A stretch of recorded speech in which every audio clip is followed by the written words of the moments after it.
Hello, everybody. Welcome to NLS 2, the double header weekend here. ERF is back. Yesterday, NLS 1, 4 hours. Today, it's NLS 2.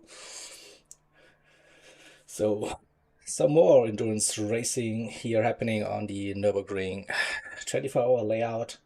And we're all getting ready then for the 24-hour race in 2 weeks' time, July 10th and 12th.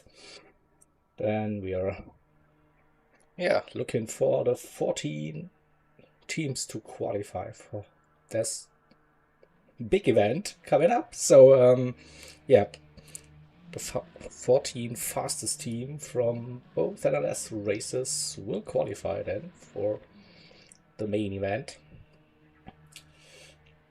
But that's not all. We have some support races as well. You see on July 10th, on qualifying Friday, we have the ADAC Super Cup Group C, the Legends of the Nürburgring, running on the GP track for, I don't know, I think roughly an hour or so.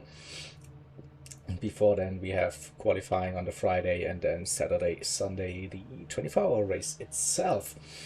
And then we also do a little bit of Suzuka racing, Japan spec, so World Sports Cars Championship in Japan, the hypercars running on October 9th and 10th.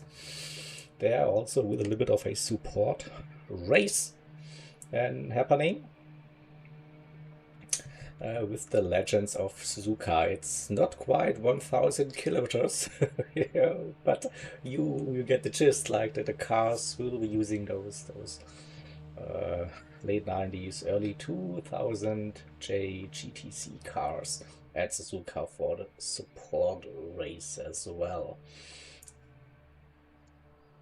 So let's bring up the grid then for this NLS 2 round. So we do have 12 more teams. So yesterday we had 12, today we have 12, and yeah, see some big names here on the grid. So we'll go through them in a bit when we start the qualifying, which is exactly happening now any second. So we have a 40-minute qualifying session, so that's all good. So we have time to look at the teams and the drivers competing for that round here, definitely. So let's wait until we get the signal. I think everybody is ready in the lobby, so looks like we are getting underway now, and here we go. So this is our grid, and then we go into respective mode with timer start, I think. Oh.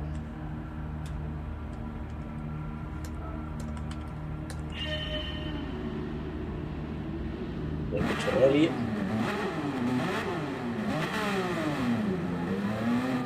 Unless we can correct it. So that's more like it. Here we go. And welcome, chat. Good evening. How are we?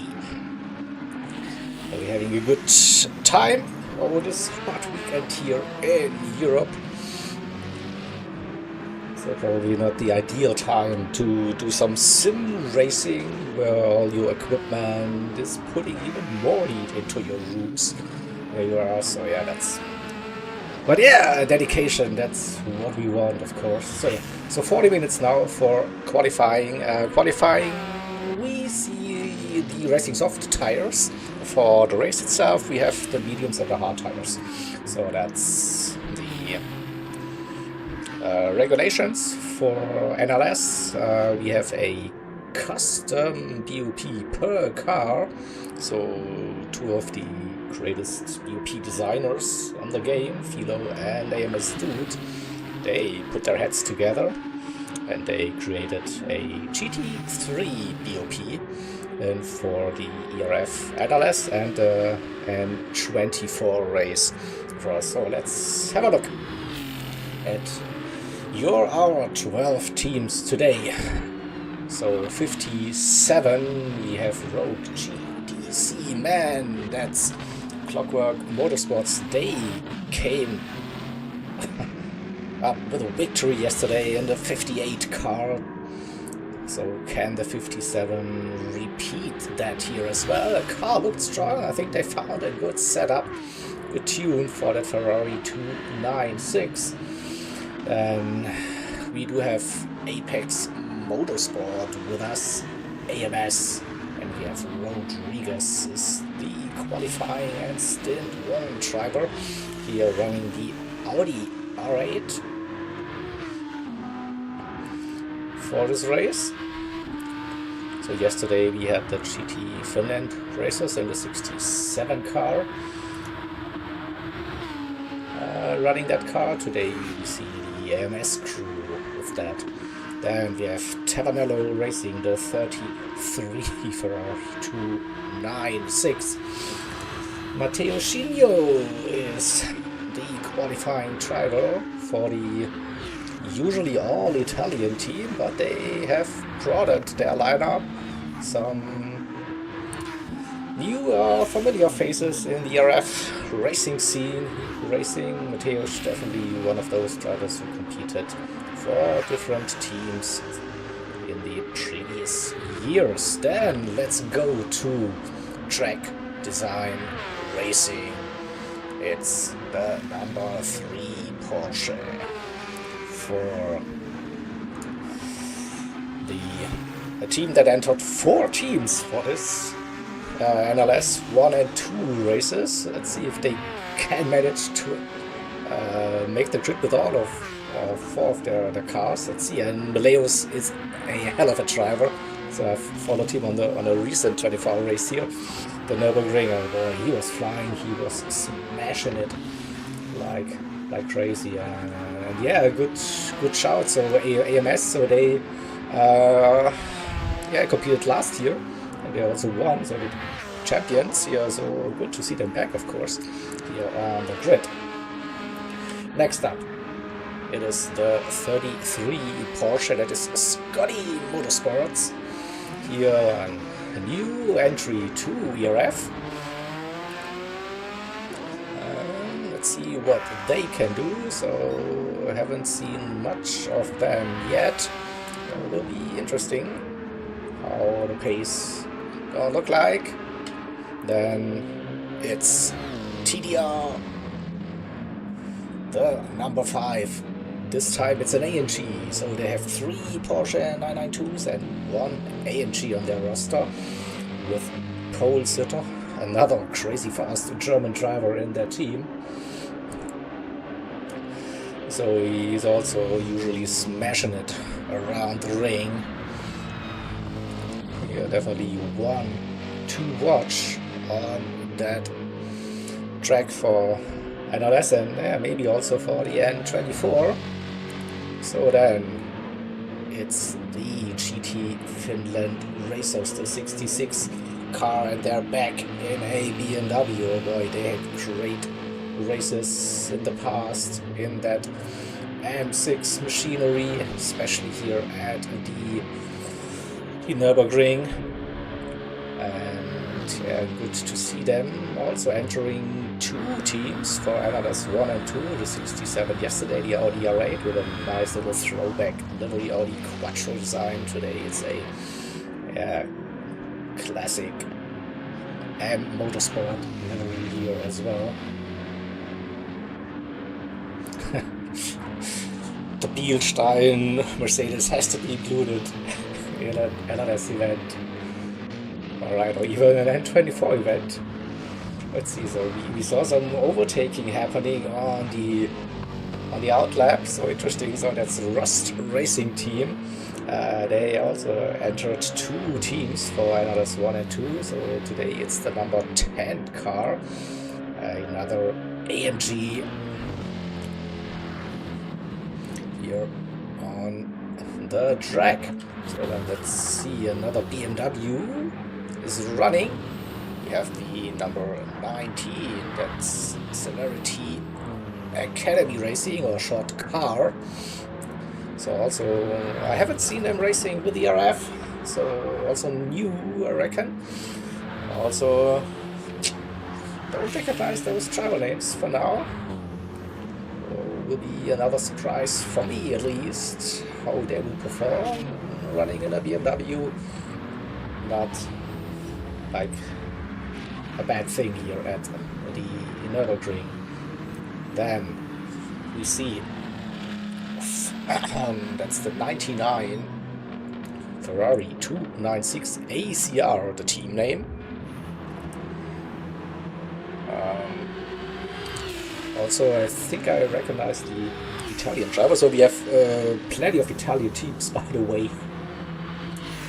So you're entering the qualifiers. See another Ferrari here on the track. So 2 more cars on their outlap. So first, it is another Ferrari. What a surprise! It's the second Celerity Academy Racing Team.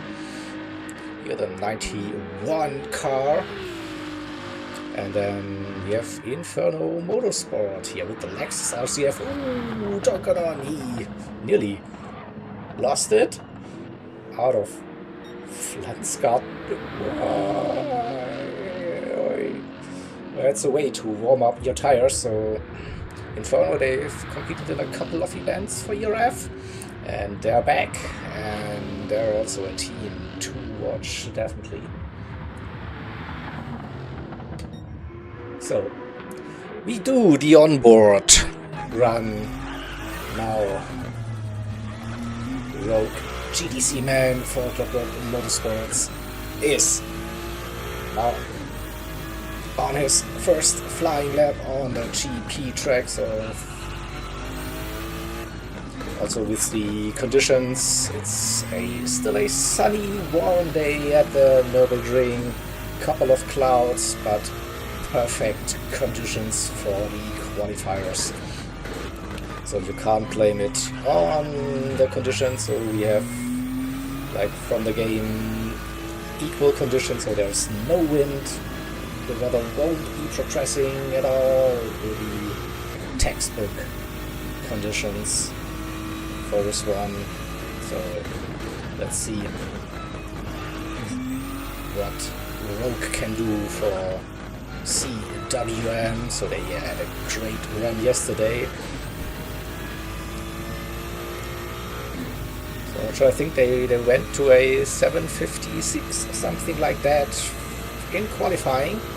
Put that car on pole position. So what can the sister car do? Coming through the little chicane, and then we go on to the Nordschleife. The roller coaster ride begins now. Have fun, enjoy. A little bit of correction needed coming out of Sabine Spitzkurve.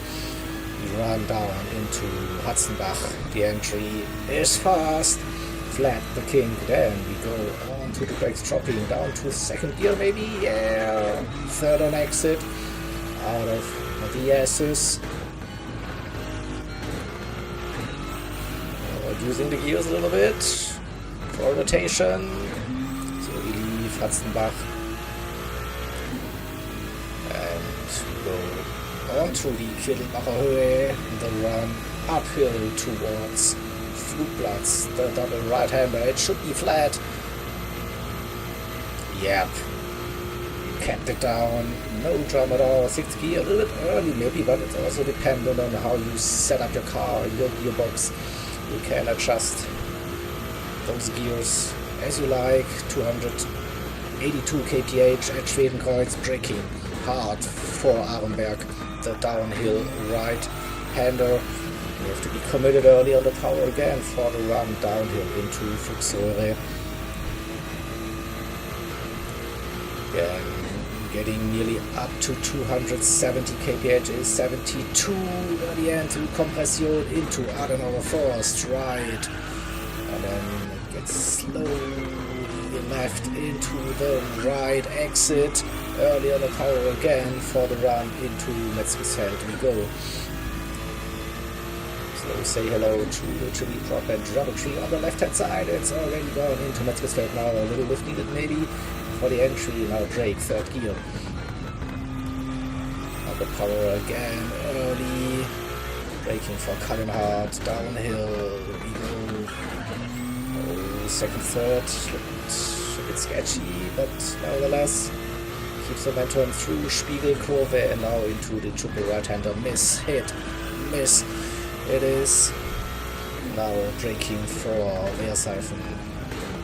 The slow left-hander, first gear, second gear on exit, power down so far, no real drama for the 57 car, down towards right side, over the bridge, and then focus uphill right, Exmühle, using the curb but not too much on the exit, and then it's go flat through Niki Lauda King.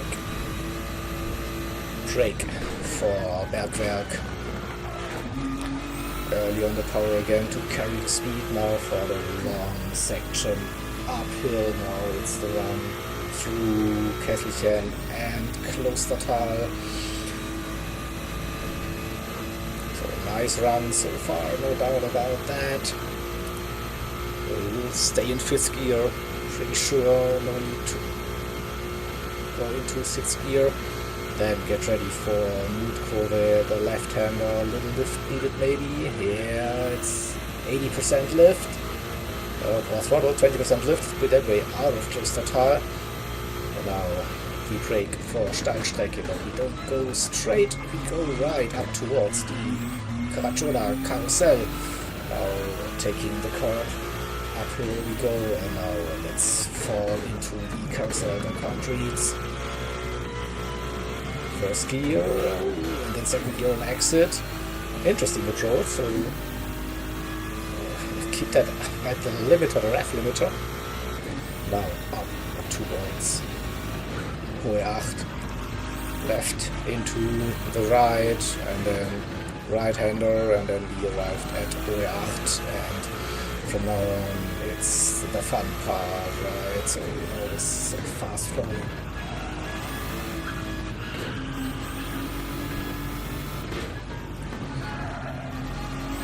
Into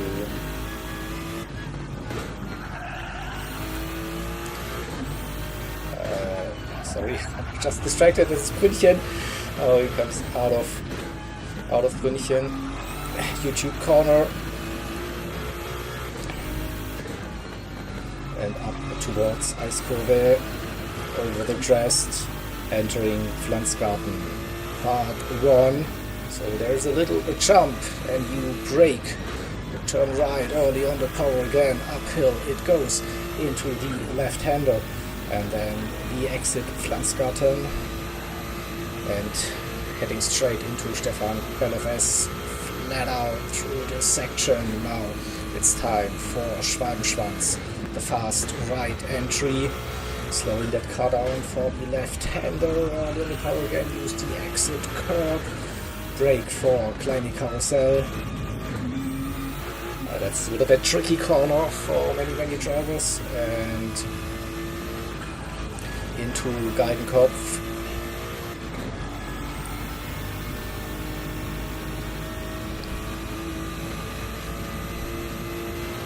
And it's the run to Döttinger Höhe now.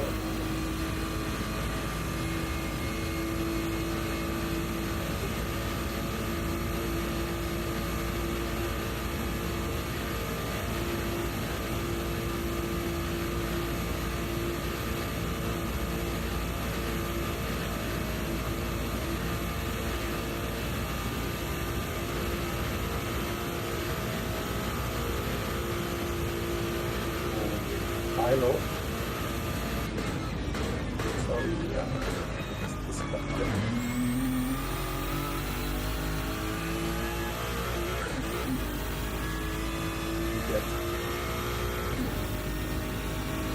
first lap time. It's a 7:56.6. That's a lap to start. But Leos goes even quicker, 7:56.0. So what about Rodriguez? He goes to a 7:57.537. Wow, lap times. Mateusz 7:59.5 here as well. So bear with me for a second.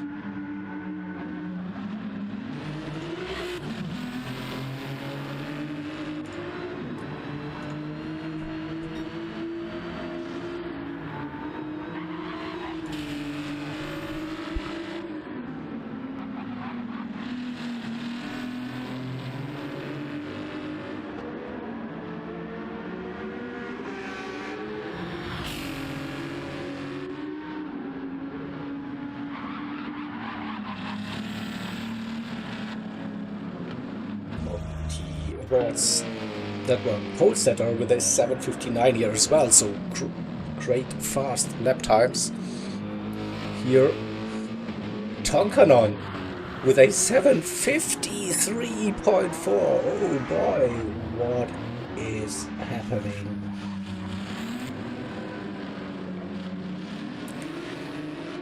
So we have crazy fast lap times today, quicker than yesterday's qualifying, that's for sure. So LS2 stepping up today, and let's see for the first run. Let's update.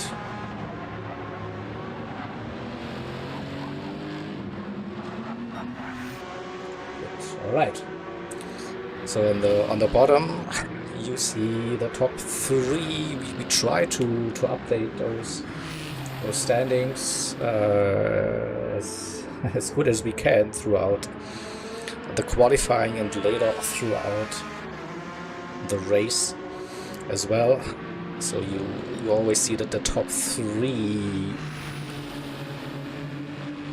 teams then on your screen, and we go through the standings in game then the usual way. So after first round of the qualifying, we have Inferno Motorsport, the 81 Lexus RCF Tonkanon with a 7:53.4, Maleus for TDR, the number 3 Porsche in second with a 56.0. Then Clockwork Motorsport, the 57 Ferrari with a 56.6. That is P3. Rodriguez for Apex Motorsport with a 57.5 in that Audi R8. That's second row for now. Then Tabanello Racing, Mateusz with that 7:59.5 on that third row, next to pole sitter in the number 5 Track Design Racing AMG.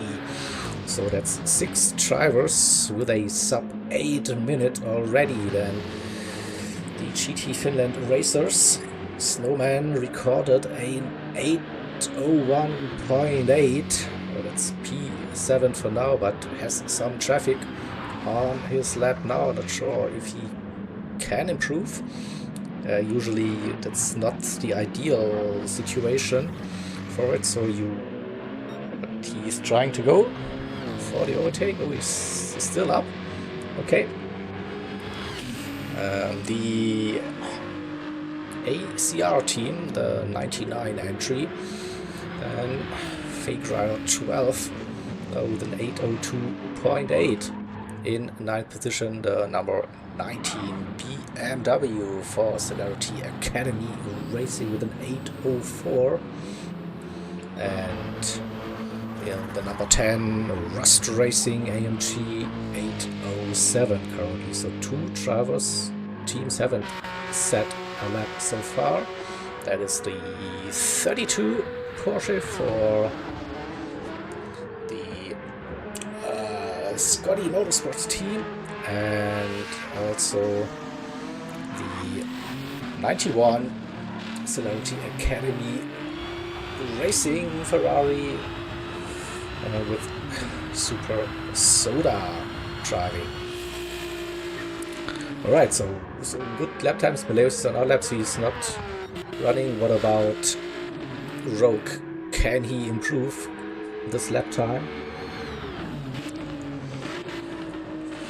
So coming out of carousel.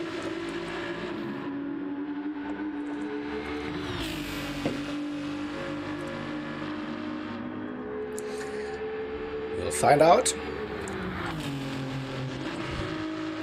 in a second when the next sector split time appears on our screen. It's 1.4 down.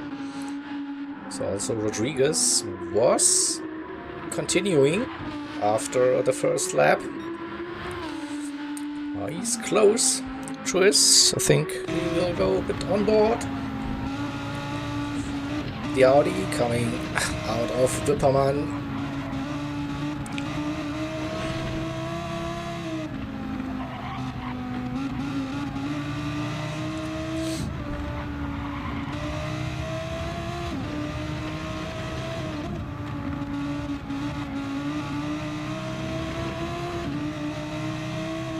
Lost a little bit. Is on off the throttle a couple of times, so he needs to balance that car, dancing around the Nürburgring.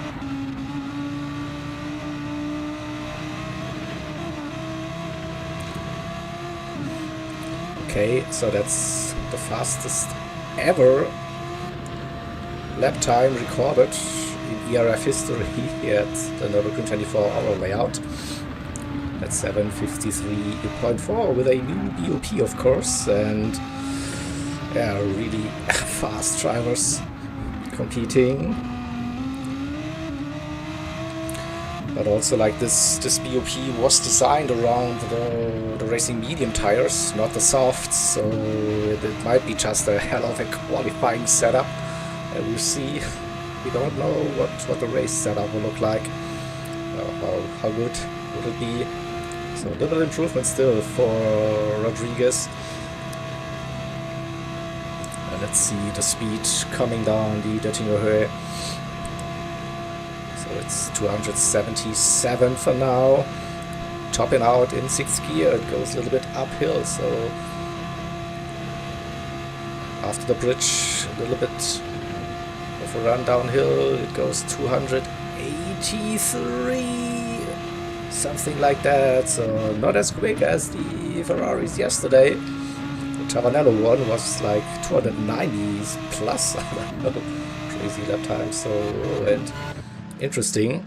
So decision is, of course, you can abort that lap, go back into the pits, but then you have the full tank. Or you can do an in lap and stay on a lower fuel count, and then go for one more pole setter improved to a 7:59.4 jump Matthäus here. But still, it's the third row for the TDR AMG. So what about Tonkanen? 5 seconds.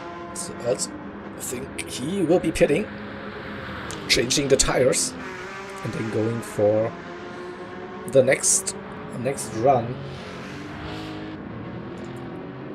So with just under 15 minutes then to go, Mileo's starting his lap and not ideal, drifting into the first chicane. Coming in too hot, maybe. We'll wait for the first sector time. Didn't lose too much, but 2.6 seconds to find. That will be challenging. Let's put it that way.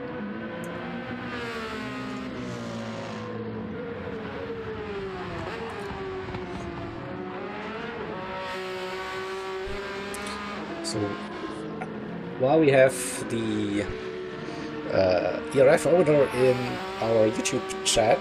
So what can you tell us about this livery? So yesterday we saw 2 throwback liveries on the other 2 TDR Porsches.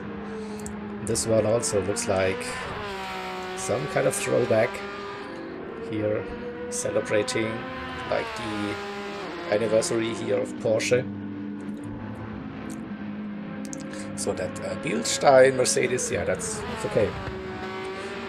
But what's the story behind the number 3?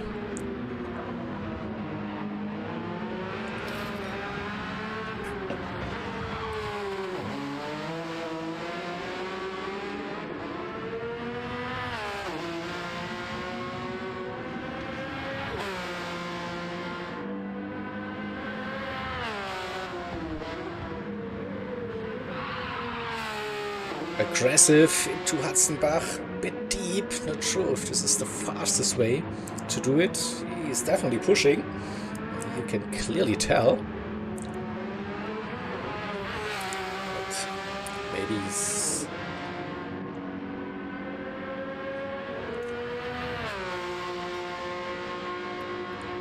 Okay, that's basically like the sister car to the number 2 for yesterday, where we had that white and red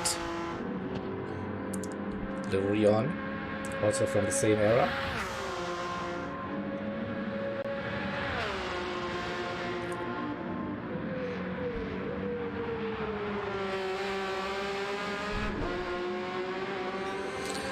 And slightly up on his time, so didn't look that smooth, to be honest, but it's quick. That's the most important thing here. It doesn't have to be the tiniest lap at all. Again, drifting it like crazy into, I don't know, Forst. He's pushing, but lost too much time now. I think who is on a fast lap here as well. On the out lap, let's see if someone is on a flying lap. Integrale Delta in the number 19 for CRR. And starting the lap, let's see what the number 10 Rust Racing Team AMG can do. They're low on fuel already and worn tires. I think this will be an in lap for them, so we still have 2 teams without a lap time. And they're close, they're both on their flying lap now. The 32 Scotty Motorsports Porsche and the 91 CAR Ferrari. Let's stay with them.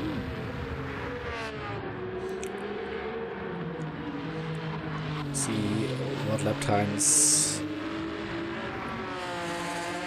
will be recorded after the end of this lap. So just over 10 minutes to go in this session. So also like with how qualifying is currently set up in Gran Turismo 7, so we get roughly a 9-minute overrun time when the timer hits 0. So this means that if you cross the line before the 40-minute mark, you can do another lap.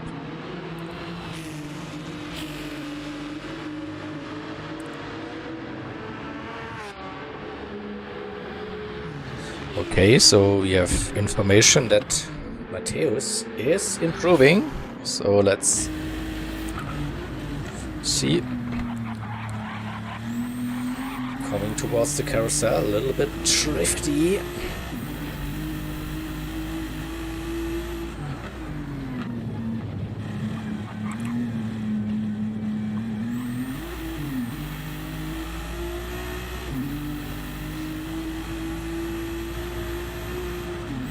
When will we see the next split sector time?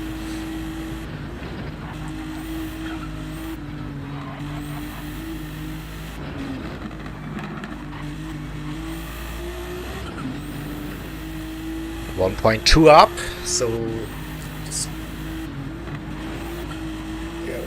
could bring him up to P5, where he needs to find roughly 2 seconds to get into row number 2. Still on a good lap so far.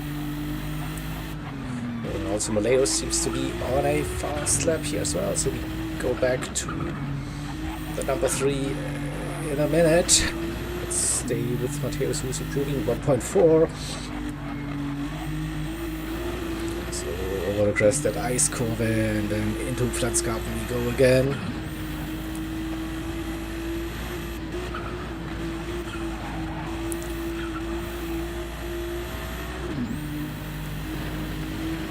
It looked quick.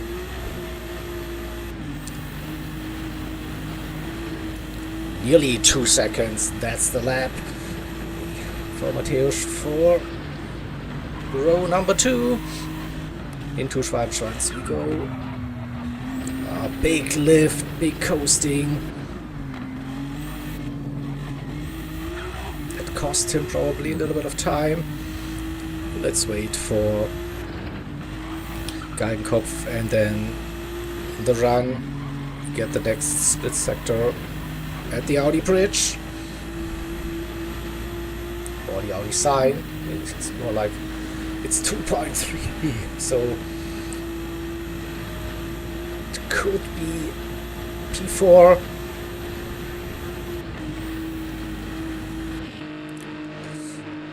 Coming down the long Döttinger Höhe. What's this top speed looking like? 286, 7, 2.5. A massive lap for the 33 Tabanello Racing Ferrari comes out of, and Maleus with a 55.1. He was in front on the track. Nevertheless, good lap, and Matthäus with that 56.7. Oh, that's P4. Rodriguez is on that lap. I wanted to see lap times for the 91 and 32 happening as expected. So we see cars that went very low on fuel into pit lane again. And now coming out of Kurvenrhein chicane. It won't be a sub 8 minute. 8:02 maybe, 8:03, 8:03.1. That is P9. And then let's see the 32 with that 8:06.9. So we have just under 7 minutes.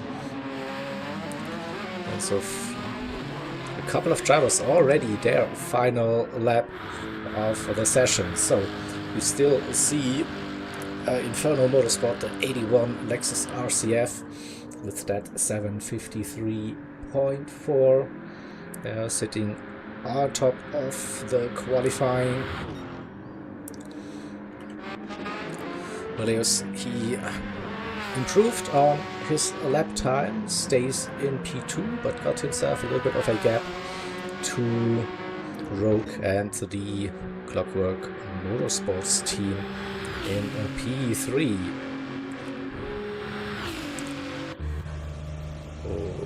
Matthäus seems to be done for the qualifying.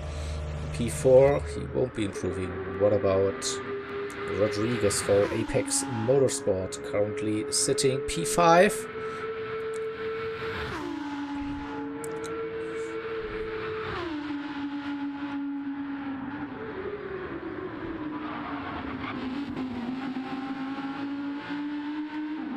Comes out of Arenberg and is 6/10 up, so he needs to find 8/10 to get back onto that second row. Let's run with the Audi.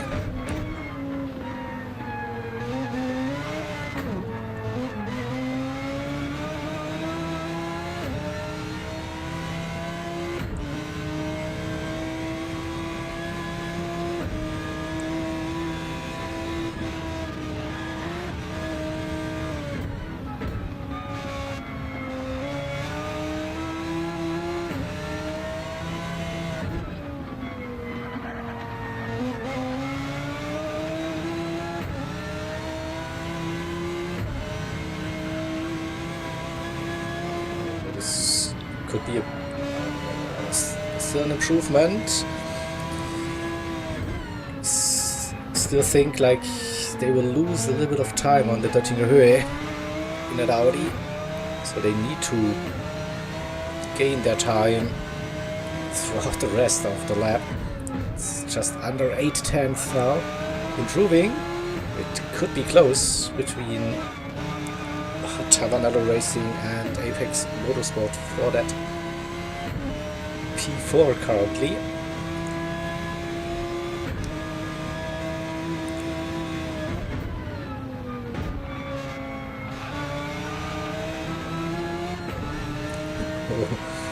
Tonkanen seems to be improving on the GP there, so he isn't done yet. Nearly a second now for Rodriguez.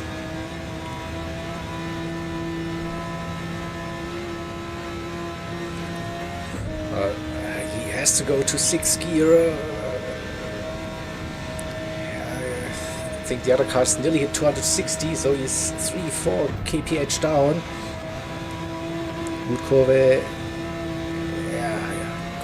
Good run, still 1.1 up. I think he needs to find a little bit more. Probably lose 3 to 4/10 on the Döttinger Höhe into the carousel. Now he used quite some curb, a run uphill. What about this? The run out of carousel, first into 2nd gear.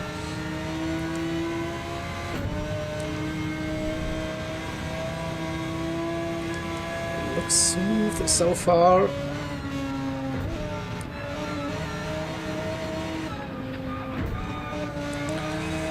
At Höhe 8 is 1.2. I think he's on track for that P4. Wippermann, he was committed down towards Eschbach, the left-hander. Coasting a little bit, now into Brünchen. Slightly missed the apex, but carried the speed. Needs to carry speed uphill now out of YouTube corner. We get to the next line. It's still 1.2. Didn't gain anything more. Now this Pflanzgarten section should be, in theory, with a bit more downforce in favor of the Audi compared to the Ferrari. We'll find out. Into Stefan Berloff-S, it's 1.7, massive lap for Rodriguez. He might be able to get up to P3 if he can continue this lap. So final seconds of qualifying now.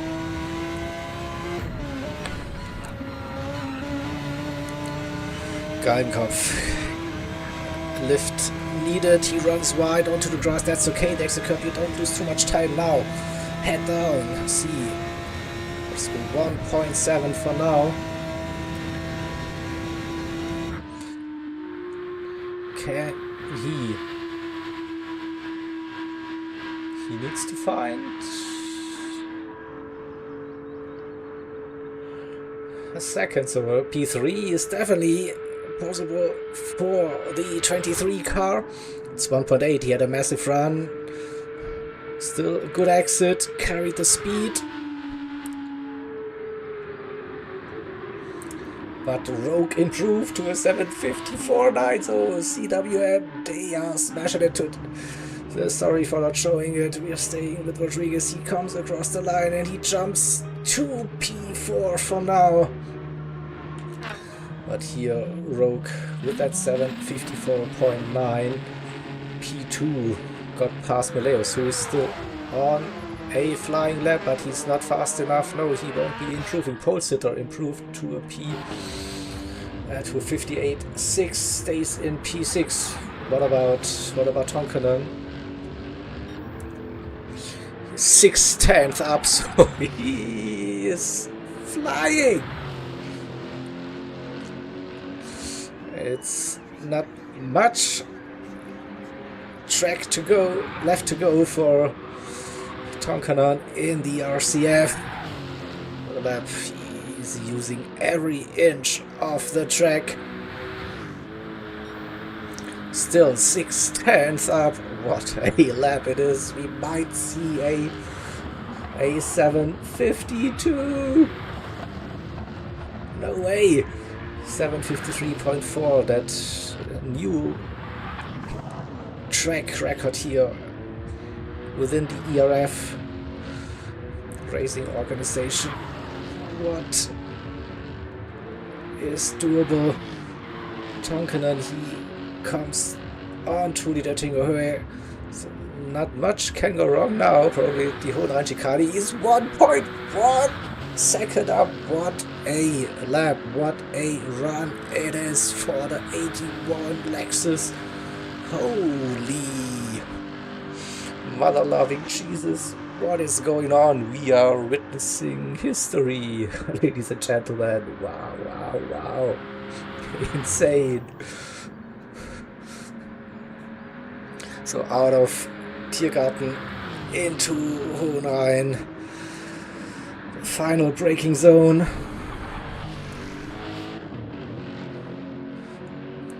And he's smashing it again. A 7:52.314 Inferno Motorsport. You must be kidding. You cannot be serious. Wow. So is anyone else on a flying lap? I don't think so. Snowman, they improved as well to 66 to a 7:58.8. Sorry for not showing the other cars that much, but that was insane pace. The 99 in P8, you see, and the 91 P9, or the 19 is still running on their lap.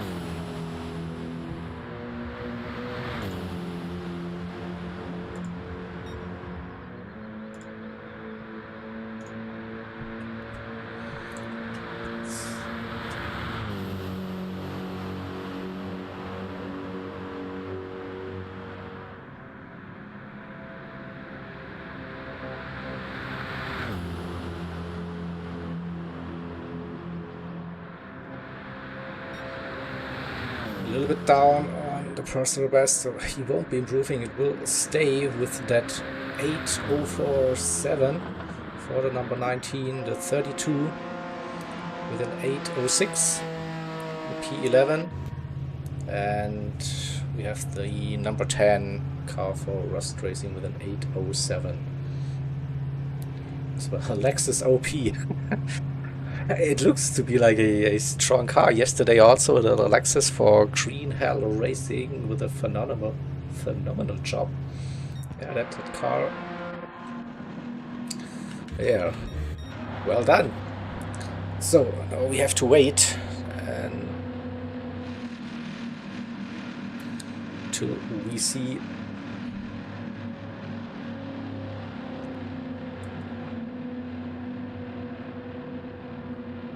the end of the qualifying. So well done, everybody. I'll quickly bring up like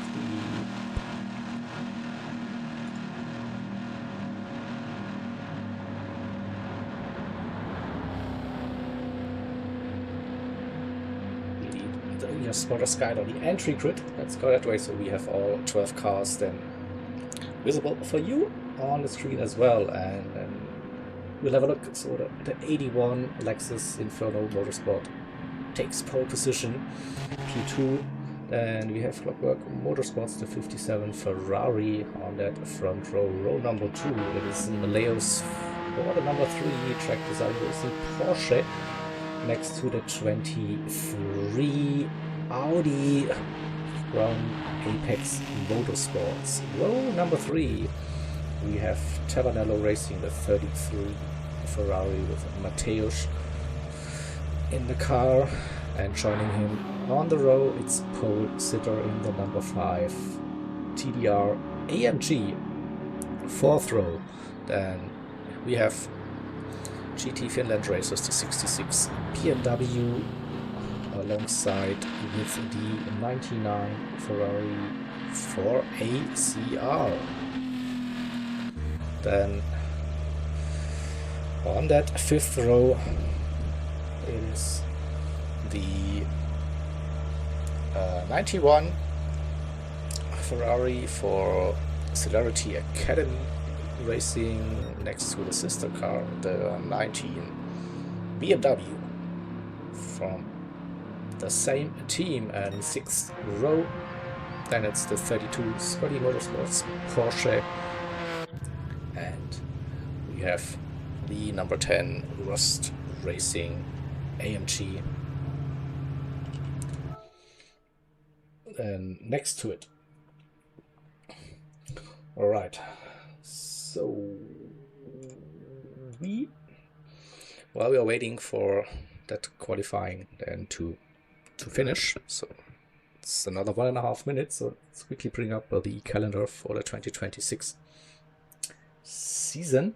So yesterday NLS 1, today NLS 2, then in 2 weeks time on the weekend July 10th to 12th it's the Nürburgring 24-hour event with the Legends of the Nürburgring ADAC Super Cup Group C support race on the Friday before the main qualifying session for the 24-hour race, and then Saturday, Sunday, the big event here running for 24 hours at the Green Hell. Then a little break.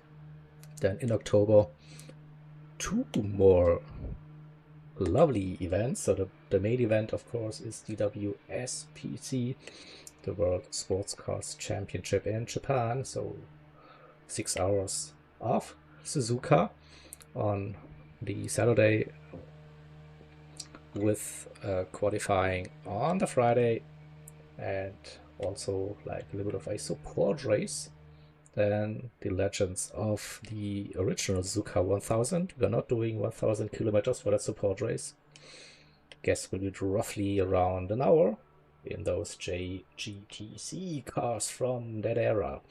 So yeah, a nice little compact calendar for the 2026 season after taking a little bit of a break, and since the N24 from last year. So yeah, good to be back. Alright, so I can then bring up the results qualifying. Wait, don't need the timer now. It will be for the race later. So yeah, Tonkanen with that new lap record 7:52.314, and Rogue on the front row, then Mileus and Rodriguez, Mateus, Pole Sitter, Snowman, Fake Rider, your top 8 drivers, the front 4 rows, then row number 5 and 6, Super Soda, Integrale Delta, Connor Jam, and Reginald. So we will be having a short intermission, a short break. Then we will reset the lobby, and then we will be right back with you for the race. So don't go anywhere. Now let me see, where's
Alright.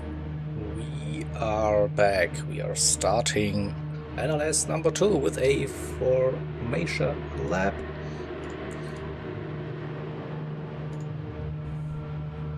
So when we get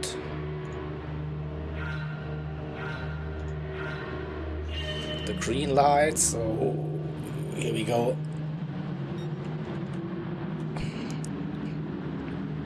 Vera for NLS number 2 on a lovely sunny day here at the Nürburgring. 4 hours of racing, and here 2 stints, so we have a driver swap, of course, so 2 drivers per team, and we'll be competing.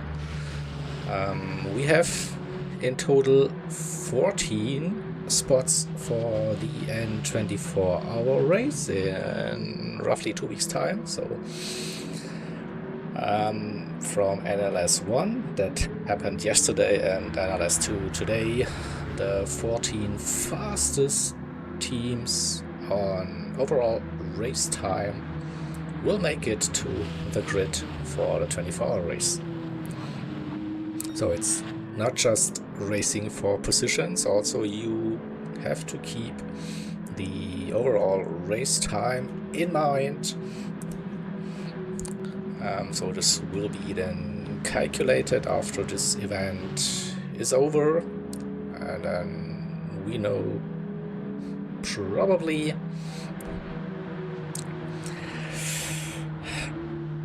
midway through next week of a final grid for the N24. So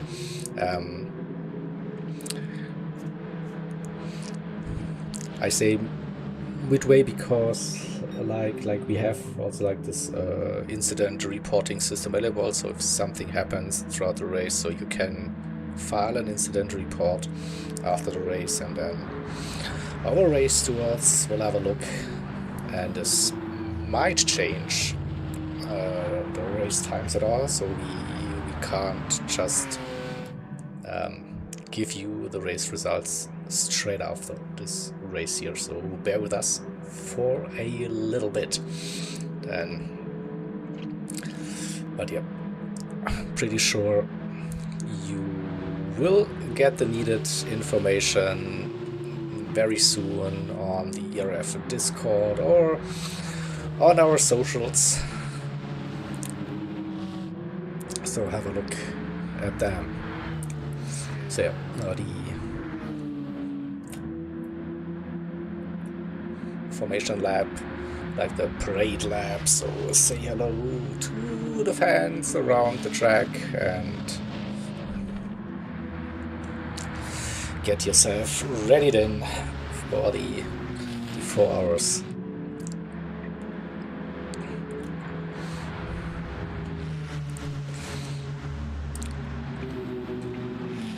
So now we have racing configuration, right? So qualifying was on the racing soft tires. Now we're back to racing mediums or racing hards only for the race. We have the usual multipliers, ×1 for the tire wear, ×1 for the fuel consumption here as well, so to make it as realistic as possible. The refueling speed will be 3 liters per second. So usually you're looking around 7 to 8 laps on your stints then in this driver stint. Stint is like ambiguous, sorry, but we have like 2 lobby stints and we have like racing stints for the drivers, so it's in theory it's just like a 1 stop within those 2 hours, so 7 to 8 laps on 1 set of tires. Yesterday we saw those strategies, and you also want to change your mediums. Even like if you could run the mediums for longer than 7-8 laps, it's still beneficial. The hit loss or the extra time you lose with changing tires, it's 4 or 5 seconds maybe, so that's not really worth the risk staying out on mediums for longer. But then also we had yesterday like where an incident happened like on racing lap 3 or 4 into the stint, so it was doable to run 9-10 laps on those mediums and with a bit of fuel saving. So this is still possible, like to go for alternative strats if needed, but the go-to strategy is definitely like 7 to 8. So we are starting this stint then with a full tank for all drivers for the driver swap itself. So the next driver sitting in the pits, they're starting with a nearly empty tank of fuel, so it's also up to them to decide how much fuel they want to take then for their stint.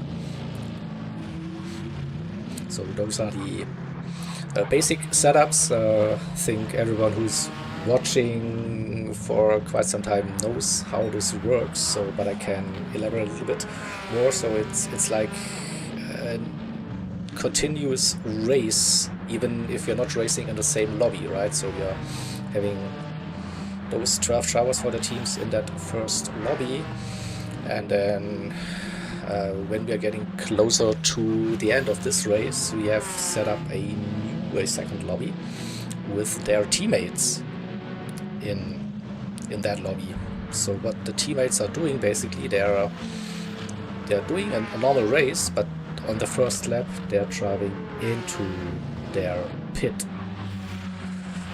It's like, and they wait, they sit in the pits, and then once the driver in this lobby enters pit lane and the car comes to a stop, they give the signal to their teammates, usually in party chat or Discord or whatever, like go, go, go, and then the race continues for their team in the next lobby. Like this is why we have, like, we maintain the gaps throughout the race so far, and then who sees the checkered flag usually wins the race, unless of course there is something like brewing with incidents or whatever.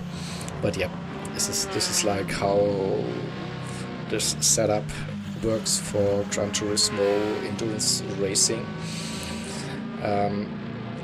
Yeah, we're doing this for a couple of years now, so all good. It's well established, so the only way we can do it at the moment, at least with driver swaps in the game.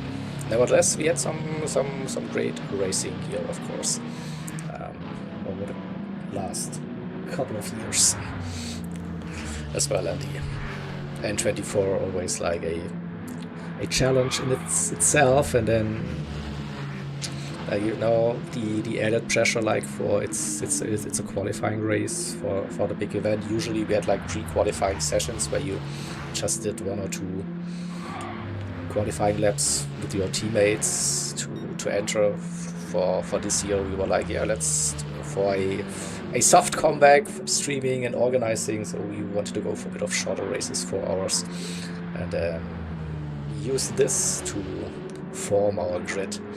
I feel like it's a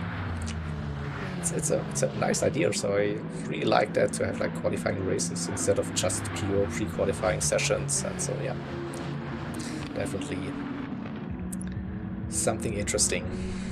Yeah, maybe we can continue with that for the future of all these races.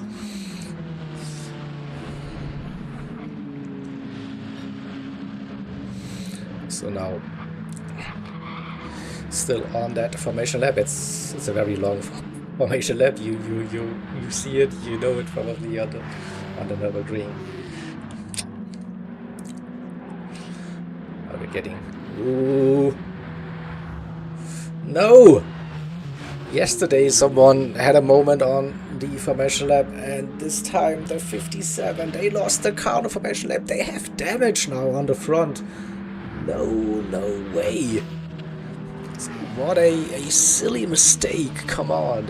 It's like they are in such a good position, and now they're running with damage. Ooh. What's the decision now? Will they pit directly? Will they run for a lap and see how bad it is? So that's already a big development here happening. So yeah, be careful when you are weaving, like trying to get some heat into your tires. But yeah, that's definitely not ideal for the 57 car. Oh no. So now approaching the Dutching so when we come towards the Bielsteinbrücke, then we go into double file formation, and then once that is, when we reach the start-finish straight, then the leader can dictate the pace and can start the race, and then we'll be going green for the 4 hours here at the Nürburgring for NLS 2.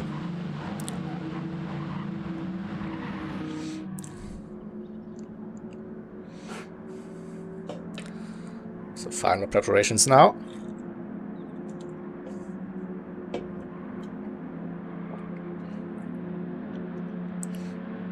And as soon as we reach the double file formation point, no more weaving is allowed.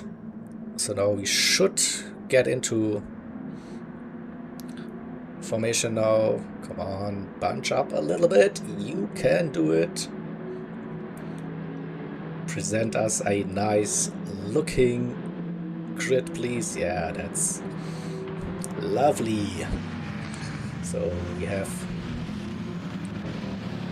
all 12 cars coming out of an Hohenrhein chicane, and then we'll get ready for the start of this race.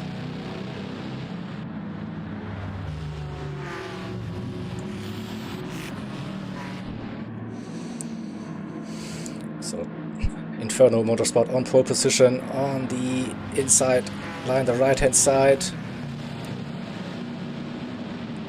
and we are green for NLS number 2. Good start for the Lexus. Will keep that P1, the 57. We remember they have damage already. They stay in P2 for now.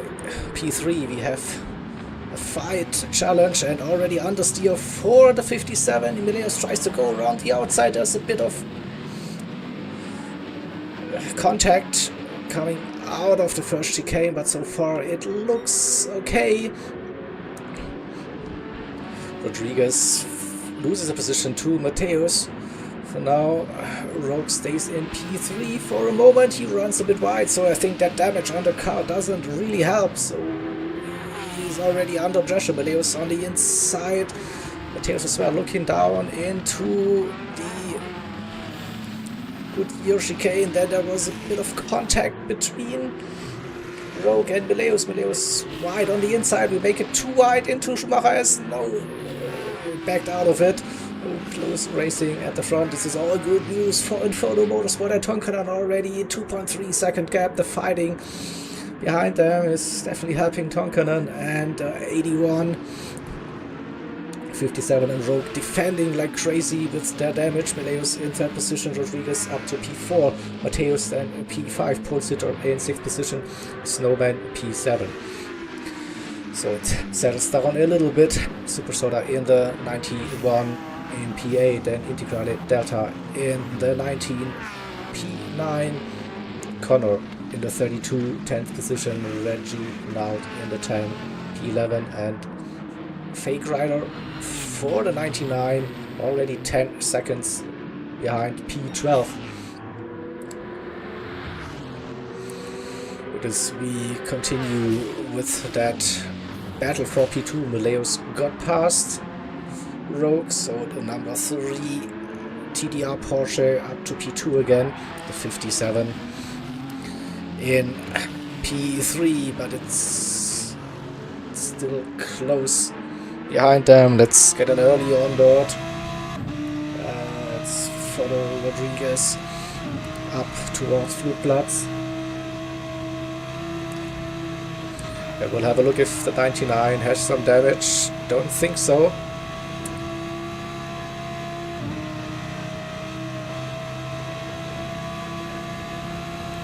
And this is a round for the Audi, you know. Wanted to go to the inside, backed out of it. So yeah, the 57 Rogue, like with some good pace after struggling a little bit on the first turn. I think now he got into the rhythm, but now losing pace, and this is opportunity for Rodriguez. They go side by side. Is it doable? He has more speed and he gets in front into the braking zone for, I don't know, Force. Can he hold that line? Yes, he can. Mateus is right behind. Come on, give us a better angle. Rogue keeps that P4 for now, but needs to look into their mirrors. There's Mateus and Pole Sitter, also Snowman right behind. So the gap to Rodriguez, half a second already. And there's a crash for the 32 that has been reported with some damage early on. Well, we have to stay with the lead cars for now through Spiegelkurve into Miss Hit Miss.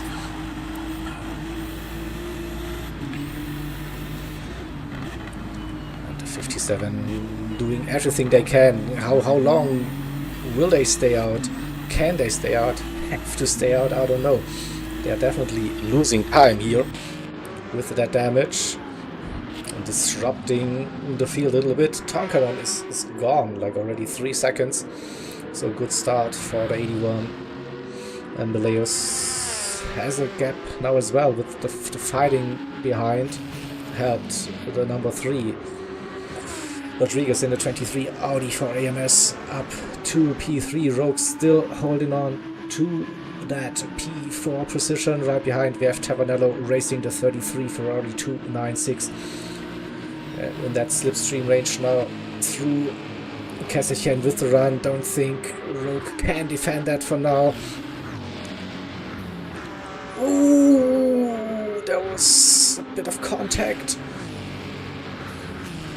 Unlucky. I think Rogue was on the inside. Cross. Pole Sitter said, thank you, I'll take that position for free. So up to P5 for the number 5 car. 57 dropping now a little bit down the order. F66 with Snowman right behind. 3, 4, 10th. The run up towards Carousel for the first time.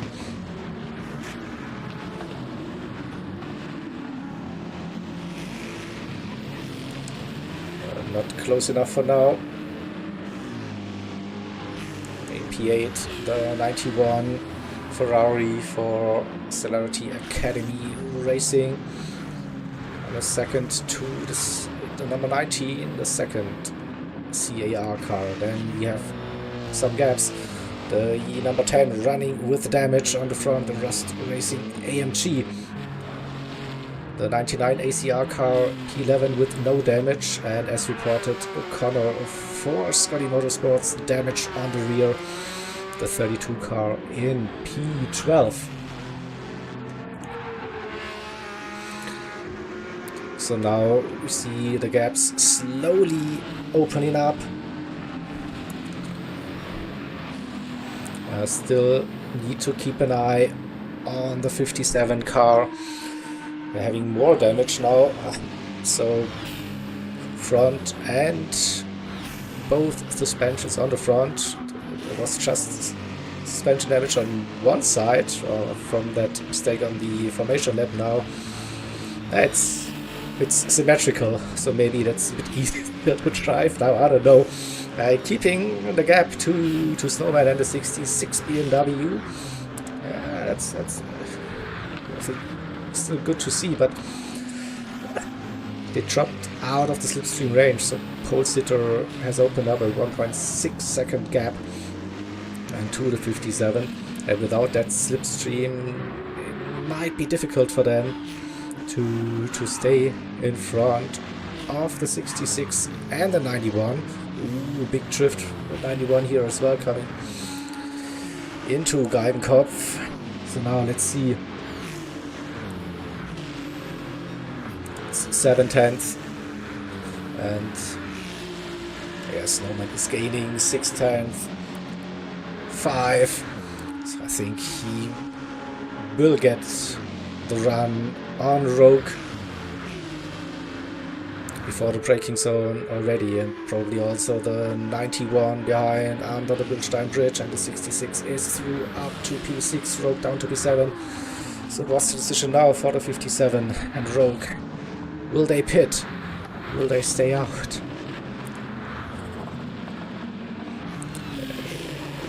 After a great qualifying session, it all went a little bit downhill, and there they have to pit. So early pit stop for the 57 puts them onto the back foot early on. What are the other drivers with the damage doing?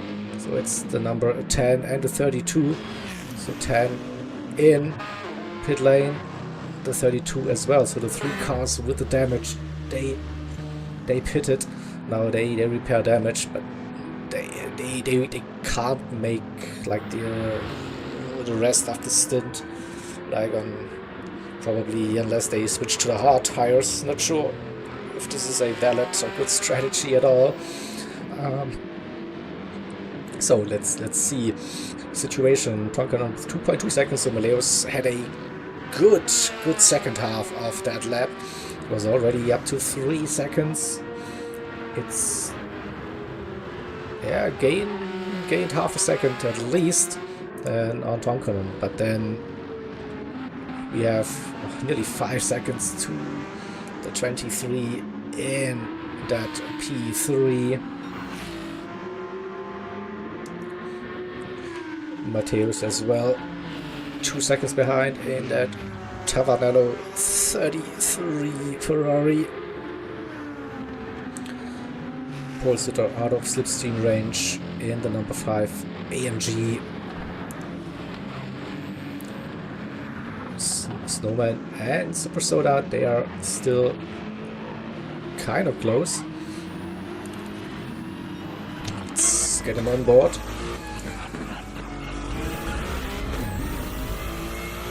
So a second, that is the closest gap currently on track between 2 cars. Then let's stay on board with them. Snowman hit the inside curb, cost him a little bit of time here at Hatzenbach. Super Soda is catching, then gets himself a little bit of oversteer moment as well into Ferrari, back to a second again. So tiny mistakes for both drivers.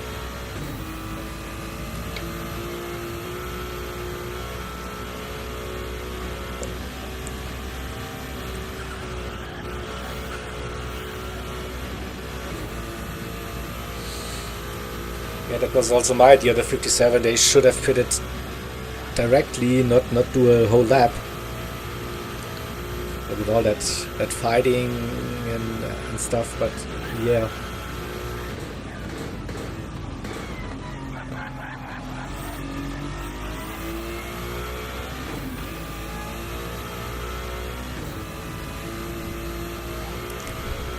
But that's an interesting thought. So because they were lined up on the wrong side, they couldn't do that. So maybe we need to refine that it's doable. If you get damage on your formation lap, that you somehow are allowed to drop out of line and make a pit stop. But yeah, as soon as you're boxed in, basically, you have no other choice probably.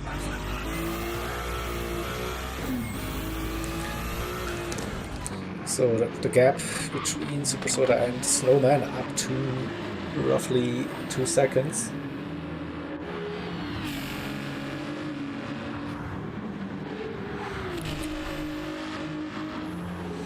Yeah, something like that. I suppose so. If you have damage, you need to pull out of line before the double five formation, and then make your intentions clear that you will be pitting. Otherwise, it would end up probably in a massive carnage situation. No one is really knowing what is happening. So yeah, that might be something to consider.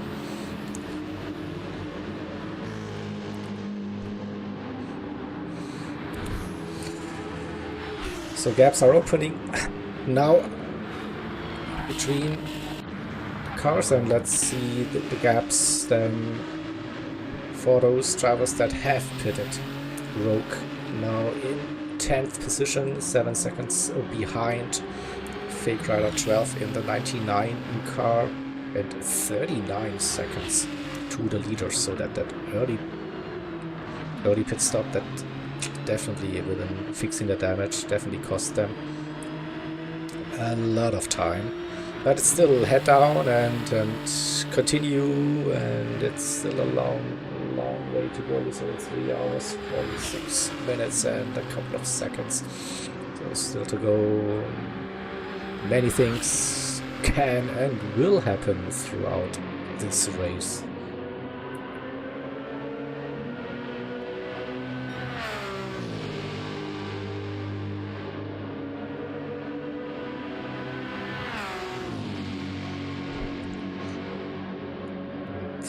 The battle for P11 between the 32 Scotty Motorsports and the 10 Rust Racing team is on.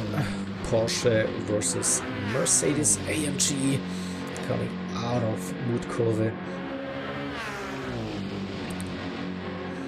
Just half a second.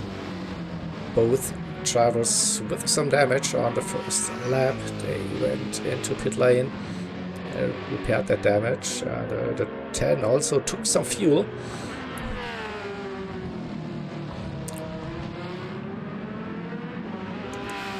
And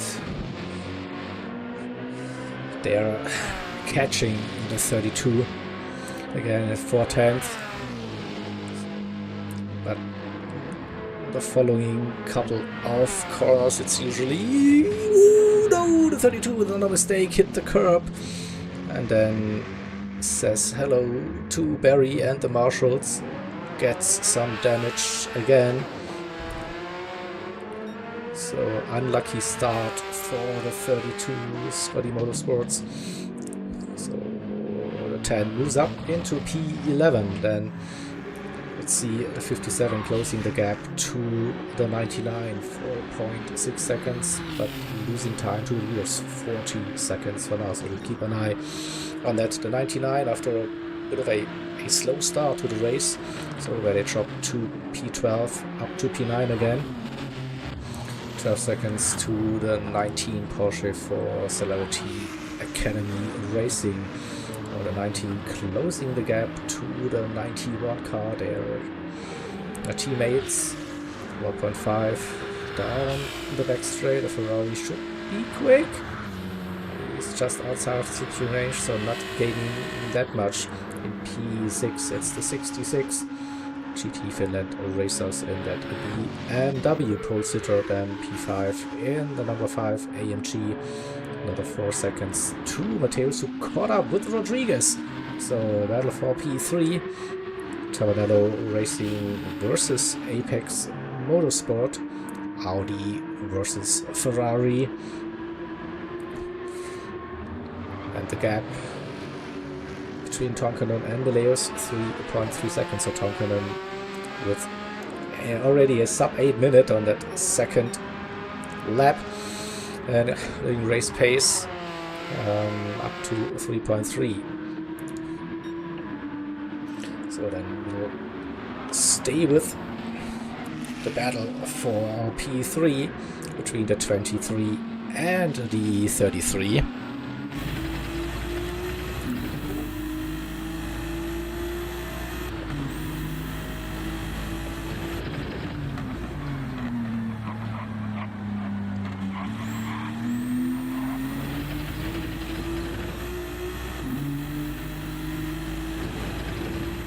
Better GP lap so far for Rodriguez coming out of Michael Schumacher S. It's 1.2.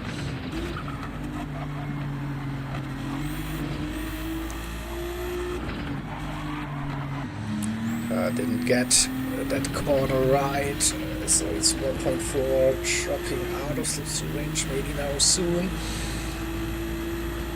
Through the little Advanbogen into middle chicane, left, right. Got a decent run, keeps the gap round about that 1.4, 1.5 second area. So also not too bad. I think you don't get affected by the dirty air now. You can push into Hudson-Bach.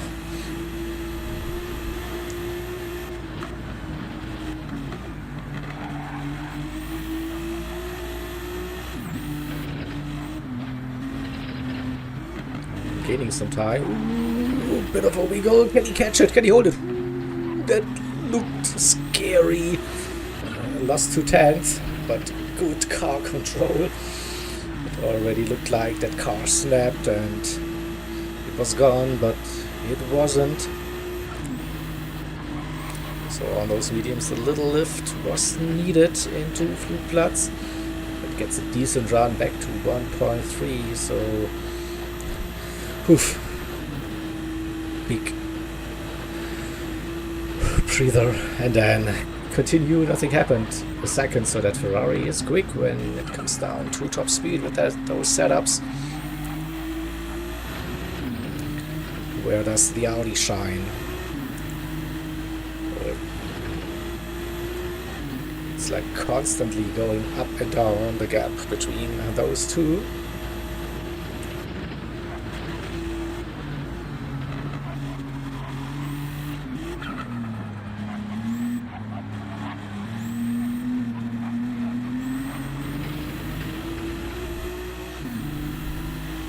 And it looks like under braking, Mateus is gaining, but on acceleration, Rodriguez in the Audi. Then, but overall, it looks like that the 33 is a little bit quicker.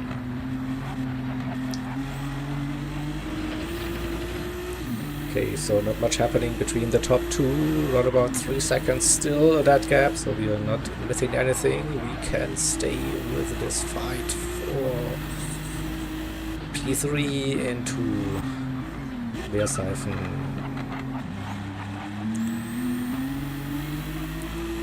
Better run this time for the Audi, so back to 1.2, so yeah, it's yo-yoing. Breitscheid, not ideal run for Mateus, a little bit of a wiggle as well, but then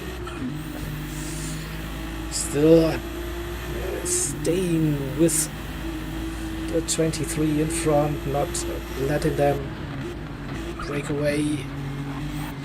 What about the run out of Bergwerk? It's 1.6 now. He did have a good exit, so he might bring it back into the slipstream range. Yeah, just, and he should be gaining a little bit uphill. Kässchen towards close total 1.3. It is, yeah, gained 1.5 tenths already since corner exit.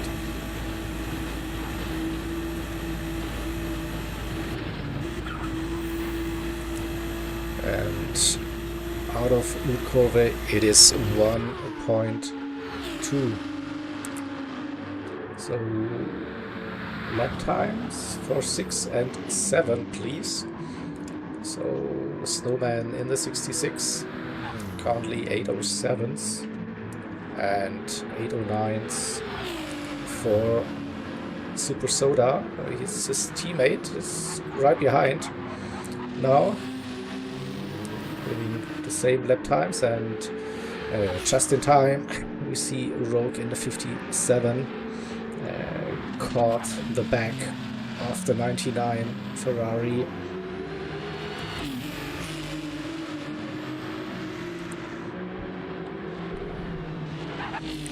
So we might see an overtake here very soon.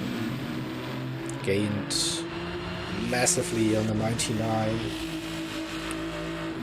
Now right behind. Where's the spot to go for a move?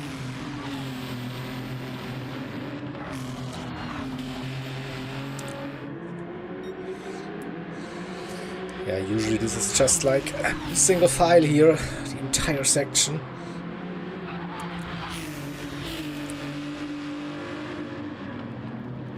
So patience is needed, and either it's a little mistake or then just wait for the straight.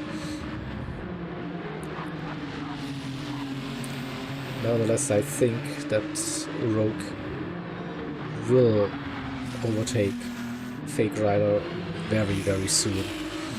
Here into Pflanzgarten, and 6/10 the gap, closing it. Should be in a good position then for the Döttinger Höhe later, so half a second coming out of Pflanzgarten. A crash for Tonkanen. Oh wow. Meleus into the lead, Tonkanen with the damage, the 81, after flying in qualifying and on the first 2 laps. Now that mistake.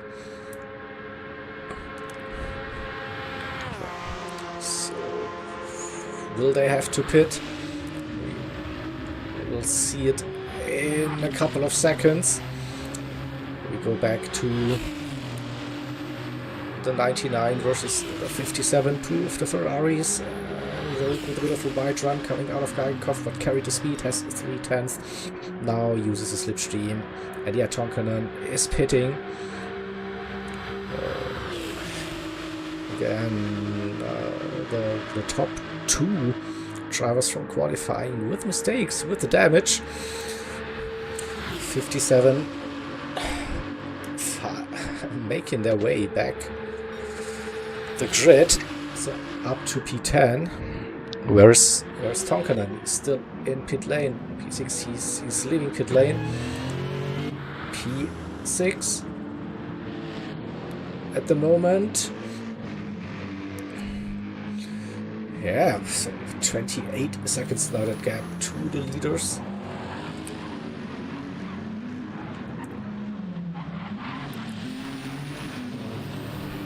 So yeah, those small mistakes.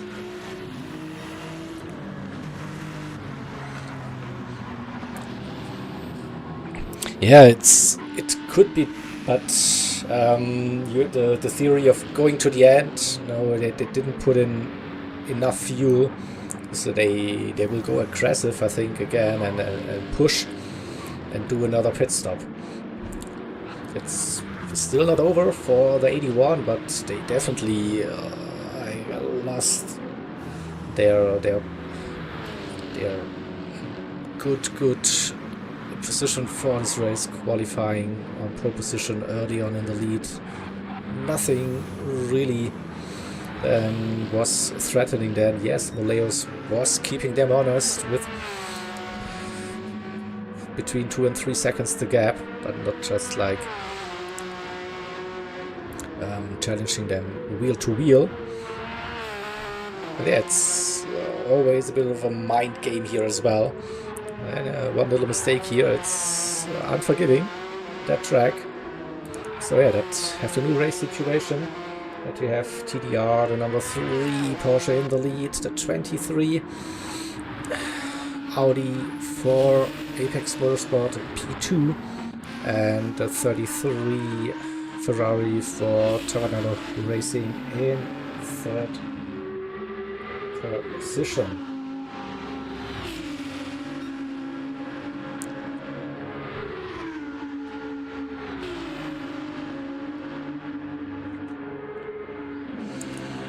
pulls it with a bit of a chilled race, so keeps it steady.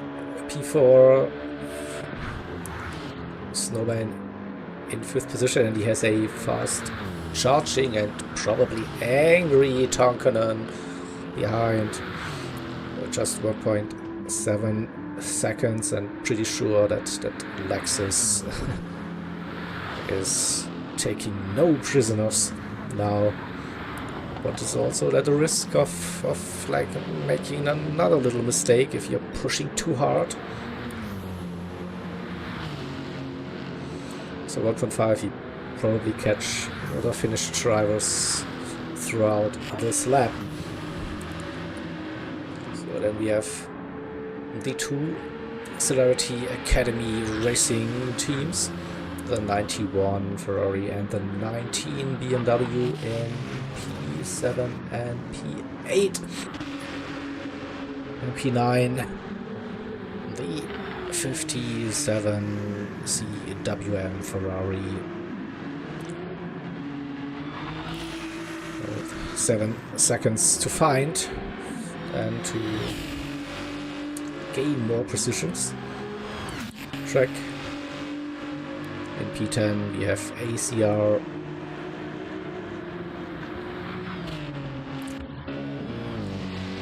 And further down, the number 10 Rust Racing Team, AMG and Scotty Motorsports, the 32 car, on another outlap. So not sure if they had to pit again to fix some of the damage, so just probably if someone is in chat or get to your driver, like, come on, cool down, keep your head down, take it a bit more easy, like, it's not really helping if you crash all the time.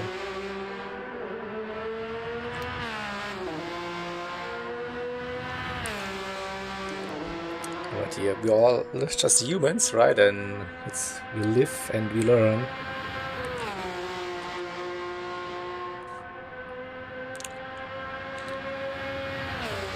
Hopefully they will learn and they will improve then by competing in such events.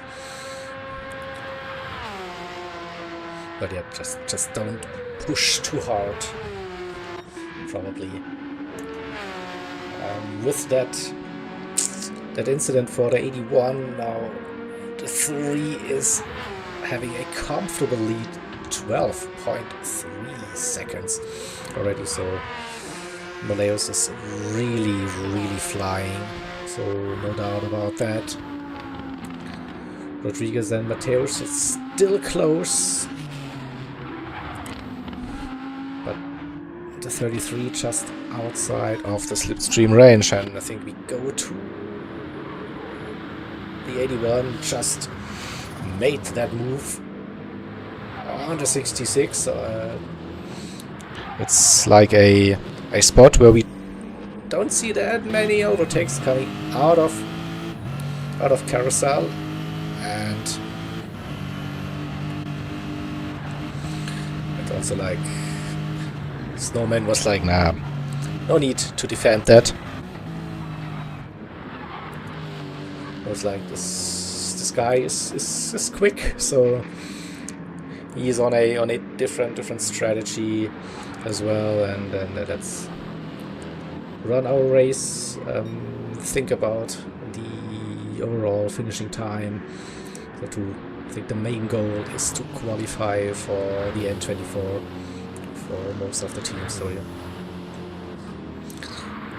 And maybe also don't show too much, so not sure if we will be doing some BOP adjustments after the 2 NLS races. Could be like in real life, so you figure out on those build-up races, the qualifier races, so with the pace, and then for the main event you fine-tune the BOP maybe a little bit to make it even closer.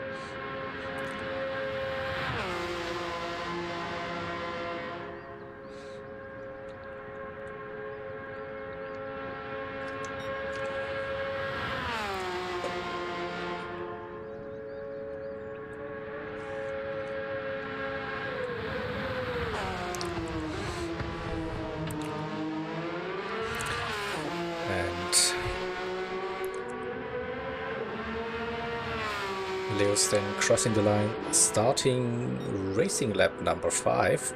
So 4 laps in, 13.8 seconds the gap, and this fight is still far from over. Rodriguez with a personal best, Mateusz as well with a personal best, 8:02.1.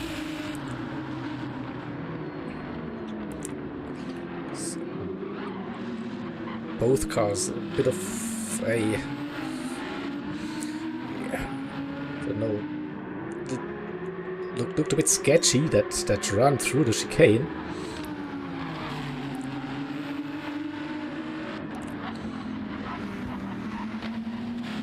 But nevertheless, the 33 staying with the 23 here for those first couple of laps.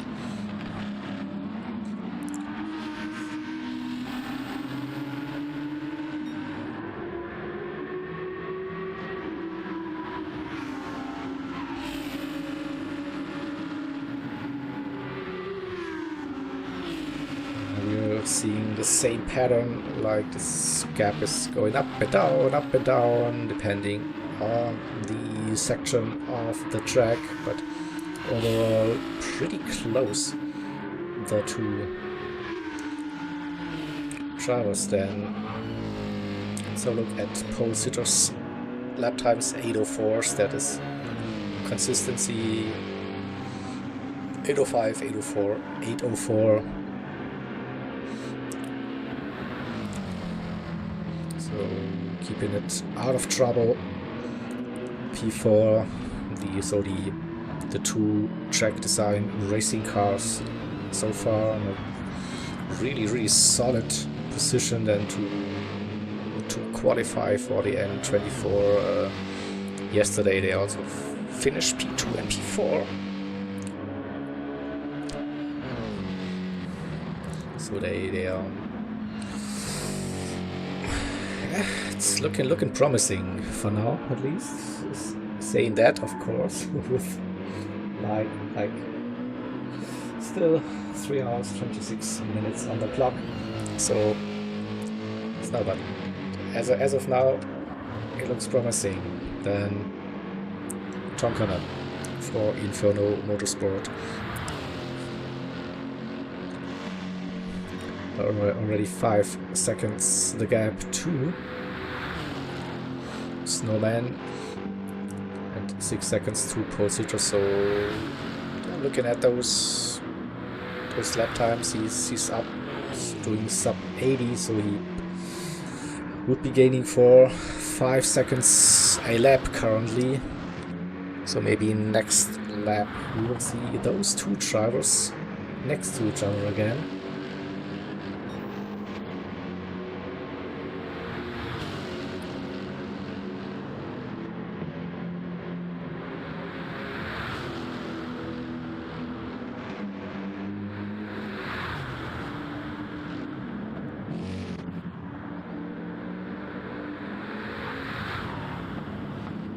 Snowman built a good gap to the two. No, it's not the two, it's actually the 57. They split the two Celerity Academy Racing drivers now. So finds himself in the middle of this CAR pack. OS has passed Integrale Delta in the 19 BMW. Now next on his list is the 91 Ferrari. So out of Metzgesfeld, and he's close, coming down towards Kalnhardt. Ooh, a little tap, but all good. Survived. Ooh, taking quite some curb here at Spiegelkurve. That unsettled the car a little bit. Down towards Werseifen, and the 3 cars bunching up, coming out of the slow hairpin.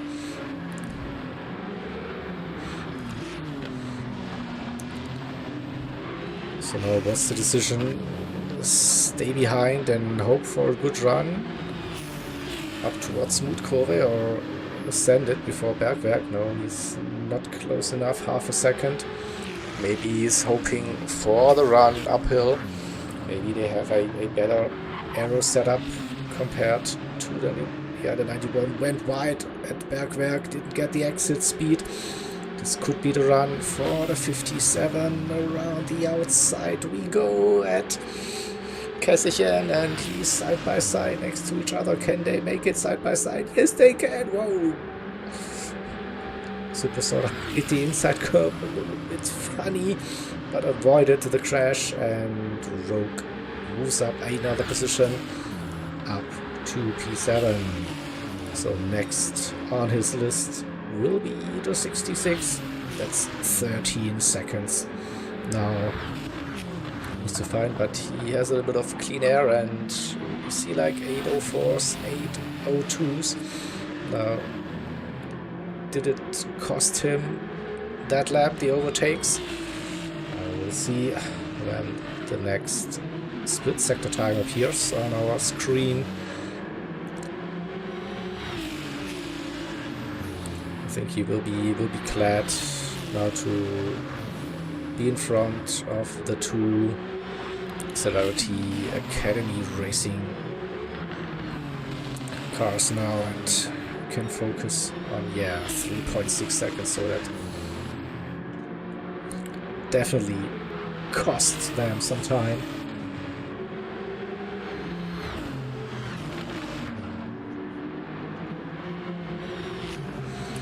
But yes, as mentioned earlier, the two drivers so far for CAR with a very strong race, no mistakes so far, P8 and P9, and they could be in a good position, like to grab a spot for the M24 with that performance so far.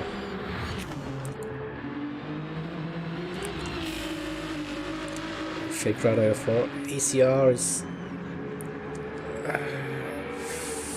roughly doing the same lap times as the drivers in front, so not really gaining.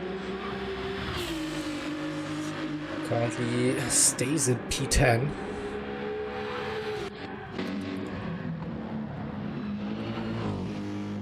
And see then the bigger gaps to the number 10 and the 32 car, who is unfortunately running with damage again. So no.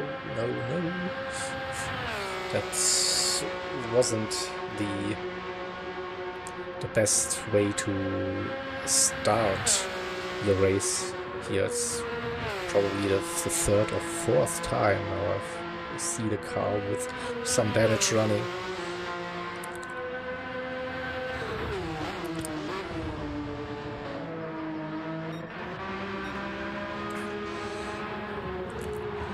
Malaius again, 8 minute flat in the 3, the gap to Rodriguez and Mateusz going up 17 seconds, and those two are fighting, battling for that P2.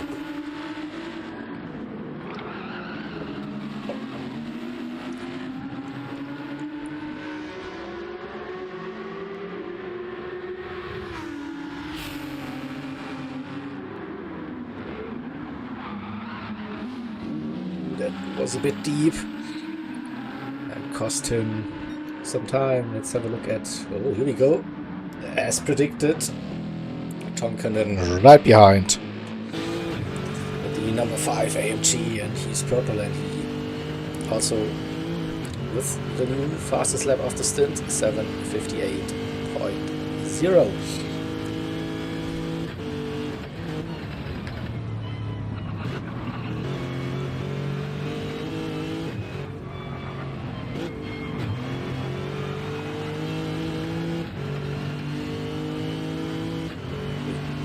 Couldn't get that move done on the GP track.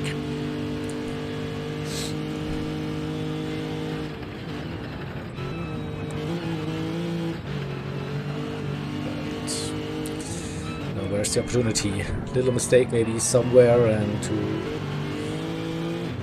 get the run.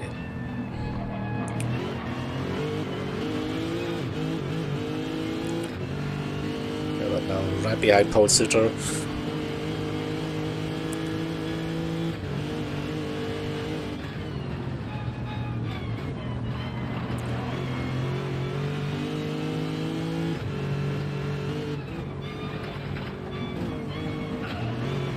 There was a little mistake from the number 5. Could this lead to a run up towards Schwedenkreuz? Tonkanen is close. Run uphill. Flugplatz.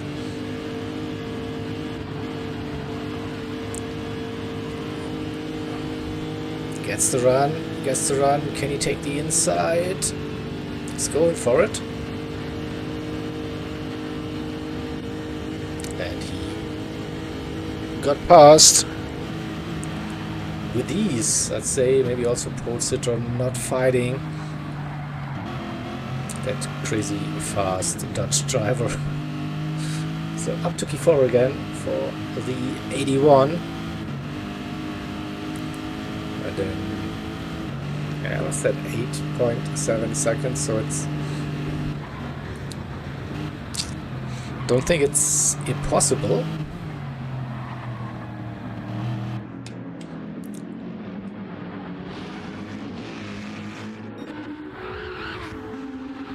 But yeah, so it's... Ooh, no! The 33 with a big off! He just caught the end of it. So, wow. Replay. What happened? Coming into Metzgesfeld. Went too wide onto the grass and then... Ooh.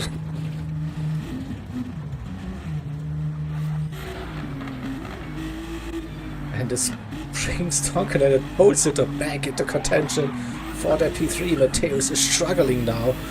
Now he has damage on the rear. Here. Exactly, a costly mistake. He was running a really strong opening stint so far. Could stay with Rodriguez and the 23. Now that mistake now cost him more than 10 seconds and damage on his car.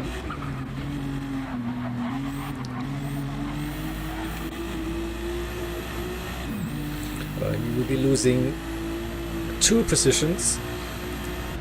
Also the number 5 AMG will have no trouble in passing the inside curb again. Unsettled the AMG and nearly took out the 33 again. Let's have a look at this situation.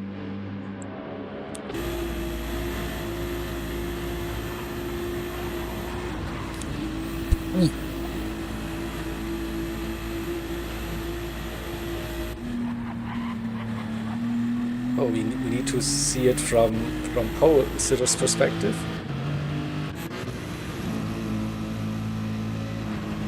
Yep, just jumped over the inside curb and got really lucky to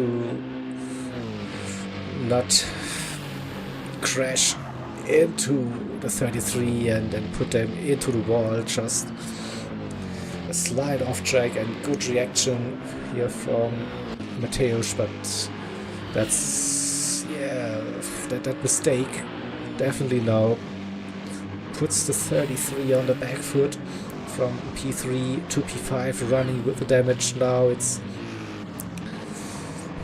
racing lap 6, so you can pit the end of this lap and then go for a longer second stint. But definitely not ideal in that situation.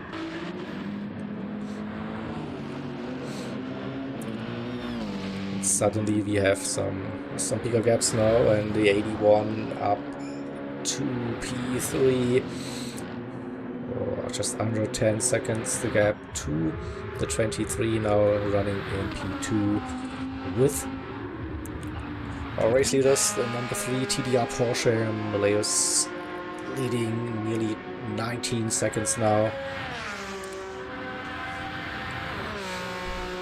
So having this race under control.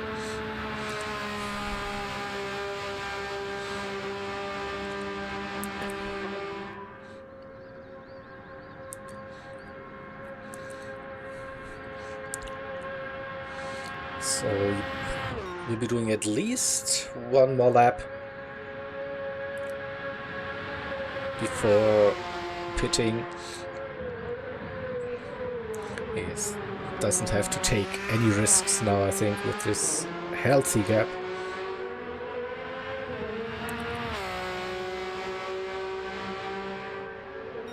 A little bit slower than last time, still quicker than Rodriguez's fastest lap time so far.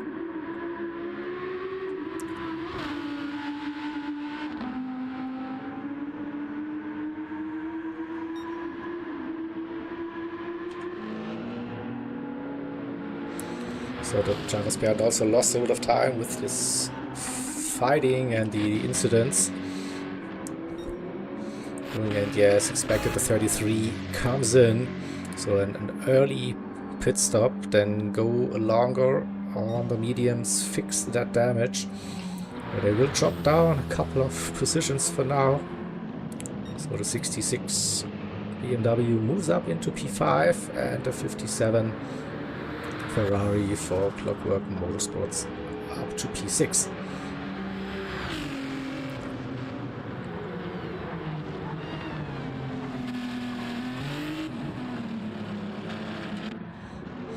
Also, the two Cerati Academy Racing drivers, 7th and 8th now.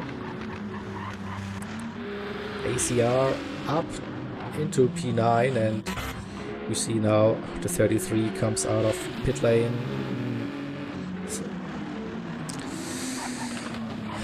Full tank nearly.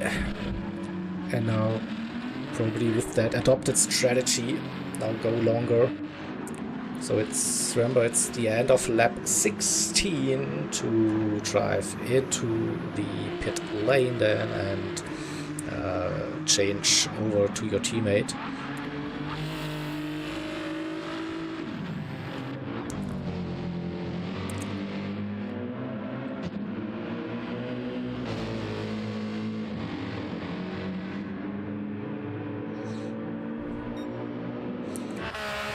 Looking at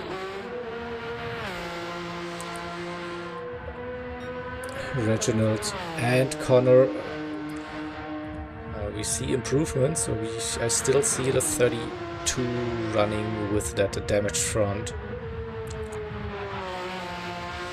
It's like maybe they just deal with it for now. Pitting every lap is not helping really, so just get into a rhythm, do a couple of laps, and then now wait until your scheduled pit stop.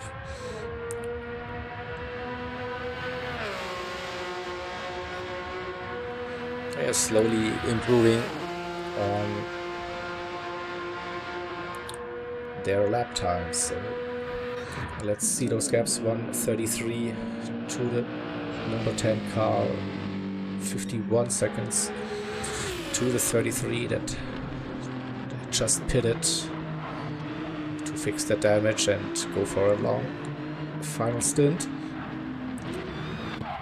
5 seconds to the glitchy 99 car. Looks a bit more stable now, but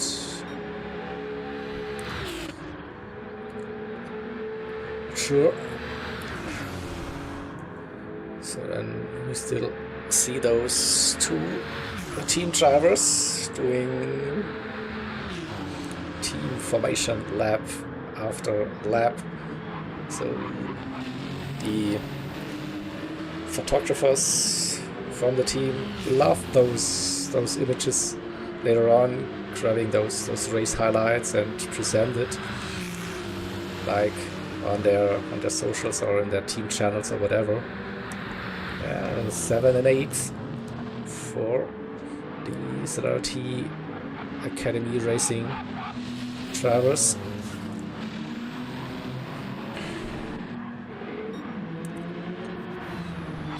And we had heard the news that Rogue is catching a Snowman 2.7 seconds. So probably won't take that long before the 57 Ferrari has caught up with the 66 BMW.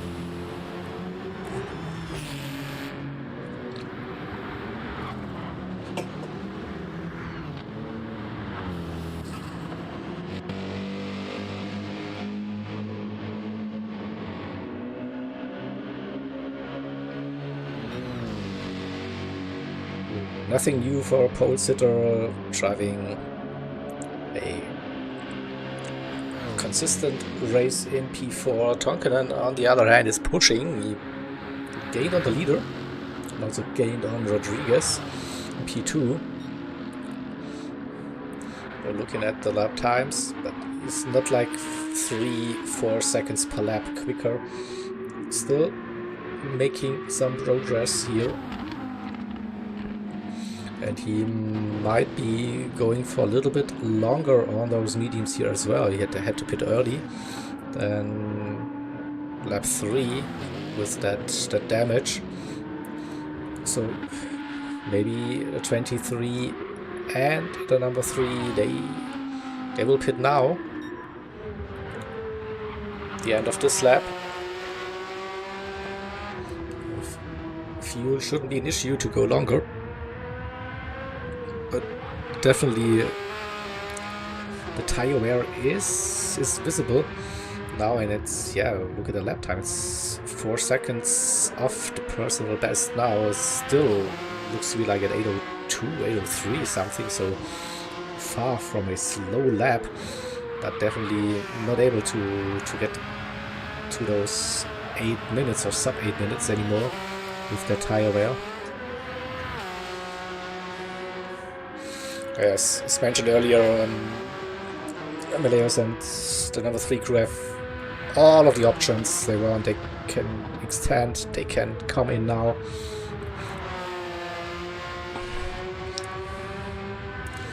So maybe they can judge like the gaps to the drivers. So ideally they would be coming out in clean air.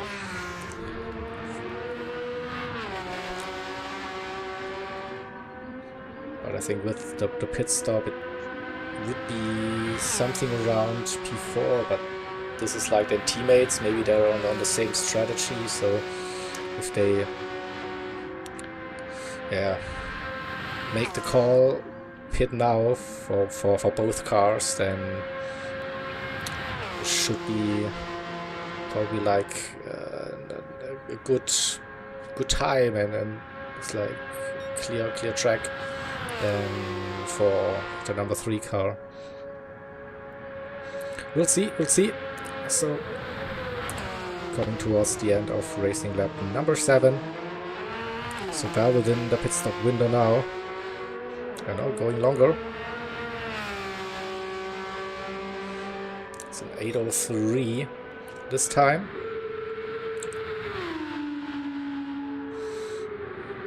Yeah, we have 4 seconds between Rodriguez and Tonkanen. Also the 23 is staying out, and the 81 should be staying out for 2-3 more laps maybe. And going for another sub 8 minute, 7:59.2 compared to an 8:04.6. So that's 4 or 5 seconds net gain on that previous lap. So the 81 with some good progress again after that pit stop.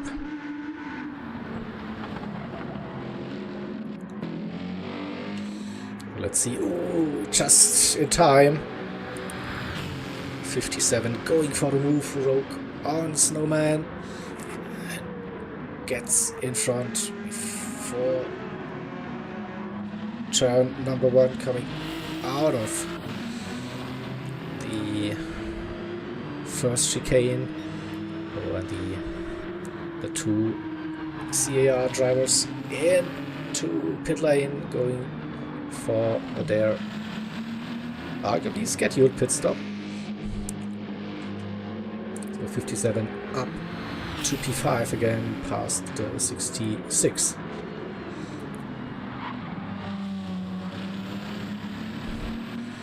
Then Tornello Racing P7 got past ACR. There we see the 2 cars in pit lane going for the same strategy by the looks of it, and should be close again coming out of pit lane. Yep, exactly. So the formation run continues for the 2 drivers, this time the 19 in front of the 91.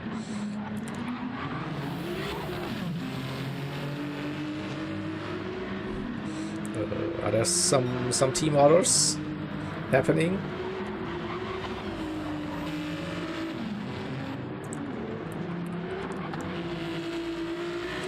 For now, the 19 stays in front of the 91. The number 10 car is in. Again, for service, fuel, fresh tires. And what about the 32? Could also now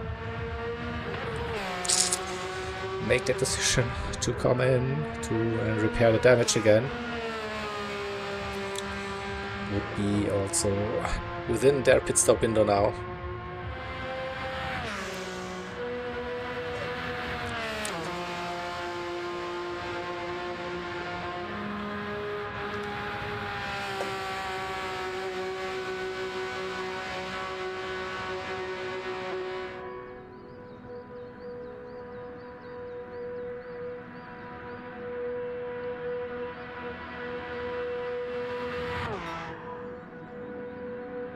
Lost some time again on that lap, so maybe it's time to pit. We'll find out.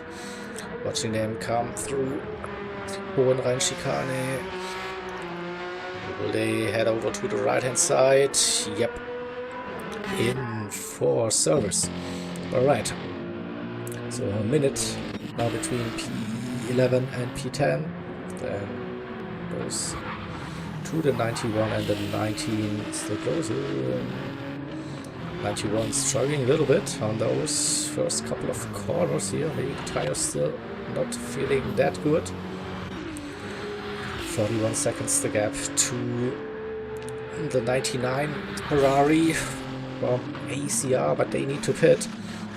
So they will lose that position to both of the 30 Academy Racing drivers. The 33 with that long stint now on the mediums. It's P7. The 66 they haven't pitted yet, so the 33 will jump the 66. Pretty sure. 57 they also had to pit for damage on after lap 1, so they could run one more lap or pit now, but they both will be pitting, so 33 could jump both of them. Then the number 5 AMG is on low fuel now, so this is definitely the in lap. And for the Bielstein AMG, and run by the Track Design Racing crew. Here we go. The 81 caught the 23. now coming out of the carousel, 1.3 seconds. Chasing the Audi up towards Hoi 8.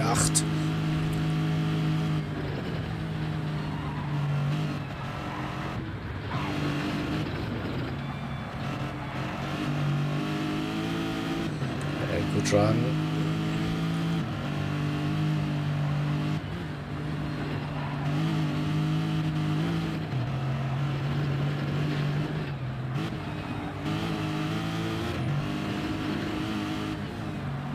Look at how much time he gains through those sections. Eschbach into Brünnchen. Just 6/10 now. Out of Brünnchen. YouTube corner uphill. No drama. Half a second. Closing that gap. Every corner. Here's the tailway advantage. Pflanzgarten, Sprunghügel 1. 4/10. Coming out of Pflanzgarten 2. Carrying the speed to Stefan Bedorfes. 3/10. Approaching Schwalbenschwanz, and he's in a really good position to go for that move on the Döttinghöhe with 4/10 behind. Just a solid run out of Kleine Karussell, and sideways for a short time, but didn't lose too much time. It's less than 3/10. And now it will be probably the easy overtake for the 81.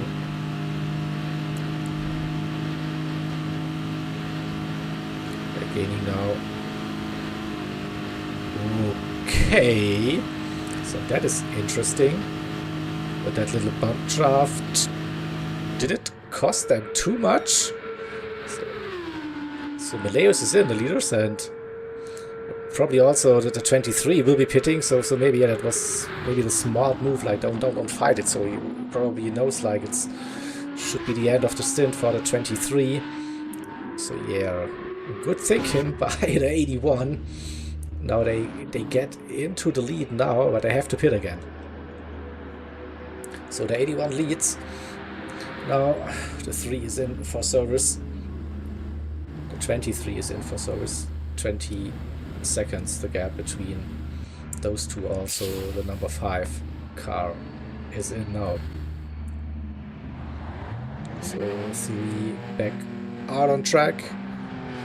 And where is the 57 car? They're also coming in for service. Alright, so Meleus P2. Rodriguez should take P3.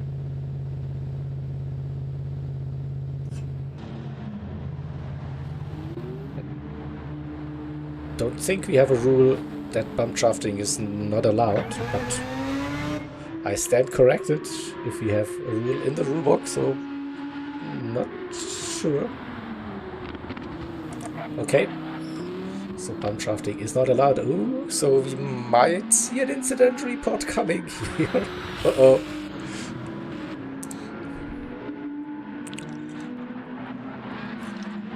Yeah, that was definitely not an intentional bump. That was like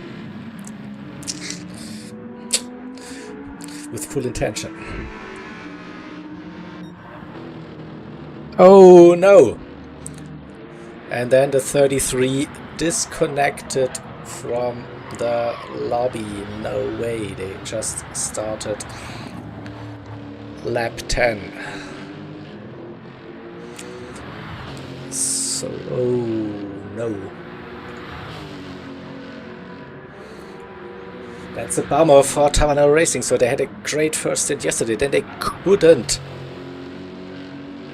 They could not enter the second stint, so with that number 6 car. Now they disconnected. They can rejoin the race for stint number 2, but they will lose some time. So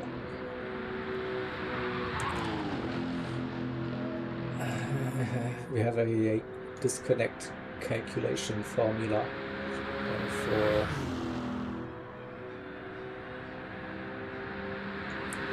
the car, and it's more than 8 minutes. That's not good.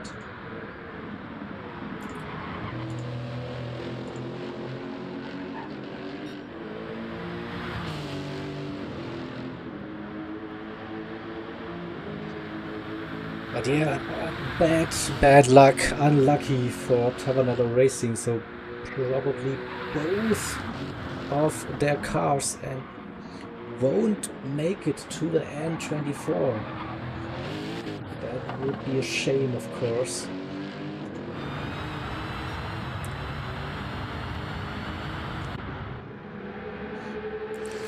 So yeah, I had to do the disconnect recalculation. Sorry, but we are back for the big battle for P7. It is.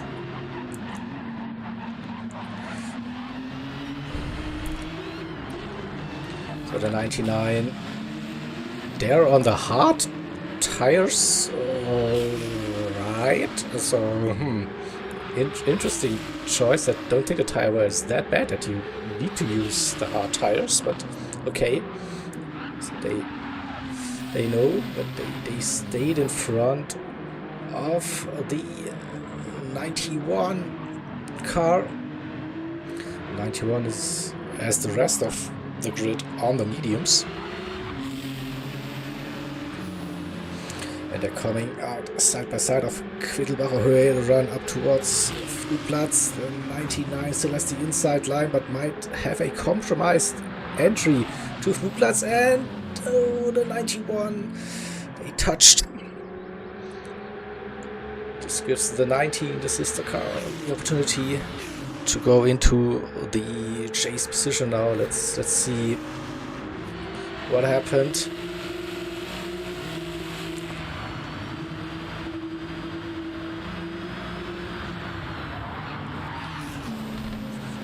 Looked like a little bit of lag, unfortunately, but they avoided the damage, so that's the good news.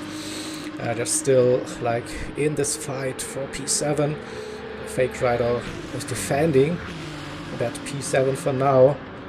Integrale Delta in the 19 BMW right behind, and his teammate Super Soda in 9th position. So this could get really spicy now between those three drivers.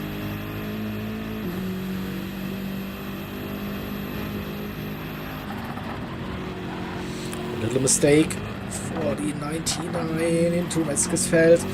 He rides the curb, but he stays in front just for now. How long can he defend this position? Now two CAR drivers right behind. And what a run out of miss hit miss. They break for Beerseifen as on the inside onto the curb. Can he hold it? Whoa! What a move! What a move! What an overtake! A drift overtake out of Beerseifen, but it's not over yet. 99 is still fighting. Now a little gap is opening. Go to the 91, show their perspective. So the 19 is through, the 99 sits between the two team drivers. Now, will they get a run uphill? Not the best run, but the slipstream might help them to get close. Not really gaining for now, because Fake Rider also has the slipstream out of Integrale, so it stays as it is before Mutkurve. Oh, is it? 66, they lost some time. They go side by side through Mutkurve. No, they don't.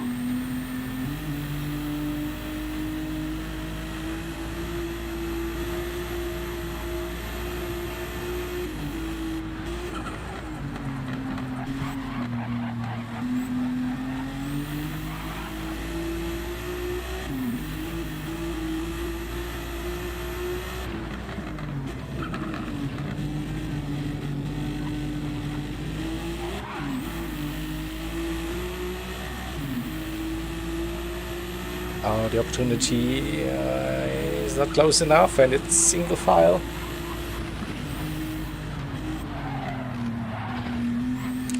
Ooh, the lag is a bit crazy now.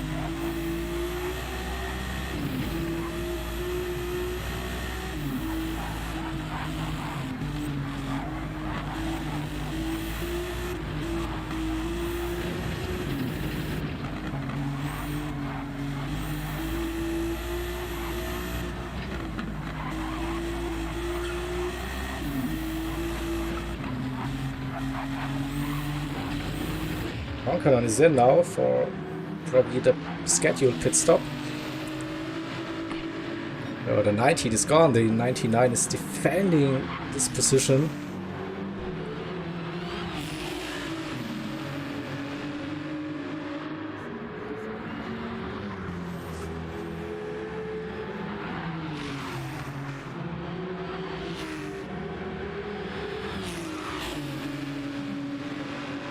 Bit of a wiggle.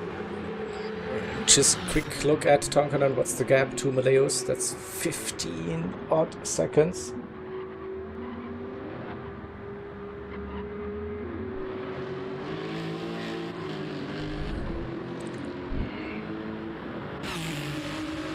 Up to this one.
Finally, the 91 with the pass. It took them quite some time. Again, hard to judge with all these lag in the lobby between the drivers, so that's usually tough to judge for the drivers. But I think as it was as clean as it can get in those conditions, and the 91 definitely on the faster strategy with the medium tires compared to the 99 than on the hard. So let's do a quick rundown and see the positions and the gaps. So after basically everyone pitted, now we have the number 3 TDR Porsche leading with Maleus 16 seconds to the 81 RCF run by Inferno Motorsport Tonkanon, and P2 9 seconds the gap to Apex Motorsport, the 23 Audi, and roughly 20 seconds to the number 5 AMG run by Track Design Racing. 3.5 seconds to Clockwork Motorsports 57 entry, the Ferrari 296.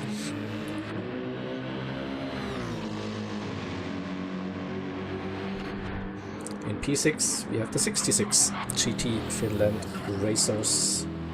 Then the gap to the drivers behind is big enough. No, nothing to worry for now.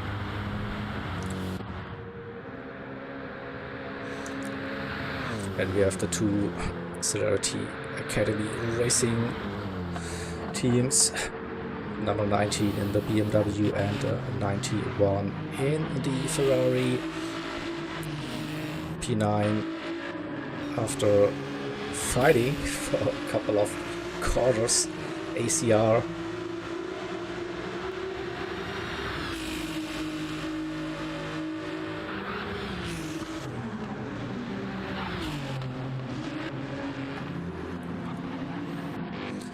P10 for the number 10 Rust Racing Team. Oh, they took a weird line coming onto Nordschleife and they collected some damage here on their AMG.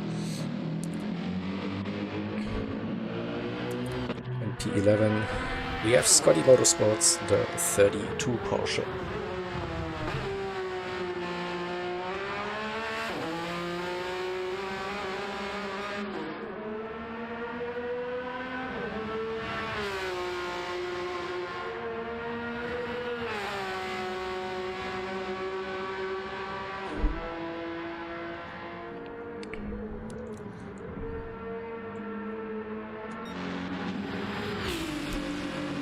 Oh, I think this could be the next battle between the 57 and the number 5, so 3.4 seconds for now. Rogue seems to be a little bit quicker than Pole Sitter so far.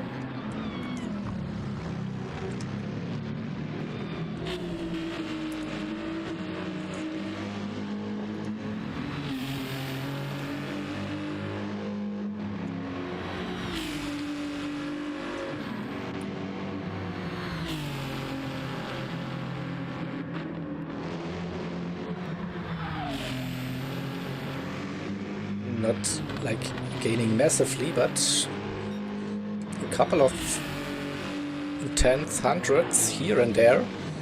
They're bringing that gap slowly down.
Yes, so would take a while. I think now Pole Sitter upped his pace a little bit.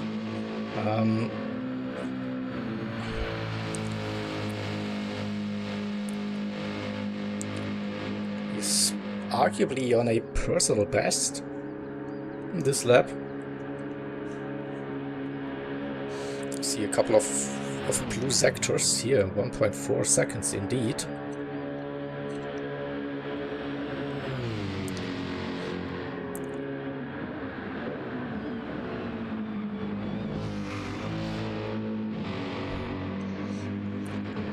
The gap 3.5 seconds and should be a new personal best, an 803 maybe?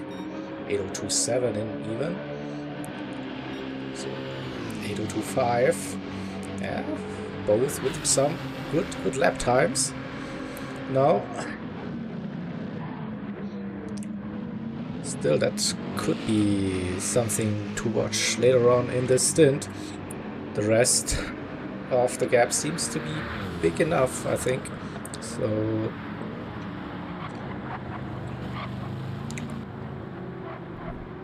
don't expect a close battle here for Snowman. And so after fighting the two Xerati Racing team drivers, now separated by 3 seconds here as well. So I'm still like,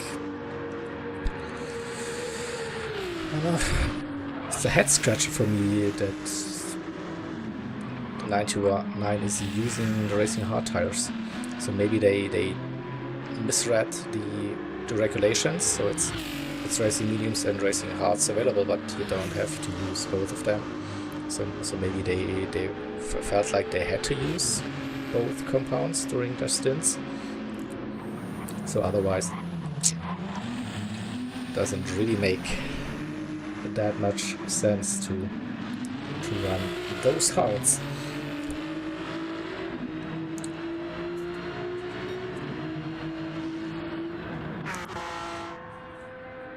Let's see the lap times and the gaps. So Maleos did a 7:58.1 last time around. So still 18 seconds to Tonkanen with that 7:58.0 as the fastest lap of the stint for now. And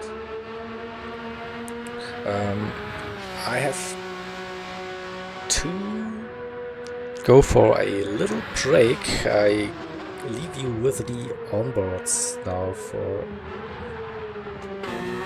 the time being.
Right.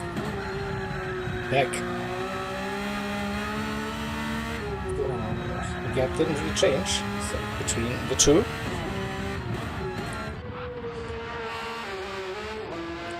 Both flying at the moment, doing definitely sub 8 minutes here after the pit stop, so with a lighter car, tires in a good spot.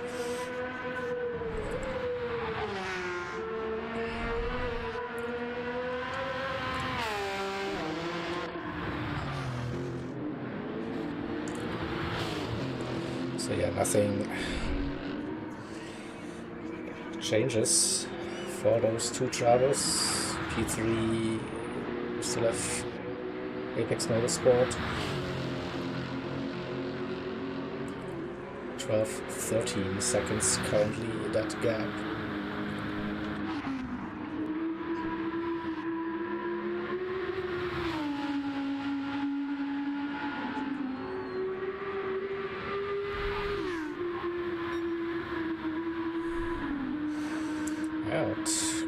Going quicker in that Audi R8.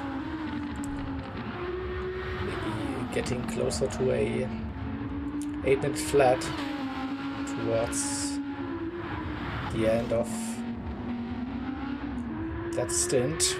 We'll see, it's 8:02 for now. It was blue, so improving. 8:01 is definitely now within reach, and if you can do an 8:01, maybe also an 8:00.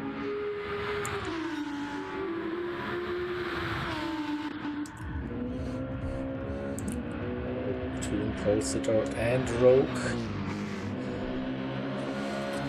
3 seconds, so also very evenly matched currently, the two. So you see some blue personal bests now. The conditions are improving now with the cars having less fuel and fairly new tires. This definitely helps with the pace.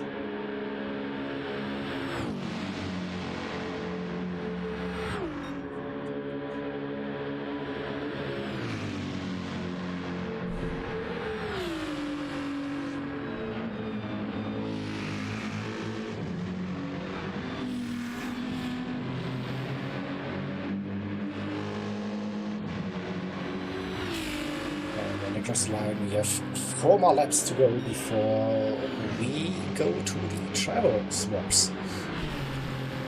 So 3 seconds between P4 and P5. This is still probably the closest gap on the track between two cars, if I'm not mistaken. Yes, Snowman also now personal best. That's good to see that drivers and teams are improving later on in this race here.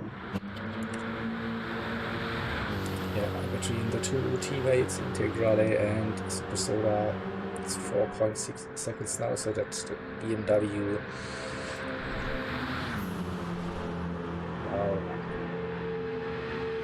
running away.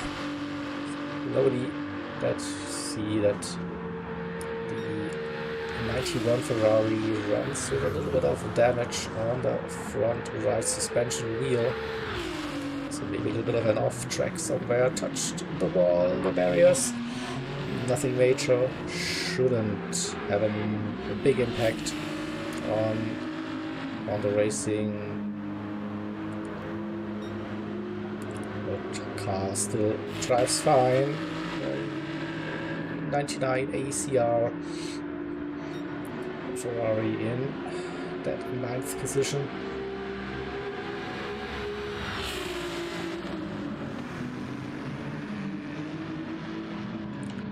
Followed by the number 10 AMG Randall Rost Racing Team.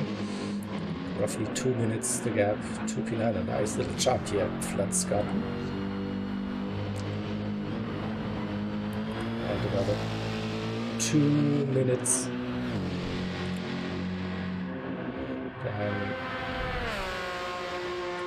For Connie.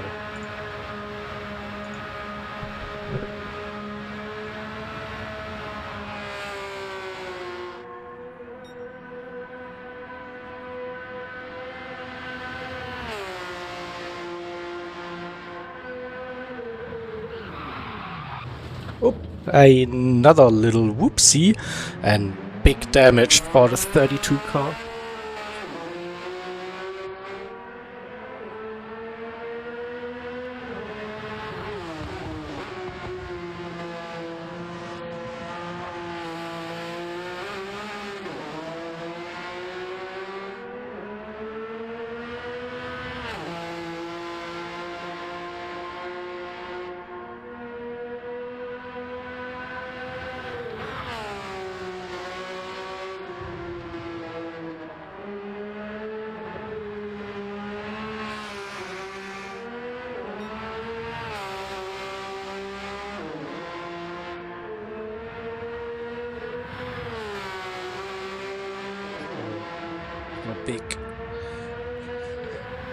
Big damage for the 32 again, so they have to do another pit stop. Unfortunately, also the 10 car with some damage in pit lane again. So those two teams not having the best race so far. Too many mistakes for the 10 and the 32. Just fixing the damage and back onto the racetrack, while the 32 is still a couple of turns and to drive. Coming out of Plansgarten and yeah, 130 roughly away from the pit entry. But good to see them hanging on to it.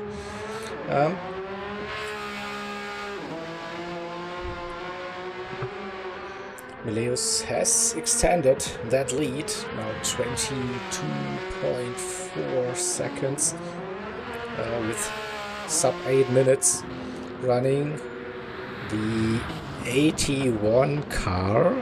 Uh-oh. There is damage on the rear. Tonkanen had a moment during this lap. That's why the gap went up from 18 to 22. So another mistake here from the Dutch driver in the 81 car. That is not ideal, of course, but they're still like in a good position to then in the end qualify.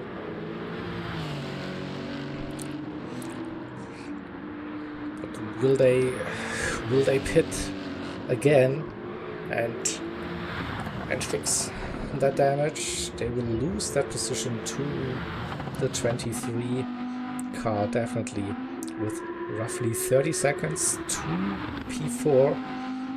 It might be okay to stay on the podium for the driver's mode stand.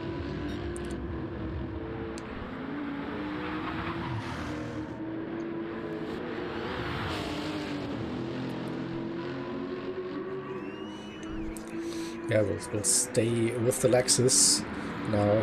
We'll see if they pit or if they just like deal with it, running with the damage. Now it's still 3 more laps to go when they cross the line. So I'm not sure if you really want to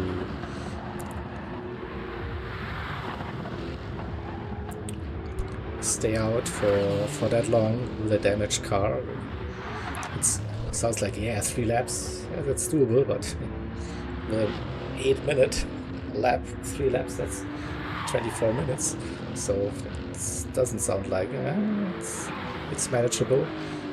So maybe play it safe, pit now, and then push again for those final 3 laps of that first stint here at the NLS number 2, presented by ERF. So losing more time to Mileus here, 24 seconds now. So yeah, the top speed down to 267, just 270 kph here. So it's at least 10 kph down, maybe more So you're pretty sure they have to pit. They're losing quite some time. And yeah, in they go. So the 81 for another unscheduled pit stop to fix the damage. So the 23, they move up into the second position.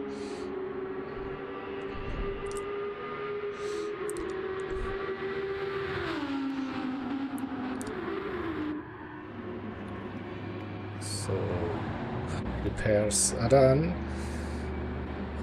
Will they stay in that third position, or will they drop the position to the number 5? Just coming out of pit lane, so P3 it is, with 5 seconds roughly the gap to pole sitter. So now it's 16 seconds to the 23 in P2. That is definitely a challenge.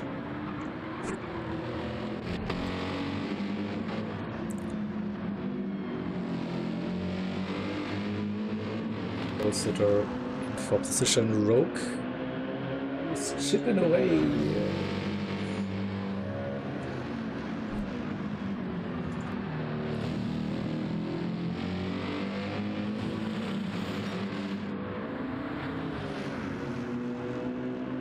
A little bit, but it's probably not enough.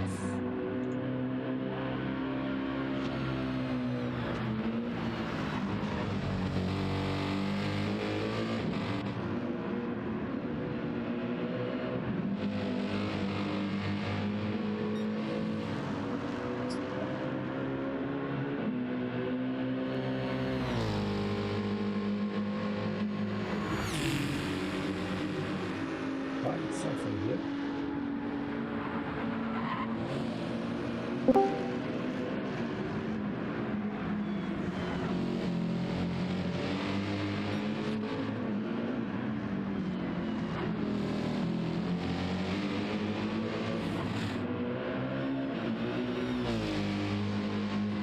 And 7 years slowly gaining the 57.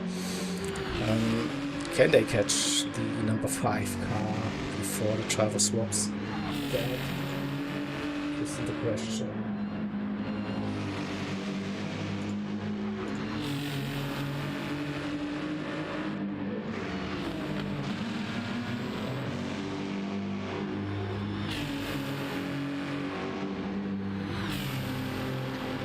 Some strong lap times definitely here with 8:02.1 for Rogue and 8:02.3 for pole sitter, so it's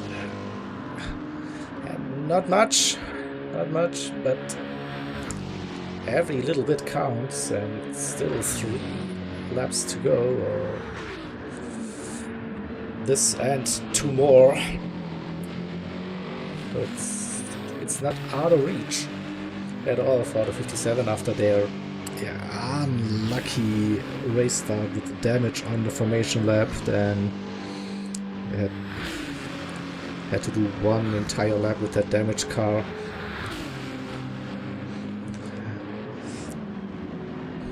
So that extra pit stop and that first lap definitely cost them some time here. So they had the pace in the qualifying definitely to run their have a run for a podium position. Now it's P5, roughly 2 seconds, so it's a little mistake maybe for pole sitter. Looks like lost 3/10. That's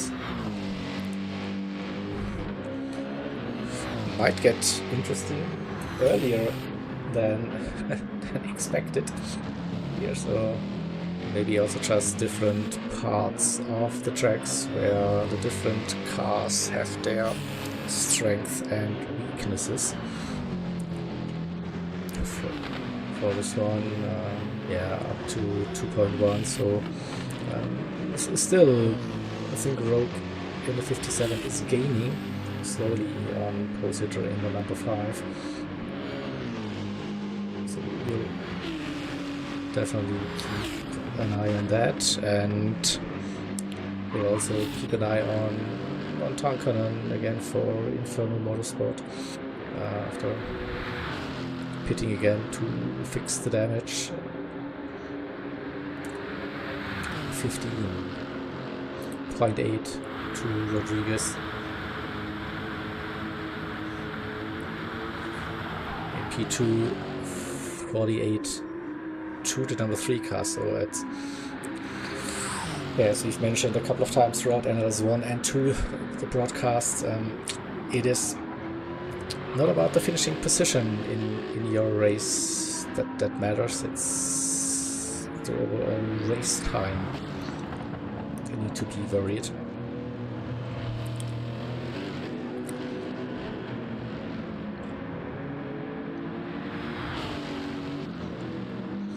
So, but definitely the fastest driver today, but also with like 2 mistakes that caused damage on the car, and they had to pit twice because of that.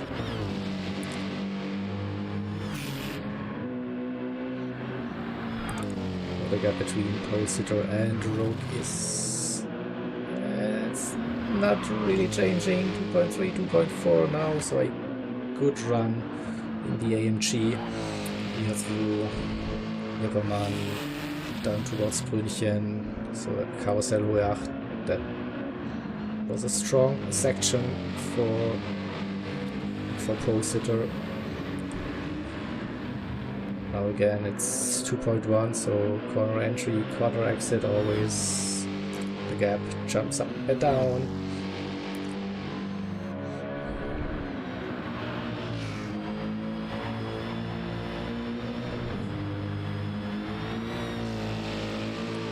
Then out of Landsgarten we have 2.3, so again a good exit. And for the number 5,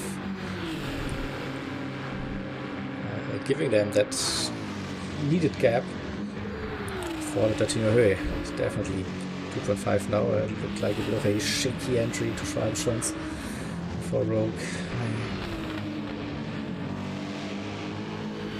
Gets a good run out of Kleine Carousel, where I think pole sitter struggled a little bit, down to 2 seconds now.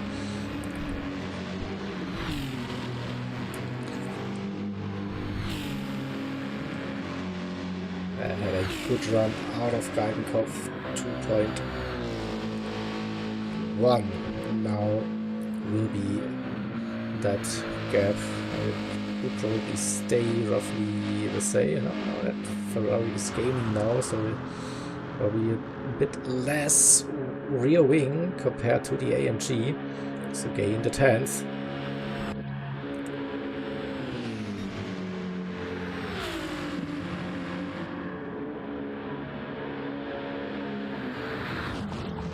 And 1.9. Look, camera, please show us cars. Thank you.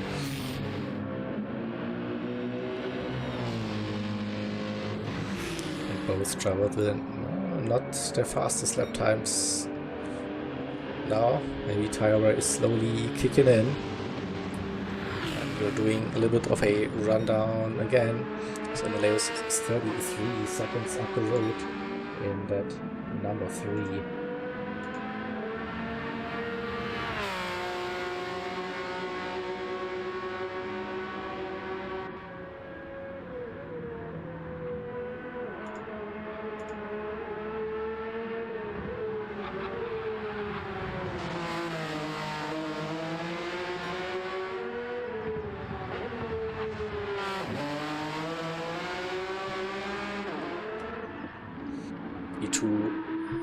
It's Apex Motorsport in that Audi doing a solid job.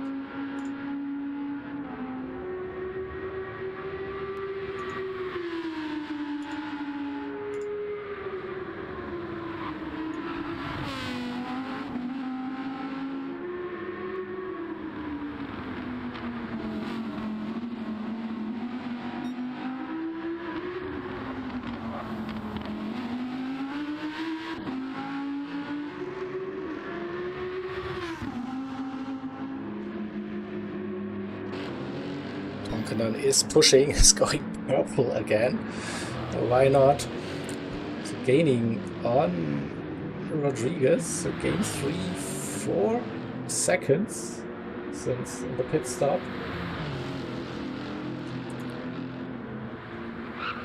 And then with another mistake, we caught it live on stream this time. The third time, the fast driver in the fast Lexus with a mistake and with damage again. This is also a way to ruin a great race, to be honest. Like it's 50 seconds to the leaders for now, and we're losing even more time. Now, pretty sure this gap will go up to a minute, if either way, if they're pitting or not. So that's definitely not ideal for the 81. So also maybe need to calm the Tonkanen down a little bit, or just finish that stint. So think about the overall race time, not those fastest laps. You don't get any points or extra.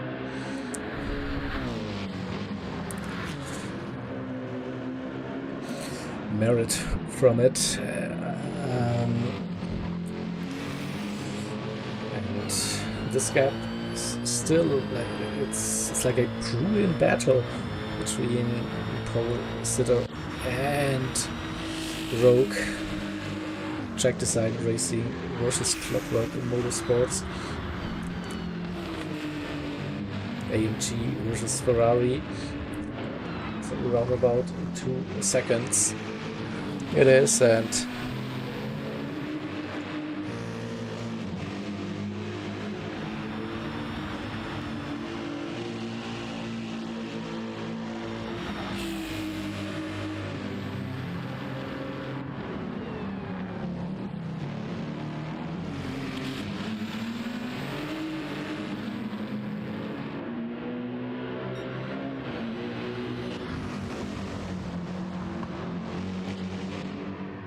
Snowman in that 6th position is doing consistent lap times, 804s, 805s, or that 808. We didn't see that, so ignore me. The 19 and the 91 still running roughly separated by 4 seconds. The 2 teammates in P7 and P8. 10th position, that ACR Ferrari 10 seconds that gap now, doing faster lap times now.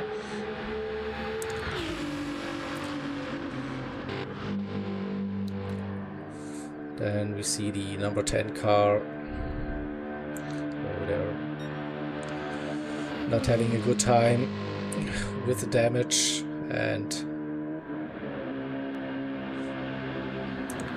again with damage, massive damage on the front and the rear. So if a big crash happened somewhere, they have to pit again. I reckon no, they stayed out. Was their outlap or no? That's not good. Number 32 in P11 for now. So the leaders now close to starting the final lap of the stint. That first stint for NLS number 2. So we have then. Whoa, Maleus, don't do that, don't scare me.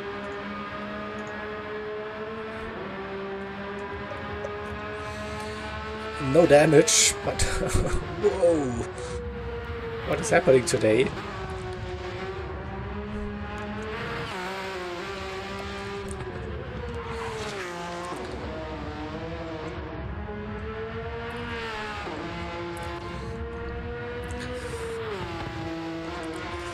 A big scary moment for the number 3, nearly lost their car.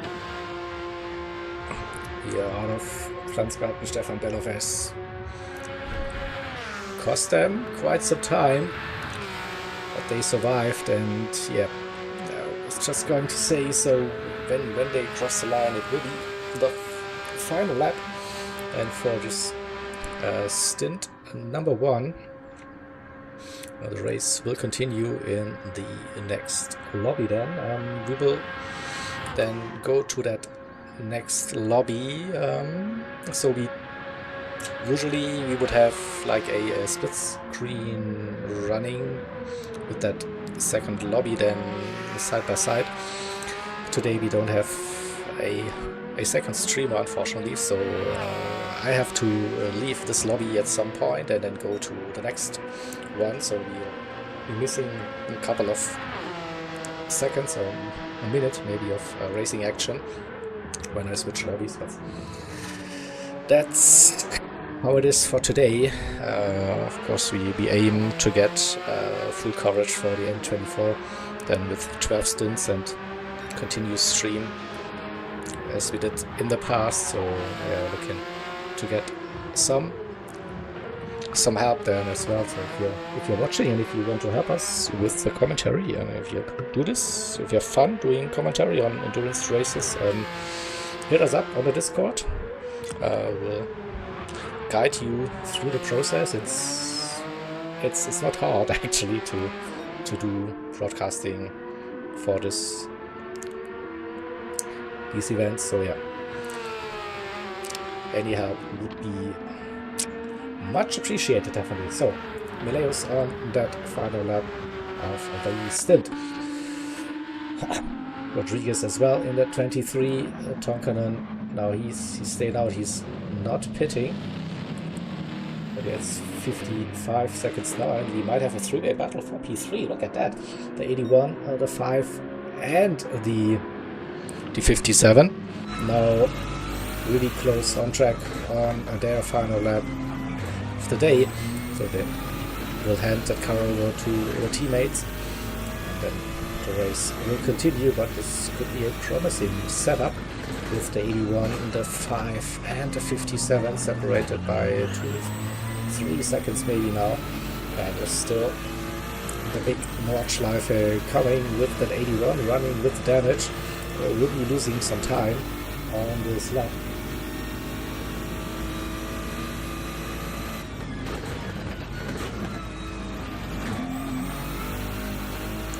Whoop.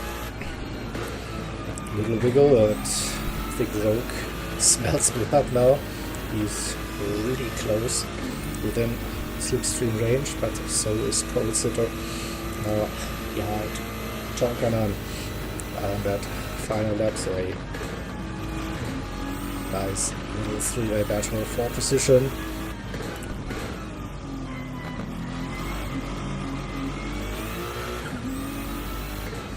And he's in the best position. Rogue gained the most time, definitely, so he's in a good rhythm.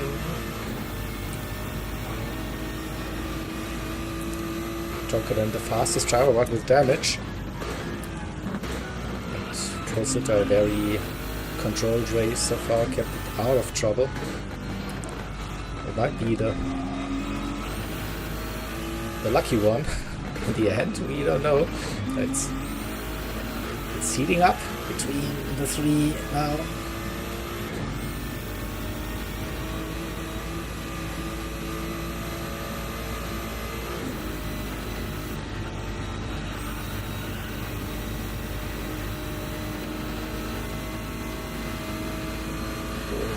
Towards Schwedenkreuz and Pole Sitter gaining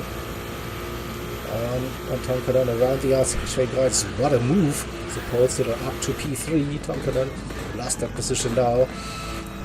So good news for the number 5. Going down towards Fuchsröhre. And there is that limping 81 car sitting between the 57 and the number 5.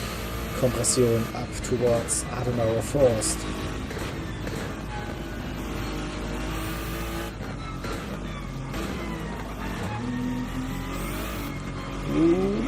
That inside curve didn't look too healthy. Pole Sitter's end, but he kept it on the track. Now as soon as we get to the higher speeds, this is where the Lexus in front is losing time with the damage, and then Rogue outbrakes himself. No! Into Metzger's Feld. He doesn't get damage, but 3 seconds nearly lost. Now time, hello. Nice camera again, showing some trees and some grass again. And let's stay with Tonkanen. 9/10 losing contact slowly, 3/10 to Rogue behind. But this is probably the best case scenario for Tonkanen, that little mistake from the 57. Now could help the 81 to keep that P4 before hanging the car over for the final 2 hours and a bit for this race. So quick check, Valeo's coming out of the carousel, 32 seconds, the gap to Rodriguez for Apex Motorsport out of Mood Quarter now, 26 seconds to Polsitter, who is creeping away slowly, 1 second, 1.1, so that uphill section for Tonkanen and the damaged Lexus is painful. He's losing time now, 3/10 already. The 57 Ferrari is closing the gap again, so Tonkanen is out of slipstream, losing so much time uphill. That car is not running fast again by himself, so he doesn't have the help from Polsitter now. Can he defend that P4? That is the question. Down to 2 seconds now. Rogue in the 57 Ferrari is closing with the run. I think he had to shake himself. Boom, boom. And back to racing. Still more than 2 minutes, 2.5 minutes to go before the swap. 2 seconds to Tonkanen, who has a good run here up towards Uhr 8. And Wippermann not really losing time to Polsitter anymore. That's a great run with a damaged car. Now, to be honest, keeps that gap at 2 seconds to Rogue behind. But then there will be a long straight, of course, so this is still, he needs to get within half a second maybe to benefit from a big toe. It doesn't look like 2 seconds for now, so losing that time again. And we see that Meleus is on the Döttinger Höhe. Rodriguez coming out of Kleine Carousel now will go onto the straight soon here as well. Polsitter 2.3 seconds.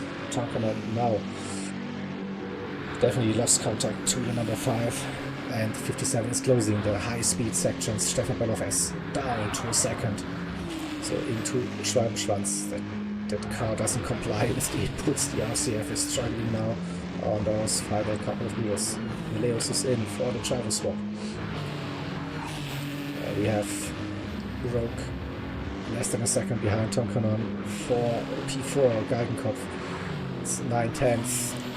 Is it enough for the 81? I don't think so. That car has too much damage, will lose too much time down the straight.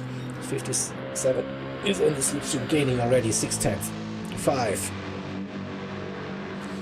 4, and he will blast past the 81 and up to P4 with 3 seconds roughly behind Polsitter. So the number 5 now into pit lane a minute. The gap to the number 3, 57 is in, the 81 is in. Should be a good little start to the next stint. The next driver will be Snowman. And from the 66 BMW in P6.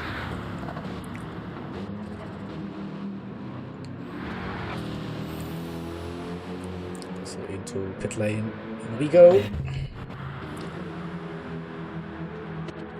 The E19 and the E91 separated by 5 seconds now. And still roughly 10 seconds to ACR.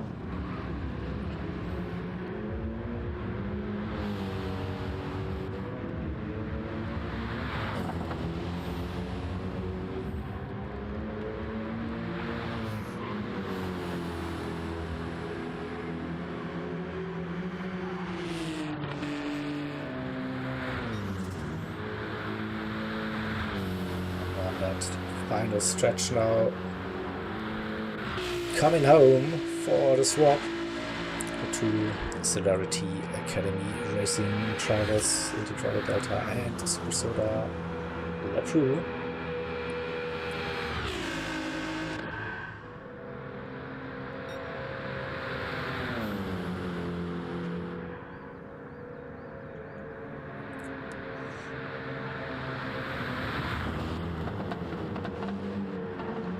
So out of the chicane, and then hopefully bring that car safely back into the pit lane.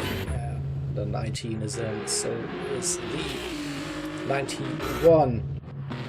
Next up will be the 99 car ACR coming for the trial as well. So then I would say I'm gonna leave this lobby now and join the next one. So until then, I'll do a little bit of intermission thingy and see you in a bit.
Right, so we are back for the second stint here at LS2,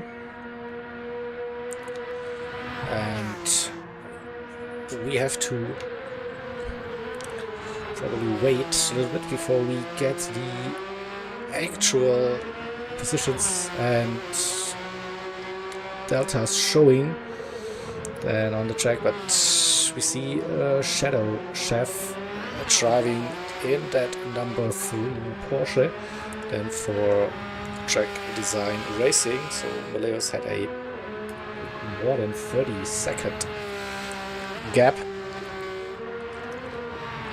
to the next car, and that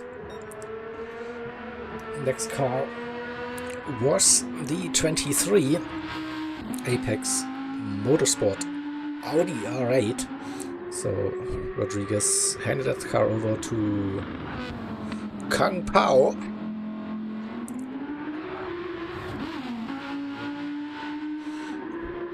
So running in P2, we have to wait for the gaps, then probably until they cross the line. In third position, it looks like on track is Inferno Motorsport, so Yellow Racer, then took over the helm here in that 81 Lexus. They were close behind the 57 car, the Clockwork Motorsport Ferrari.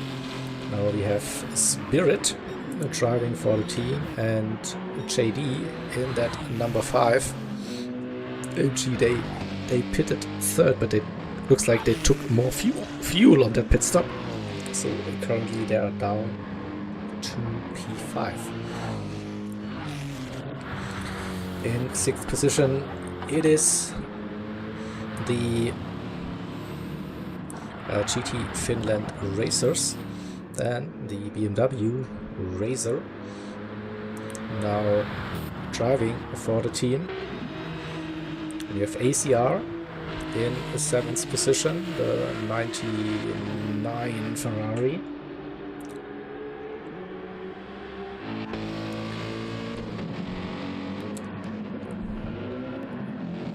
In P8, then it's the number 10 crew, the Rust Racing, and we see the 33 car on the Rust again, so after disconnecting from the first stint, so they could rejoin, finding ourselves in P9. So we are down to 9 cars, so looks like the 32 Scotty Motorsports didn't enter a driver into that race, and we are also missing both of the Celerity Academy racing drivers, so no. So yeah, if at some point the lobby has to start, or it has to start to get the drivers back into the pit lane. It's a long track here to do the in-lap. So looks like the 2 drivers haven't joined the lobby in time, so that's unfortunately the end of their race as well.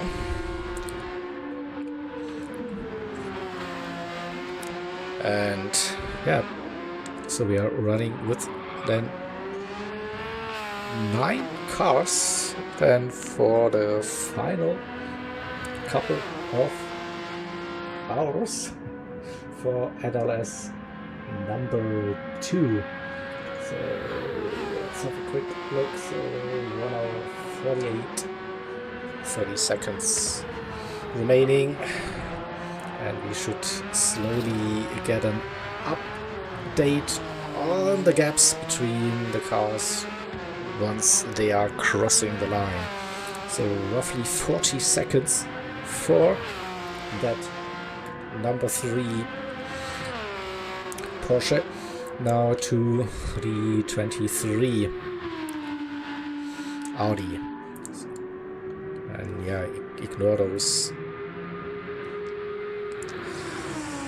jumps on the left hand timing tower. It will sort itself, trust me. So it's like when you join a lobby when the race has started, so it usually takes some time, and with that long lap, so it takes even a little bit longer, but we couldn't do a seamless driver swap today.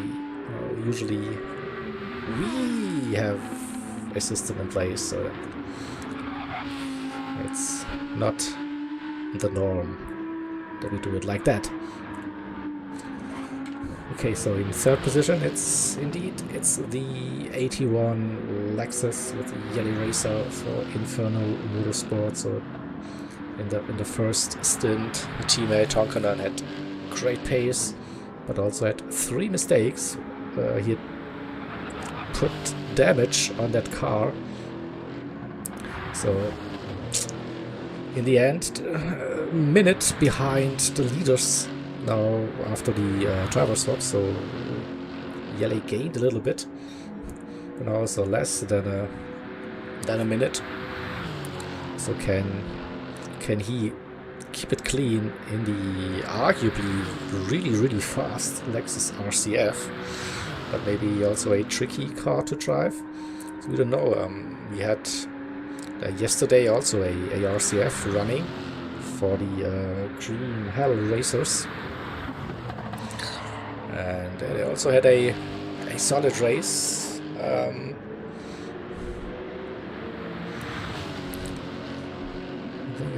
One or two mistakes maybe, but in the end I'm sure it was top 4, top 5 finish. So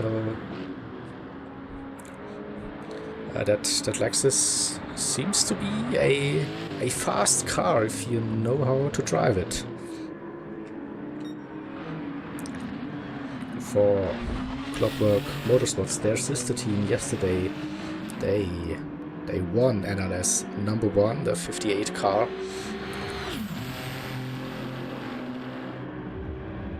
So they're in P4 currently. They had a bit of an unlucky race start, damage on the formation lap, and put them on the back foot early on. They fought their way back into the top 5. Currently running in P4, and we know that car has some pace. Both the 57 and the 58 are running that Ferrari 296, so most likely they have a shared setup as well, and for both of the cars, so also a similar setup. And we saw it yesterday, like that car has some serious pace. Yeah, but we'll see what they can do. In that 5th position now, the number 5, the Bielstein AMG from Track Design Racing. So their 4th entry in the NLS races. Yesterday they went with 2 Porsches. Today 1 Porsche and 1 AMG. Can they qualify with all 4 of their cars and for the N24? For now it looks promising, as well as for Clockwork Motorsports with their cars being qualified, and for the 24-hour race later on also the GT Finland racers have entered 2 teams. Yesterday the 67 in the Audi R8, today the 66, the BMW M6. And also looks like very promising for the Finnish team to get both of their cars into the starting grid.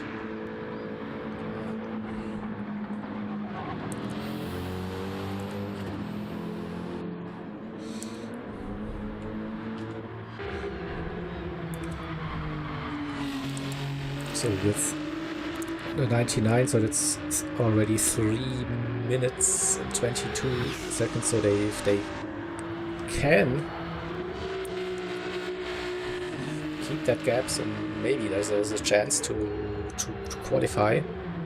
For this one, arguably the drivers further down, the bigger gaps, very, very hard probably to get into the main event.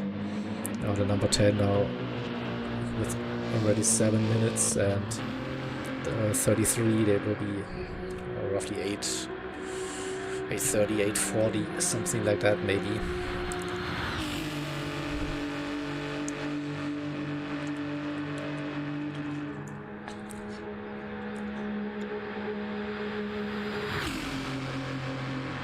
But it's still good to see that Tavanello Racing, Ferrari competing in that second stint for NLS number 2. Even like if it's very unlikely that they will make it to the grid, and yeah, with that, yesterday they had to retire the car after the first stint, their number 6 entry. Today with the disconnect, so it's a shame really to probably not have any of those Ferraris from the Tavanello Racing team and being represented. The faster pasta crew.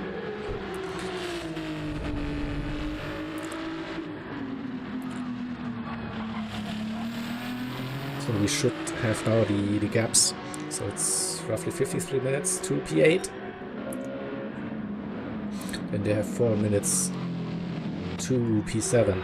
A minute and 46 to P6. So it looks like the top 6 in a good spot. And just as I go to Racer, he has damage on the front of the BMW. That's too early. Yeah, I think he needs to pit and fix that damage. He will keep that P6, but lose, of course, valuable race time. Yeah, indeed, he is in.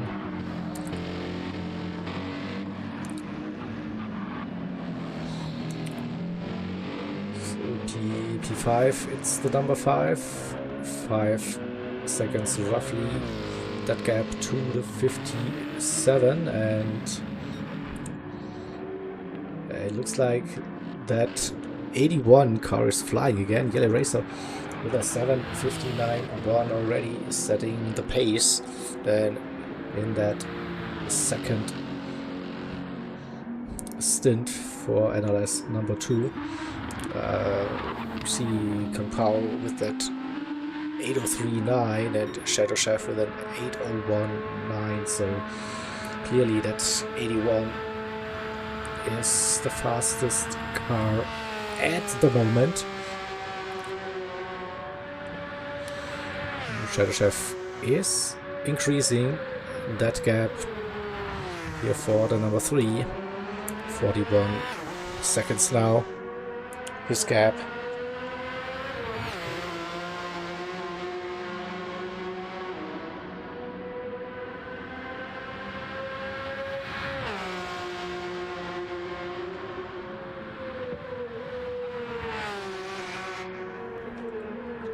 So for this second stint, it's the run to the flag. Like there's no more driver swaps now happening. So that's the thing. And I heard someone joined my chat. Who is it? Speak if you dare. Hello, hello. Yeah, I was just checking my mic. Yeah. Hello, everyone. Good evening. Hello.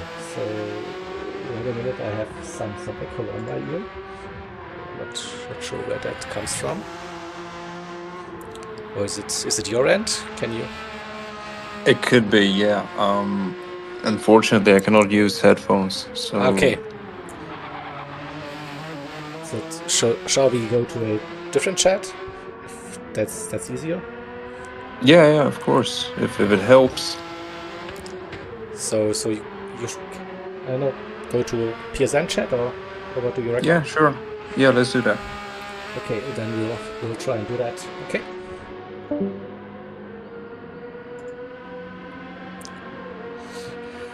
So let me quickly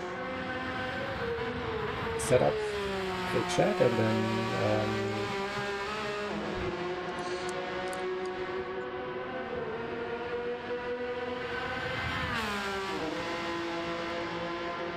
see, I can integrate that somewhere, somewhat.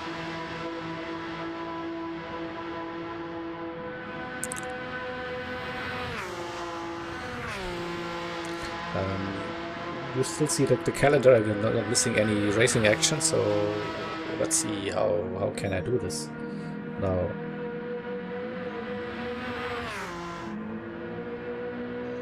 So should be able to.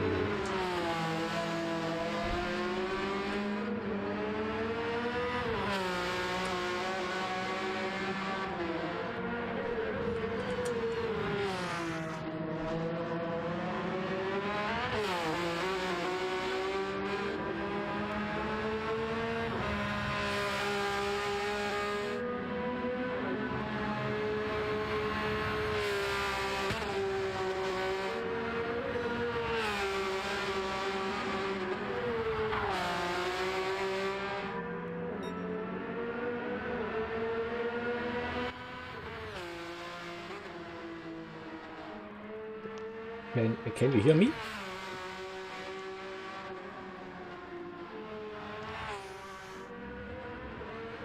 So is that any better? Yeah, Can that's you hear me not. now? Yeah, that's way better. It's not that much echo on my end, so that's way better. No. Good. So let's go back to the live feed, and we didn't miss any of the racing action. So a bit of a stressful event for me, to be honest, to do it solo. But the good to have it. So it's for you don't know it. It's Mr. T, the organizer, the creator of the ERF himself. So good to have you with us here on the broadcast. Welcome. Yeah, I can't hear you, Jaeger. You can't hear me.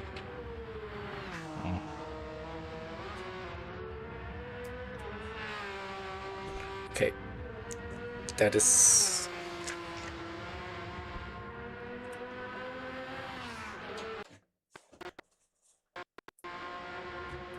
So, can you hear me now? Is that better? Yeah, that's perfect. That's perfect. So, okay. So, I had to switch my headset for that. Okay. Most importantly, you don't hear me twice or hear yourself, and yeah. That's totally fine now. Okay. So, that's been sorted. All awesome. that. Thank you so much. Yeah. All that techie stuff here. here. I want to take a minute to just thank you for everything you've been doing. I'm so grateful. It's stressful, but it's fun at the same time, you know. So without that dedication and stuff, so it's something. But yeah, I feel like we have still a great setup here running, and good to be back with some ERF racing. So it's been a while, right? Since we left last year. Yeah, it's been a while, and I really wanted to do that for a long time now. Finally, we're back. Yeah, a little bit rusty. Yep. We're getting there. That is so correct. Yeah. And it's been a great race. Also yesterday as well, awesome racing. Today, like the final laps of stint 1, the race really came alive, especially for P3. It's a shame that there are bigger gaps now, but I can still see that there's good racing on. Definitely, and there's still like I don't know, those gaps that they won't stay like that. So we have this fast charging 81 Lexus there on the track again, gaining some time. There, Yeah, that's, Geely Racer is actually a very fast racer. yep, He's a very fast driver, so I expect him to try and catch Kung Pao. definitely. He just needs to keep it clean, like, right. So we saw like Tonkanen, what a qualifying that was. I mean, Incredible lap. I cannot believe it, honestly. We insane. know for sure that in the Porsche we cannot do that, so it's incredible. Yeah, but then yeah, you had like three mistakes, 3 times damage, then with that car, and then he's dropped down to P3, 4, 5. That battle towards the end with that damage and over a minute. Yeah. That gap now, that's wow. Even that. It just shows that endurance racing is all about consistency. You can be the fastest car on the road, you can have the fastest lap, but if you're not consistently doing good laps and making mistakes or crashing, it takes all that away. Yeah, I mean, perfect example in that first stint was your driver, Pole Sitter. Like in that number 5 AMG, kept it clean, like, and then was basically gifted that P3, but yeah, he kept it really out of trouble, and yeah, solid race pace. Absolutely. And you must be happy. I think so. Yeah. I'm so proud of him. He did a great job, honestly. Taking it to the big boys, and he's just been doing constantly good lap times, and I'm so proud of his effort. Yep, totally true. And I mean, you must be delighted as well with your own team, TDR. They're having 4 entries in the NLS races and all doing really well so far. Yesterday and today as well.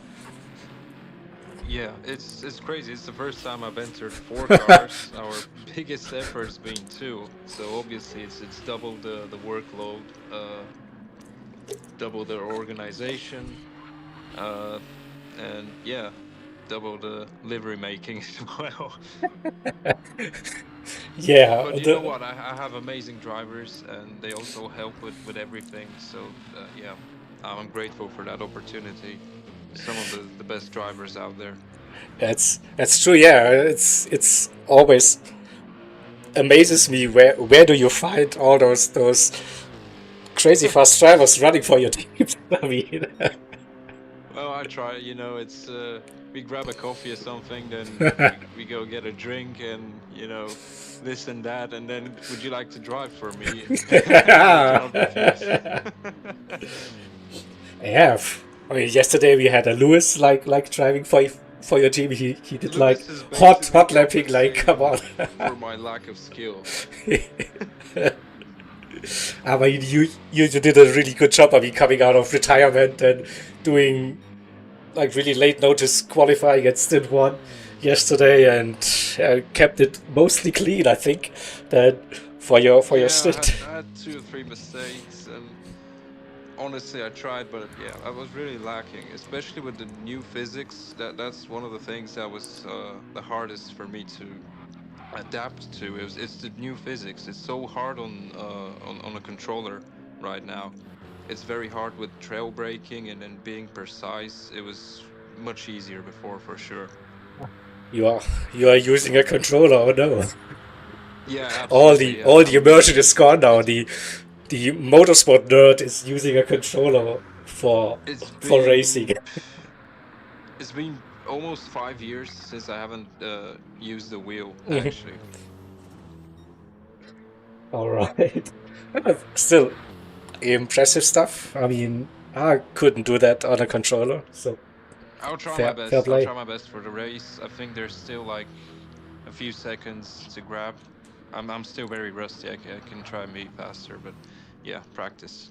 It's all about practice. That's it, yeah. But I think you know it, I know it. With doing the preparations in the background, there's not usually that much time to do practice for actual racing. Like it's like the last, I don't know, 10, 14 days I was quite busy with all the setup and stuff like that. So I was like, I haven't turned the wheel in ages. Well, you've been literally creating apps. Yeah, exactly. So I was really being tired and fed with like how the initial setup went, like And then, yeah, in modern days now, like with the assist of some coding agents, you get to implement your visions. That is quite interesting. But yeah, it is a really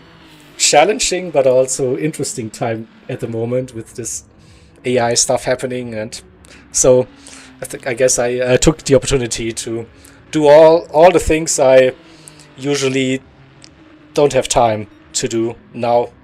Somehow I do, and find myself in that next rabbit hole. Like, this is always like you start something and then, oh no, dig deeper, and yeah. I can relate to that totally. Yeah, but you've done a outstanding job. Honestly, outstanding job, and it only will get better from here. It's a great base you have there for Yeah, the it's broadcasting side.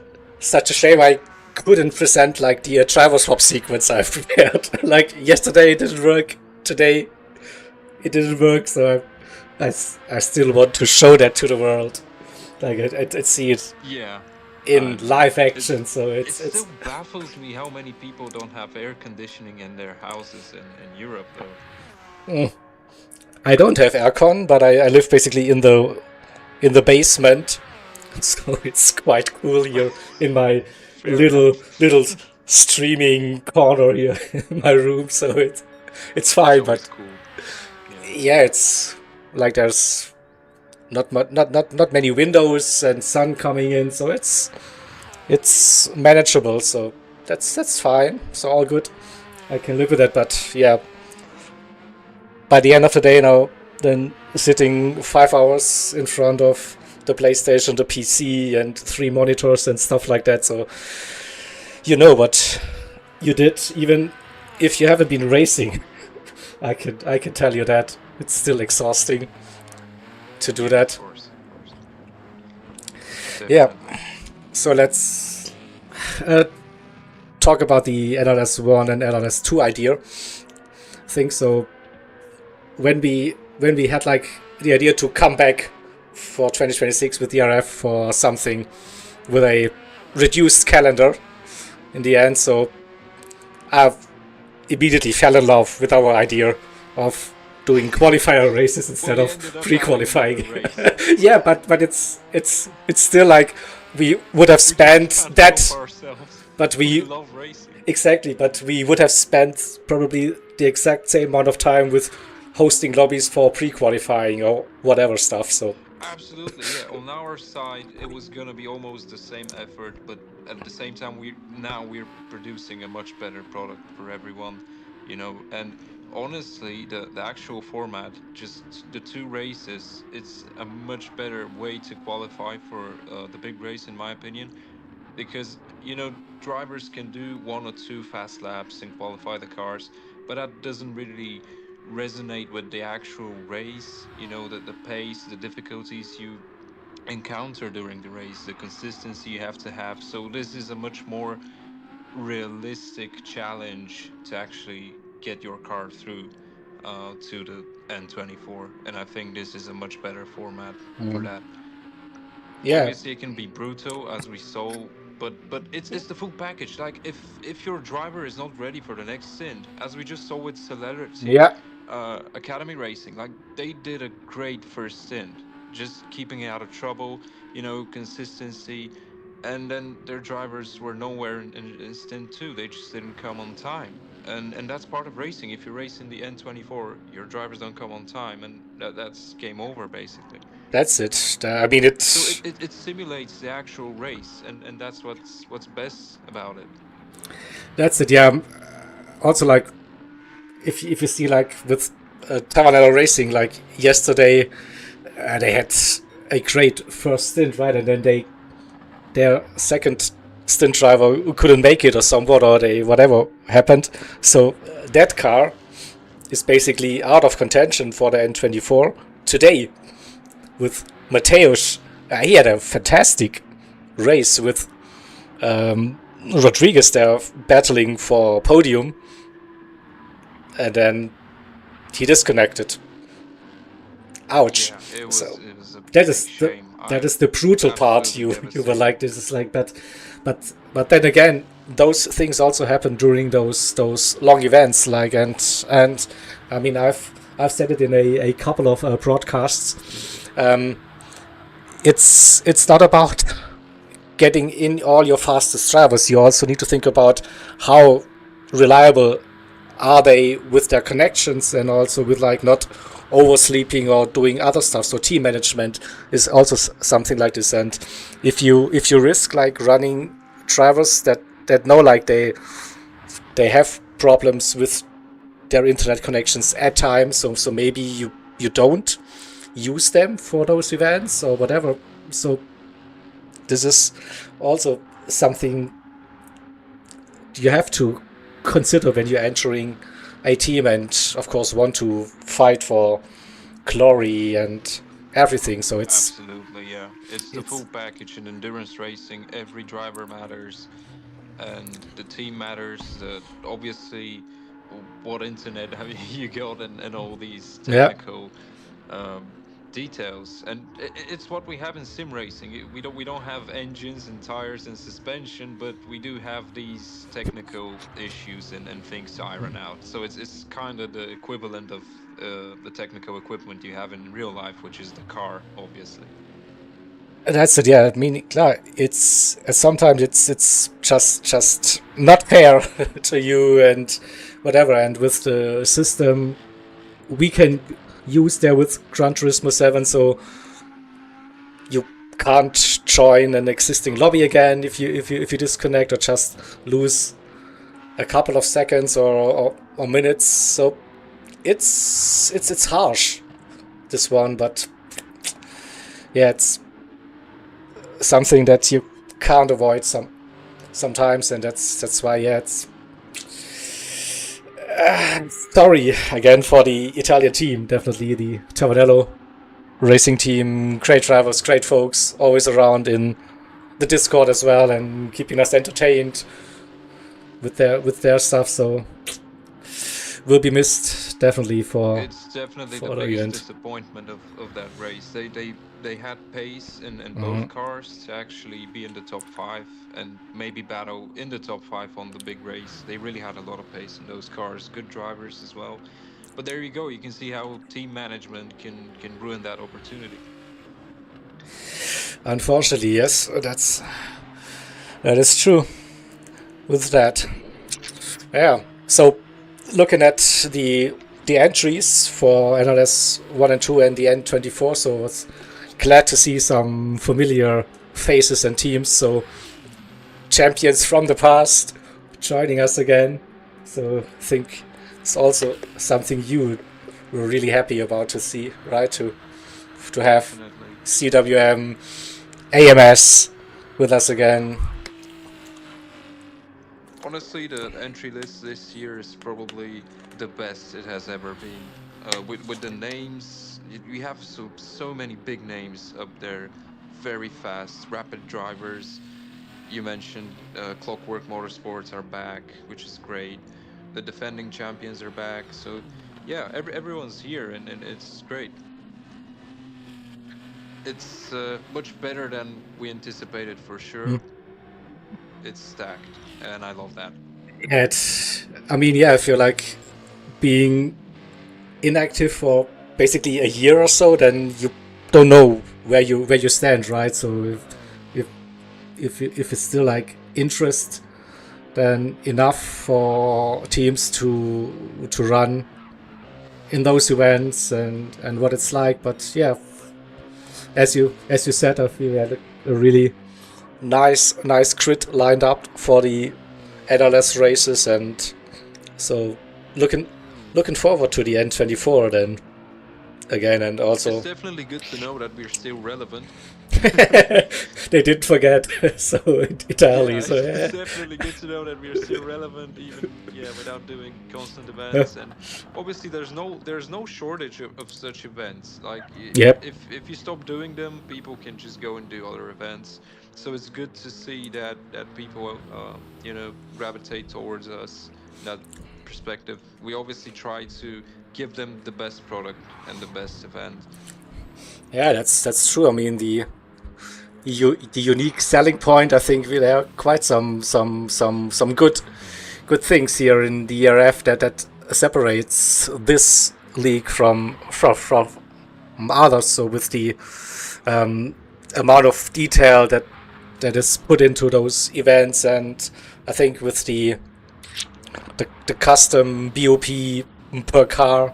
Also, this is also like not many leagues are doing that in with that, and Yeah, so this is we try our best. Obviously, with the limitations of Gran Turismo, our own personal time, and you know, we make mistakes all the time, especially with our rule books. yeah. But it's a human thing to do, and we try to learn. And yeah, it's not easy when you do it just for fun. Yeah. Obviously, we don't get paid to do it, and we have other stuff to do in our free time as well. So yeah. Exactly. It's here at least one or two people actually read the rule books. So that's a good thing. At least we know they read them. Yeah. So it's like on purpose. So it's like we put in those little inconsistencies and bugs in, and so that we know like someone will find them, and it's good to know. No, it's just like Yeah, and the as you statistics said. aren't very good because it's like 15% of the people that actually find them. So it's like about 15% of the people that enter our events actually read the rule book. Yeah,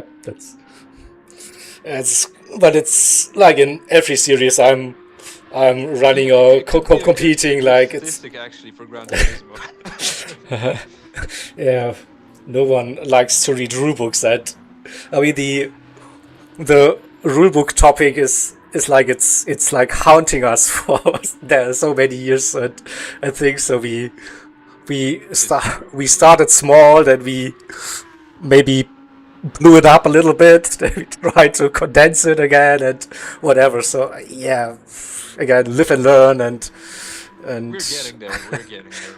at some point, exactly, yeah, hopefully, and or by the end of the time, then no one else will read anymore. Will just Oof, there's a whatever. lot of lag there. Meanwhile, sorry Jaeger, but meanwhile, Geely Racer is actually on the back of It Kung is. Pao now. Yeah, there was Yeah, a little mistake, I think, from the MS driver. So he had an 806 on lap 4, and now is struggling a little bit with that with Audi to go that pace, and the A1, yeah, within the slipstream range. Now here we go again. Fight for P2 is on. the Inferno Motorsports driver has been gaining time since the stint started, but I think he gained a bit more time in the last 2 laps. Yeah, maybe some mistakes from Kung Pao here and there. He's improving now. He's on his best lap time right now. F. Better late than never, right? But maybe he needs the pressure. Like, oh no, there's a car coming now. Defend with all that you got. But still, like, the gap to Shadow Chef P1 51 seconds, so that's a commanding lead for the 3 car at the moment. So that looks very promising, and could also be maybe the fastest overall race time with that stint. That first stint was amazing. Mileus, now Shadow Chef, really good lap times. It's quite possible. Yeah, when we made that team, we actually knew that's going to be one of the fastest teams. Definitely a great driver lineup there. It is, and we see that battle now. That second now, and could be a nice setup for the Dettinger maybe later on. So closing that gap bit Absolutely. by bit. He's feeling that right now. Alexis driver is closing ever so fast. It is. Was it like a surprise to see those Lexus RCF being that competitive? We had yesterday the Green Hell Racers also with a great race then in that RCF, and today with Inferno Motorsport? Yeah, definitely. I mean, we did a great BOP. All cars were pretty equal, especially in the long run. But yeah, you can see that when when the drivers apply different setups, you can see that some cars have a bit more edge than others. So you'll probably have a tiny adjustment on the BOP for the N24 to bring the cars together. But I think overall the BOP is great. I mean, maybe just some tiny adjustments. I can see the Audi lacking a bit. Also, the Ferraris have got that crazy top speed. Yep. Nobody else can reach that. I don't know what they did, but obviously the car can be unlocked in a way, so we'll look into that as well. Ooh, it's close now into Wood Kurve, but had to back out for now. Surely he won't try. Yeah, surely he won't try a move here. Something I did yesterday. Oh, Kung Bao goes wide. Yeah, it's.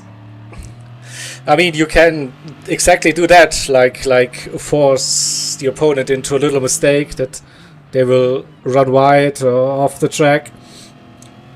But usually now you have to be patient now coming out of the carousel. Now this technical section. Wait till the dotting guy, yeah. Usually, yeah. I mean, it's unless someone like really runs off the track, and it's not gonna happen here. So yeah, single file. With similar pace is almost impossible, especially in the dirty air. So is the dirty air better or with that custom BOP, or is it hard to tell? Like, because teams can use different like aero setups. It's definitely not bad. I mean, to what I remember running in dirty air years ago, obviously I haven't been racing for ages. It's definitely not that bad. It's manageable, but if you don't have much more pace than the car in front, it's very hard to overtake. That's it. But it's like the real slipstream setting in the lobby you're using, right? So it's not like some. Yeah, it's pretty good. Ooh, side by side contact near the end. There's the 3D Stefan of S. Where are we? Camera. Yeah, you're a little behind on the stream. Sorry, I have to. That's fine. You don't want to go side by side on the Stefan Bell of S. Nope. There you go. J-Lee Racer, what a move. Props to Kung Pao for giving him enough space, obviously. What a move. It was, yeah. So let's see if we can bring that up on the replay. No, of course, I joined the lobby too late, and I don't have the replay labeled. Oh, we have a yellow flag happening. No, the number 10 car! Oh! Ghosting.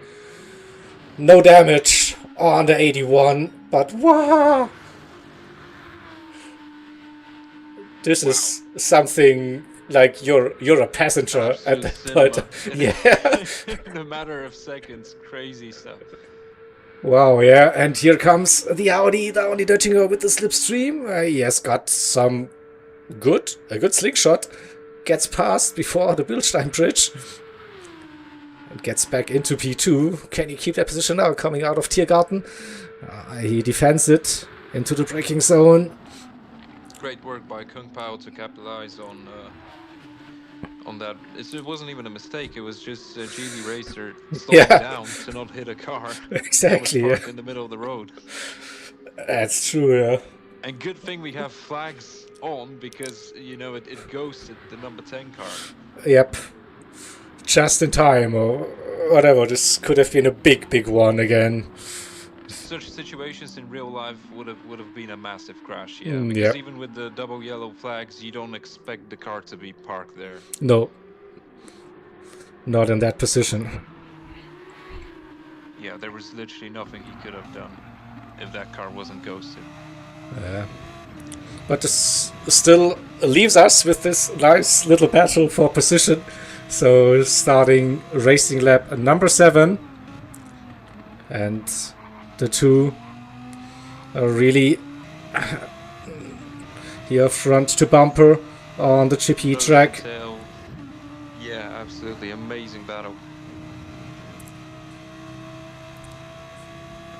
race has definitely come alive in that stint. Yeah, we see. I also just realized that our Italian friend has gained a position to 33, car up to P8. So they are not lost. It will be interesting to see his progress because Yeah. obviously a lot of cars now retired. Maybe, just maybe, if he's lucky, he could possibly get that car in the top 14. Let's see. It's a bit of a stretch, but yeah. Who knows? Yep. Anything can happen. It's still a bit of time to go. 1 hour, 7 minutes, Yeah, it's according to the clock. Across the finish line, so anything can happen for Tavernello Racing. That's true. So Kung Pao, he's defending that position into Hudson-Bach. Like, but can he hold on to that position for that much longer? That Lexus seems to be a bit quicker overall. Yeah, the Lexus is definitely a bit faster, especially on the corners, which is interesting. Kung Pao is doing a great job so far under pressure. Yep, we saw that yesterday with that 67 audio rate for the GT Finland racers. So I think they posted in the Discord like that they basically run max rear aero or something like that. So they were like slow on it, like crazy slow. It looks like that car. A bit wide there for Kung Pao. Yep, it is, but still keeps his nose in front. And that was close. Through the compression up towards, I don't know, Forst, he is still. Oh, and there was a leg punt and damage. Oh no! Yeah, that was definitely lag as well there. Yeah. So, not sure it was. Obviously it wasn't intentional as he slowed down Yep. now, but the damage is done, unfortunately. That's it. Yeah. Oh, that's so unlucky. And now he goes for the move. Okay, so yeah, unlucky moment. It's one of those things in Gran Turismo, yeah. Unfortunately, still exists. Yeah, but it's not just Gran Turismo. It happens in all of the other simulators, online racing, like with netcode. You can't really avoid it at some point, and also with ERF being very, very international, like drivers from all around the world and different locations, of course, different ping rates and stuff like that. So it's not that easy with that, but still it's such an annoying thing, like, right? So that still I feel like the lobby quality and is still not where we left with GT Sport, and so that's a bit of a shame, I think. Yeah. Especially lobby spots. It's crazy we still have 16 lobby spots. That is true, yeah. One good thing for Kung Pao though, it's basically the pit window for him. It's lap 8, so he can just pit in. You know, he's not gonna lose too much time. Yeah, he's very low on the fuel already, so it would have been the in lap either way. But of course, like, that damage will cost him now and will cost him during the pit stop a little bit. And he runs wide at Moon Curve, touches the barrier, but no additional damage, luckily. But is outside of the slipstream range now. So that's... Not sure, he will probably lose 2-3 seconds now before he gets to his crew, and probably a bit more. He was losing anyway to the Lexus. Yeah. So yeah, it's not ideal at all. But in the big picture, at the end of the day, the whole point of that race is to qualify for the N24. So they're safe for now. Most likely, yeah, but yeah. So let's have a run down and see the gaps for the other cars. The Clockwork Motorsports Ferrari, the 57 entry, and running in P4. So yeah, there. The gap has been quite steady between P4 and P5. That's true, yeah. So looking at the lap times, so JD a tiny bit quicker, half a second maybe per lap, but it's look at that. Let's go, JD. go. So yeah, but true. Also, yeah, it's like it seems like the number 5 AMG is the car for consistency. That's literally all you need to win that race. Well, a little bit of luck with safety car and technical issues, obviously, especially disconnections. You know, that's the worst bit. That is true, yeah, and so yeah, so we will see maybe safety car for the N24. I'm still here for redemption. In 2023, the only year I did this race, actually, we were set to finish on the podium, and then we disconnected, so we finished P6 at the end. So Shadow Chef now enters pit lane, goes for the scheduled pit stop, so also low on fuel. And then for the second stint, then to finish the race. And everything under control. But yeah, for the NLS races, so we decided against implementing safety cars. But for the N24, this will come back.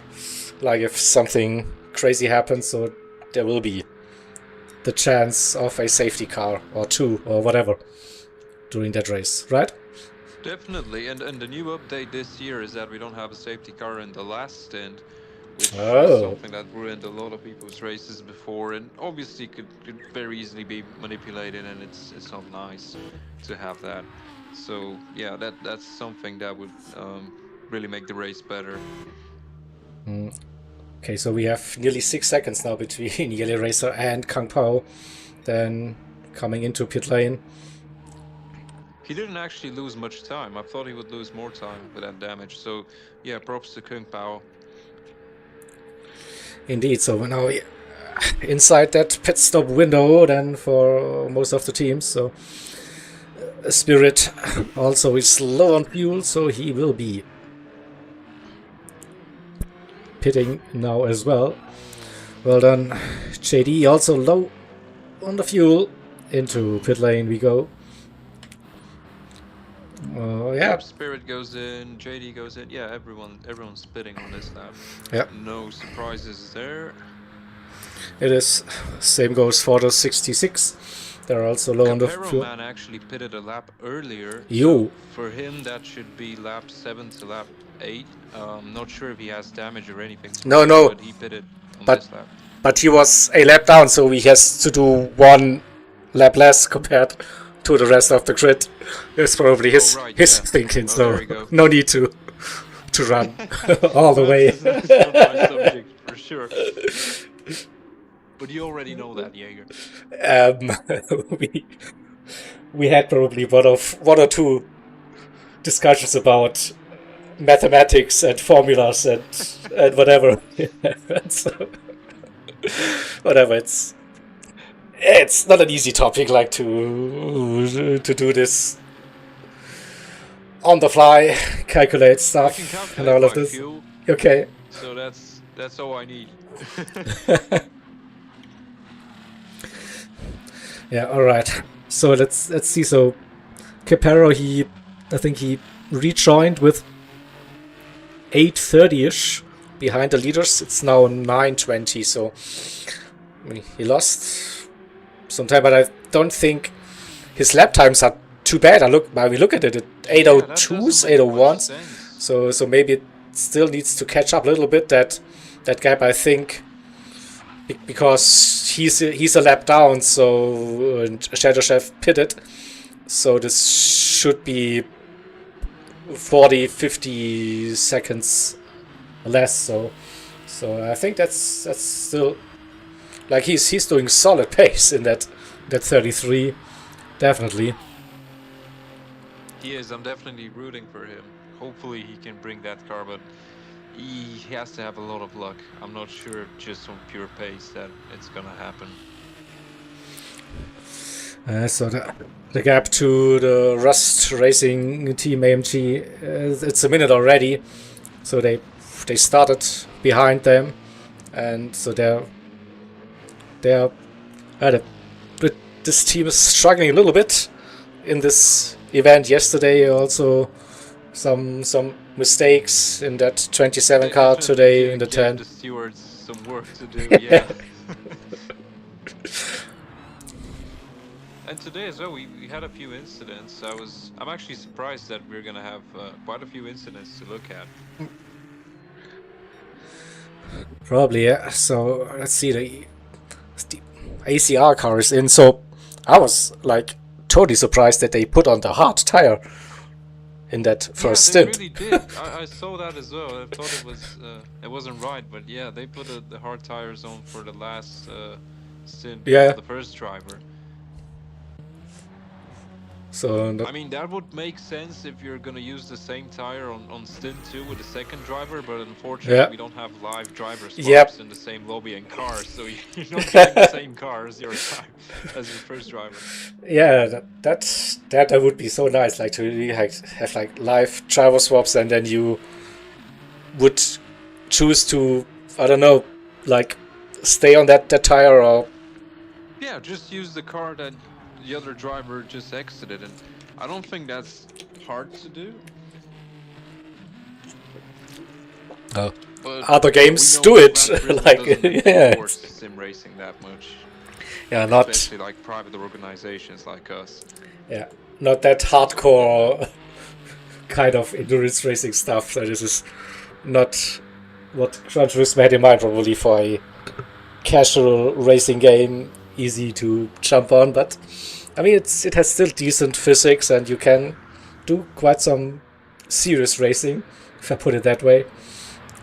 But yeah, definitely not what you can achieve on the PC simulators, for example. So let's see. Pit stops are probably done now, at least the scheduled ones. So we are back racing for the final hour. Then for NLS number 2, let's have a quick rundown and see the gaps. So Shadow Chef in the number 3 Porsche, 53 seconds. So the Yellow Racer for Inferno Motorsports, they gained since the driver swap, I guess, around about 10 seconds. So back to P2. And for that team, in that third spot currently, the 23 Audi for AMS, Apex Motorsport. And the gap, 26 seconds to the 57 car. So, I mean, that formation lap is a serious problem. Yesterday and today, people crashing on the formation lap, getting damaged. This is wild scenes happening, and unlucky for that 57 car, who had a great pace in the qualifying as well. Yeah, and that's one of the other things you have to add to the list of benefits of this format. When you're trying to compete in the N24, you have to at least be able to do the formation lap without crashing. So that's one of the challenges for this. But I mean, it looked kind of weird. I mean, not as weird as yesterday's race start, to be honest. Still, like if you're trying to get heat into the tires and then you lose the car and then get damaged, yeah, that's still doesn't look too good. But still, I think the team did a good job now to recover that mistake running in P4. definitely, yeah. Spirit has been doing a great race apart from that mistake, and obviously not pitting as well. I mean, he could have dropped behind everyone and pitted. And that was Rogue, I think, in the first split for the team, yeah. So Spirit yeah, Rogue, right, yeah. is having a solid race so far in that second stint, so consistent lap times here as well in that car, so It's looking what you good. expect from Clockwork Motorsports, and it's nice to see their new drivers doing the same, following the tradition, Clockwork, because they work perfectly fine. Like a clockwork, Great right? consistency, absolutely great consistency from them. that is And that's true. what won them the Nürburgring 24 Hours in 2023 on the track. If you remember, they lost that win There after were that with there a were some post-race controversials penalty. here, but Yeah, I remember now. Yeah, but if you remember, outright with pace, they yeah, managed to win that race on track.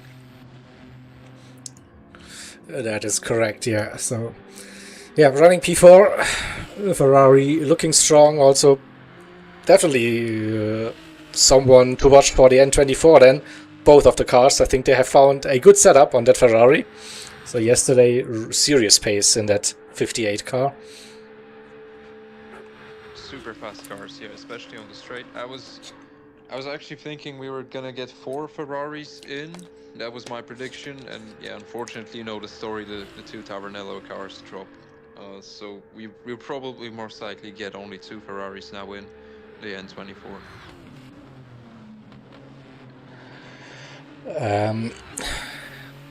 Yep, yeah, you're correct. Yeah, so the other Ferraris, they're not up there currently. Probably with a bit of luck, maybe the ACR team. I don't know. Oh, the ACR team haven't entered the N24. Oh, They're okay. here only for the NLS Yeah, race. just running for the ass. Okay, so my bad. Oh, and he has damage, and he spun it out of the carousel. More damage. So, Oh wow! Just as we started speaking about them. yeah. This is like it is scary at times, right? You like let's have a look at them, and then oof, something weird happens. So yeah, sorry again if you're rooting for the ACR team. It's not my fault. It's still the Italian mafia, though. I mean, I don't know what. For example, if they manage to qualify somehow, maybe they can do a joint type of thing with Tavernello, get some drivers in that car. You know, there are no rules against that, so we never know. We might see some Tavernello racers in that car. Here we go. Italian boys, you know what to do. Unite. Whatever. So, yeah, Caparo, he's having a solid race. So now we see the delta to the leader 8:33. So it didn't change too much actually, since he has been released then from pit lane for the rejoin. So yeah, definitely one of the fast cars in those 2 NLS races, and unlucky again for the team.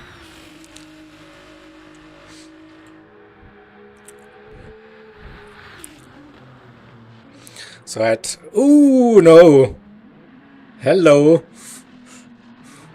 It's like it's happened again, right? So Yeah, I can't believe that. you just want to say something nice. Did he get any damage? Though? Yeah, front left suspension or wheel. It's not too bad, so it shouldn't have a big impact. So no aero parts have been damaged. But I mean, at some point I can't follow anyone on the track because I'm they might crash. yeah, because I'm putting the curse on them, so it's The commentators. it is strong so today. Yeah, I mean, maybe it was just because we had a longer break here in ERF, so they felt like we need to compensate on that as well. So let's do that to the races. No, again, sorry, but Yeah, it's really really weird and scary at times that it always happens when you watch someone or say something good about them. So Realistically, at the moment, I'm just sorry, Jaeger. I'm just watching the final total times of the first race, mhm.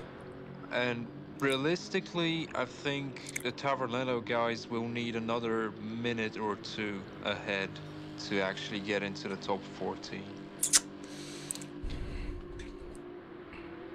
We're obviously going to have that penalty for Rust Racing teams, so they'll probably drop a bit behind. I'm still not sure if Okay, Nexus Racing will get another car in. It will be so very close. you say there is a chance that we see There a is a small Tavernello chance, yeah. They need car. around 1 or 2 minutes. If they can gain 1 or 2 minutes relative to the Nexus car in the previous race Hmm. yesterday, they have a chance, yeah. But that's a lot to ask for 5 laps. I don't know. No, they they had some secret fuel injected yesterday in a car. So I don't know. Is it spaghetti? Is that a secret ingredient? No, I think it's more like that cheap red wine. Oh, right, Taverner. Right, it's wine. Yeah. Havanello power it is.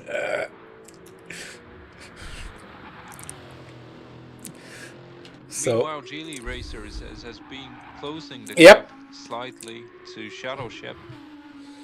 exactly. Yeah.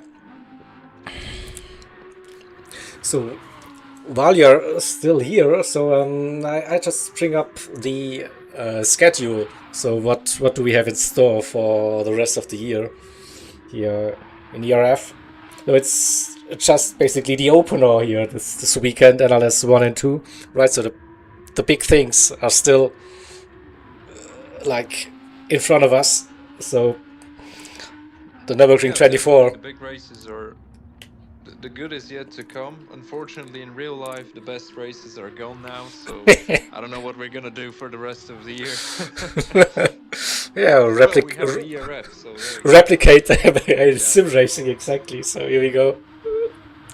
That's what we're doing. Yeah, So I'm not sure that we're gonna be able to do the Legends of Nürburgring race. Unfortunately, as much as I love Group C, we're still working on the BOP, oh, which is turning out good. But the main issue is that we're running it at a time when people are mostly at work. You know, the people that work 9 to 5 or whatever schedule.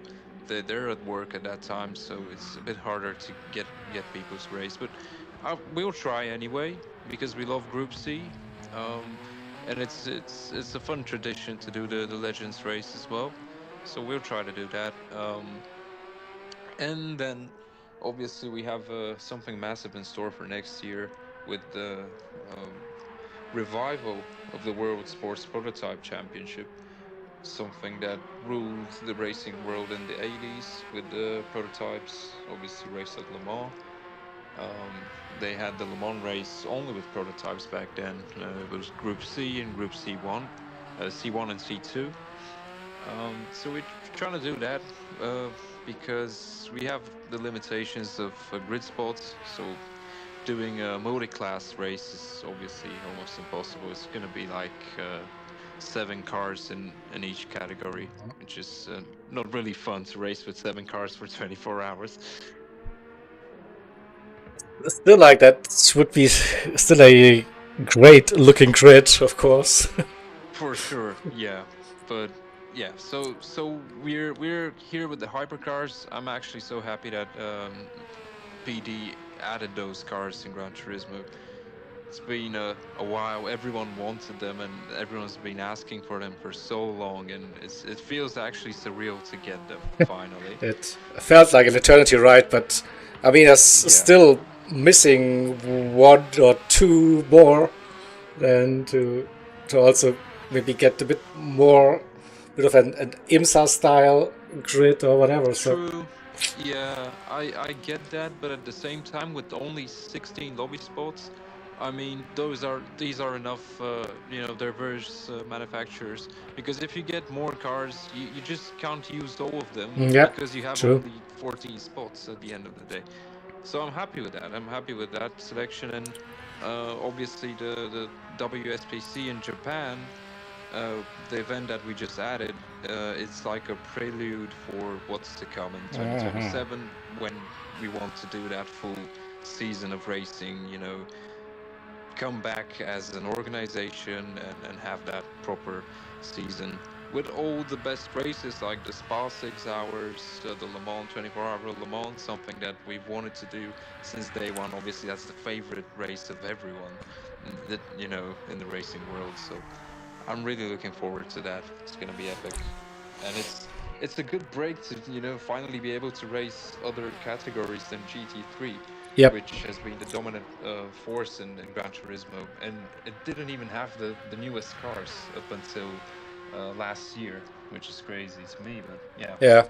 I mean, I feel like this year's grid, like it's kind of up to date. I mean, you're still it missing is. Yeah, that it's mostly up to BMW. date. I mean, that would be nice that finally I get that M4 in here. But then And it's so it. frustrating because we know we're gonna get it, and we didn't get it in time for the N24 Yep, this yep. year. But But still, yeah, like it's mostly up to date. it's way more up to date than previous years. Yeah, that we had to run like outdated car models than all the time. Yeah, So, definitely. but It yes, just didn't sit well. it is, and but I mean you said like so predominantly it's GT3 racing, and this is what I liked about like ERF, like having um, historic racing implemented with the Group C, with legend races like with Group A, DTM, Legend, and or whatever. Like this was always like a fun thing. It was not that serious, right? Just support races, or I mean that big 24-hour race at Le Mans in Group C's, that was epic. Like, come on, that was It was that was that incredible. was, Yeah, that was, I that wish was good. I was racing. It was incredible. I love those Group C cars. So so yeah, this A is lot of this. drivers actually came to me after the race and said that was the best race in my life in sim racing. That was the best experience I've had in sim racing. It was so much fun to them, and till this day they say that as well, which is so encouraging for us. It is, and also like trying to like don't do like the standard racing everyone else does. So being a little bit different, like doing something else, and to set us apart then from other events. So this is what I love about like the ERF part, like with, as I said, the Absolutely, I've always amount of been detail that's that how it started. goes in. Yeah. I've always been a sports car guy, and I've never really fancied Formula One and open wheelers. And yeah, GT3 just happened to be the most popular category, so we had to start with that, obviously. And it's best suited for endurance racing. Obviously, we cannot race as much as I want to race the Super GT cars and GT 500. Their races are only like 3 hours long, or two and a half hours long, 3 hours. So we can't really do endurance with them, and we always try to keep it realistic. That's one of our images. That's our whole theme, basically. So yeah, I'm so happy that we have the hypercars and we can actually put them into use finally. Yeah. So that October event then will be interesting. Like I said, the prelude to a 2027 calendar then with more races involving those cars and some, yeah, I think a good mixture then what is planned at least. So some bit of like 6 to 8 hour events and 24 in there as well. So this should be fun, I think. Absolutely, yeah. I mean, ideally, we can squeeze a historic race on every race weekend, but for us that is just too much. Like, Mm, if we had the scale and the staff members and all the people, we could do some great stuff, but it's just not doable. It's not easy to do, unfortunately. But yeah, yeah, we will do what we can with what we have, like always. So yeah, exactly. expect a bigger calendar, something similar to 2024, maybe a bit less, but yeah, it will compensate with the quality of racing and cars, obviously. So it's not going to be only GT3. Actually, at this point, I think the only modern GT3 racing will be the N24 next year. That's all I can say for now. Right, and this was basically an open call for help. If someone is listening here, want to get involved, yeah, I mean, get in touch with us. I mean, yeah, if you want to help, for sure. Yeah, absolutely. I'll be posting that as well during the summer. We're definitely looking for staff members, stream producers, broadcasters, commentators, race directors, and etc. So if you have a bit of experience and you love that stuff and you'd like to help and be part of the organization, you're welcome to do so. Just give us a text and yeah, you'll figure it out. Exactly. Yeah. So yeah, not much wheel-to-wheel racing action going on those final couple Chile of Racer is minutes. on a purple lap, by the way. He's gonna do his best lap now, and he's closing the gap to Shadow Chef, but he's not closing it Yeah, fast enough. 57.9. So here we go. So what was Lewis' time yesterday? Also around about that, if I'm not mistaken. Or 58. I'm not sure. I But think so. Yeah, that's a new race lap record, I think. the 81 today qualifying It's funny lap how we record. tried to make the BOB slower this year, and somehow it's faster. Too much power. No. I mean that We're they are. actually trying to run. We're running pretty realistic power. It's similar to the real GT3 cars, but I think the main issue is the grip. We have so Yep, much grip in Gran probably. Turismo compared to real life. It's insane.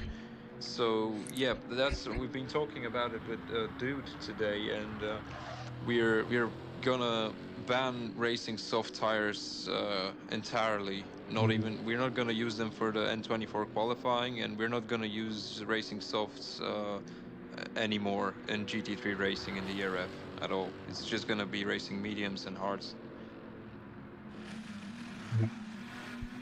Also, the whole BOP works much better on racing mediums. As you saw in the qualifying, there were big gaps between cars, and in race-based conditions, they're much equal. Yeah, the lap times are yeah definitely closer during the race. That's true.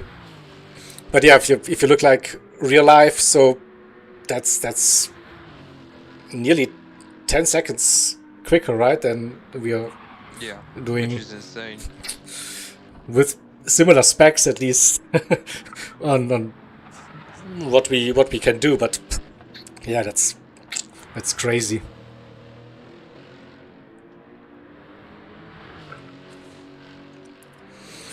It is, but yeah, this Lexus definitely a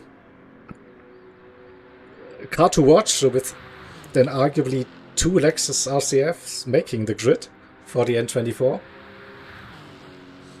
But when I had a look at the spotter scan, I was quite surprised to see that car actually. Like, Yeah, I don't think anyone thought that we would get two Lexuses in that race yeah, instead of two Ferraris, honestly. yeah. Usually we had a couple of more BMWs then, but Yeah.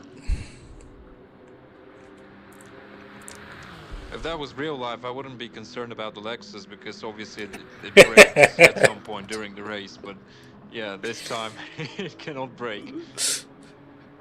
Other things can happen, though. But yeah, no mechanical failure on that car. That is true. So just looking at those gaps, very. Everyone's pretty much controlling the pace right now, just Yep. cruising to the end. They know their position. They know that they have what it takes to get through the N24. So I don't think the top 5 will actually push more. I think at the moment they're stable where they are, and they actually know that. Yep.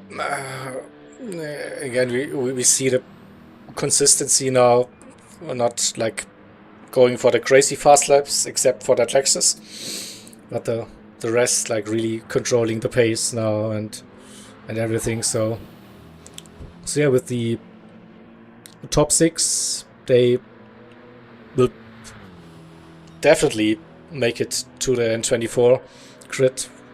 If it, of course, nothing major happens here with a disconnect or whatever. So then, yeah, definitely. Then we top 6 are in. Would probably have like then the top 8 cars from NLS1. Probably. Yeah, those are my rough calculations as well.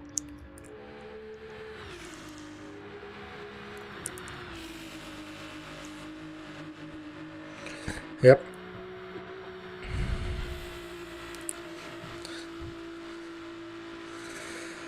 Top 8. I'm still not sure because the Nexus racing car in 8th place is 6 minutes behind the leader.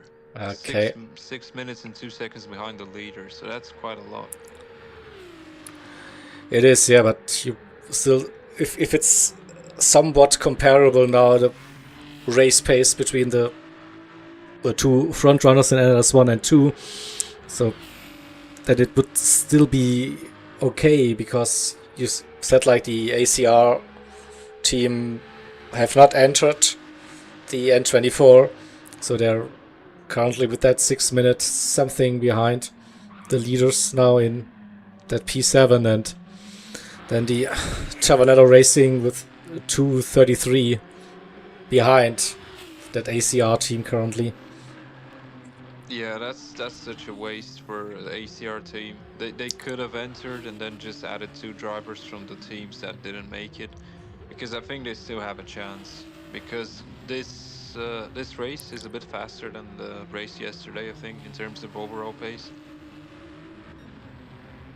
Yeah, but not like minutes or whatever, maybe 15, 20 seconds, I don't know.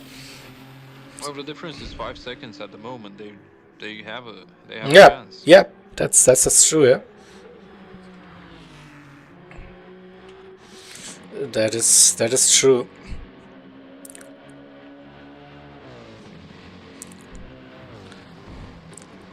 So then let's go to leaders. Plus racing team. P10, yeah. 10 minutes. Yeah. Behind the leader, yeah. Wow, that's a lot. That's a lot, yeah. So that Porsche also, we also looking lost good. The Scotty Motorsports car. Yeah. They. I'm not sure if they entered or whatever, but when I joined the lobby, they did. Apparently, they had damage on the outlap, and then they disconnected on the outlap. So, okay. Yeah, they were struggling as well in the first stint. If I remember correctly, they had a crash. Yeah. Every time, basically, I went then through the grid and stuck with them, they were having a little bit of damage on their car. So, but it's great for those teams to try that. It's part of the learning process. Yeah, I mean, exactly. It can only motivate you as a team to do better and try to enter that event next year as well, and at some point you get there. Yeah, and also then I know it's like easy to say, like here sitting in my rig, not driving, but then also like I don't know, calm yourself a little bit. So it's not worth like going over the limits, especially here at the Nürburgring, and running with damage every lap. This is not really helping. So just I don't know, relax a little bit and enjoy it. Like, don't stress yourself too much with that. Yeah, definitely. You have to love it. You have to enjoy every second of it. It's one of those things that I really envy those professional racing drivers who get paid to do that, because they basically get paid to do what they love. Because we all love that. We all love racing. Yep, that's correct. I mean, I can get it here with like at maximum with our setup 14 cars on track, and it can be quite a lonely 2 hours. Like if you're far off everyone else and just cruising around or whatever, don't see any cars for such a long time. So this is a bit of the downside with the small lobby sizes, right? That you don't have that much racing action in on track as well. Yep. Even though we had amazing action on track in the last few years, in almost every race we do, we have great action. That's one of the things why we use safety car procedures as well. Obviously, to give a chance to whoever has had a massive accident, or if obviously a lot of cars have incidents during rain or something like that. And to actually try and restart the race, close these gaps and make it more interesting, because we only have 14 cars. Yep. I mean, you can't blame us to do that. I mean, they do that in real life with 60 cars in the Spa 24 hours. So we have only 14. We have to do it. It is. I mean, I didn't follow like that much on the Spa race, but every time I tuned in, I was like, oh, full course yellow, oh, safety car, oh. It's a safety car, yeah. It was the full course yellow hours of Spa.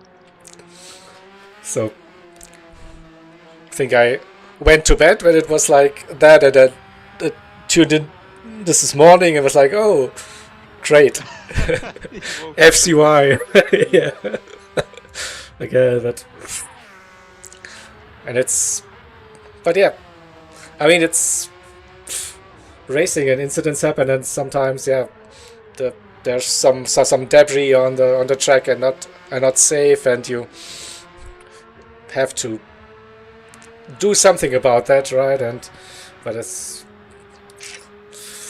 okay. So every race has its like own twists and bits. So the N24 without a safety car, but with the code 60s, and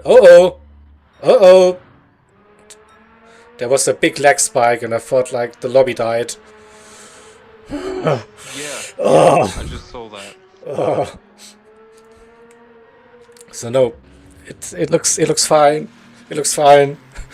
Everything is fine. I think it's a bit more like it on yesterday. For example, yesterday both lobbies looked amazing, at least on my screen. Did you? Some cars definitely had some lag issues, at least from what I could tell. But yeah, it's hard to say really what. There's always a bit of lag when Styx is streaming, so it could be that. We love you, Styx.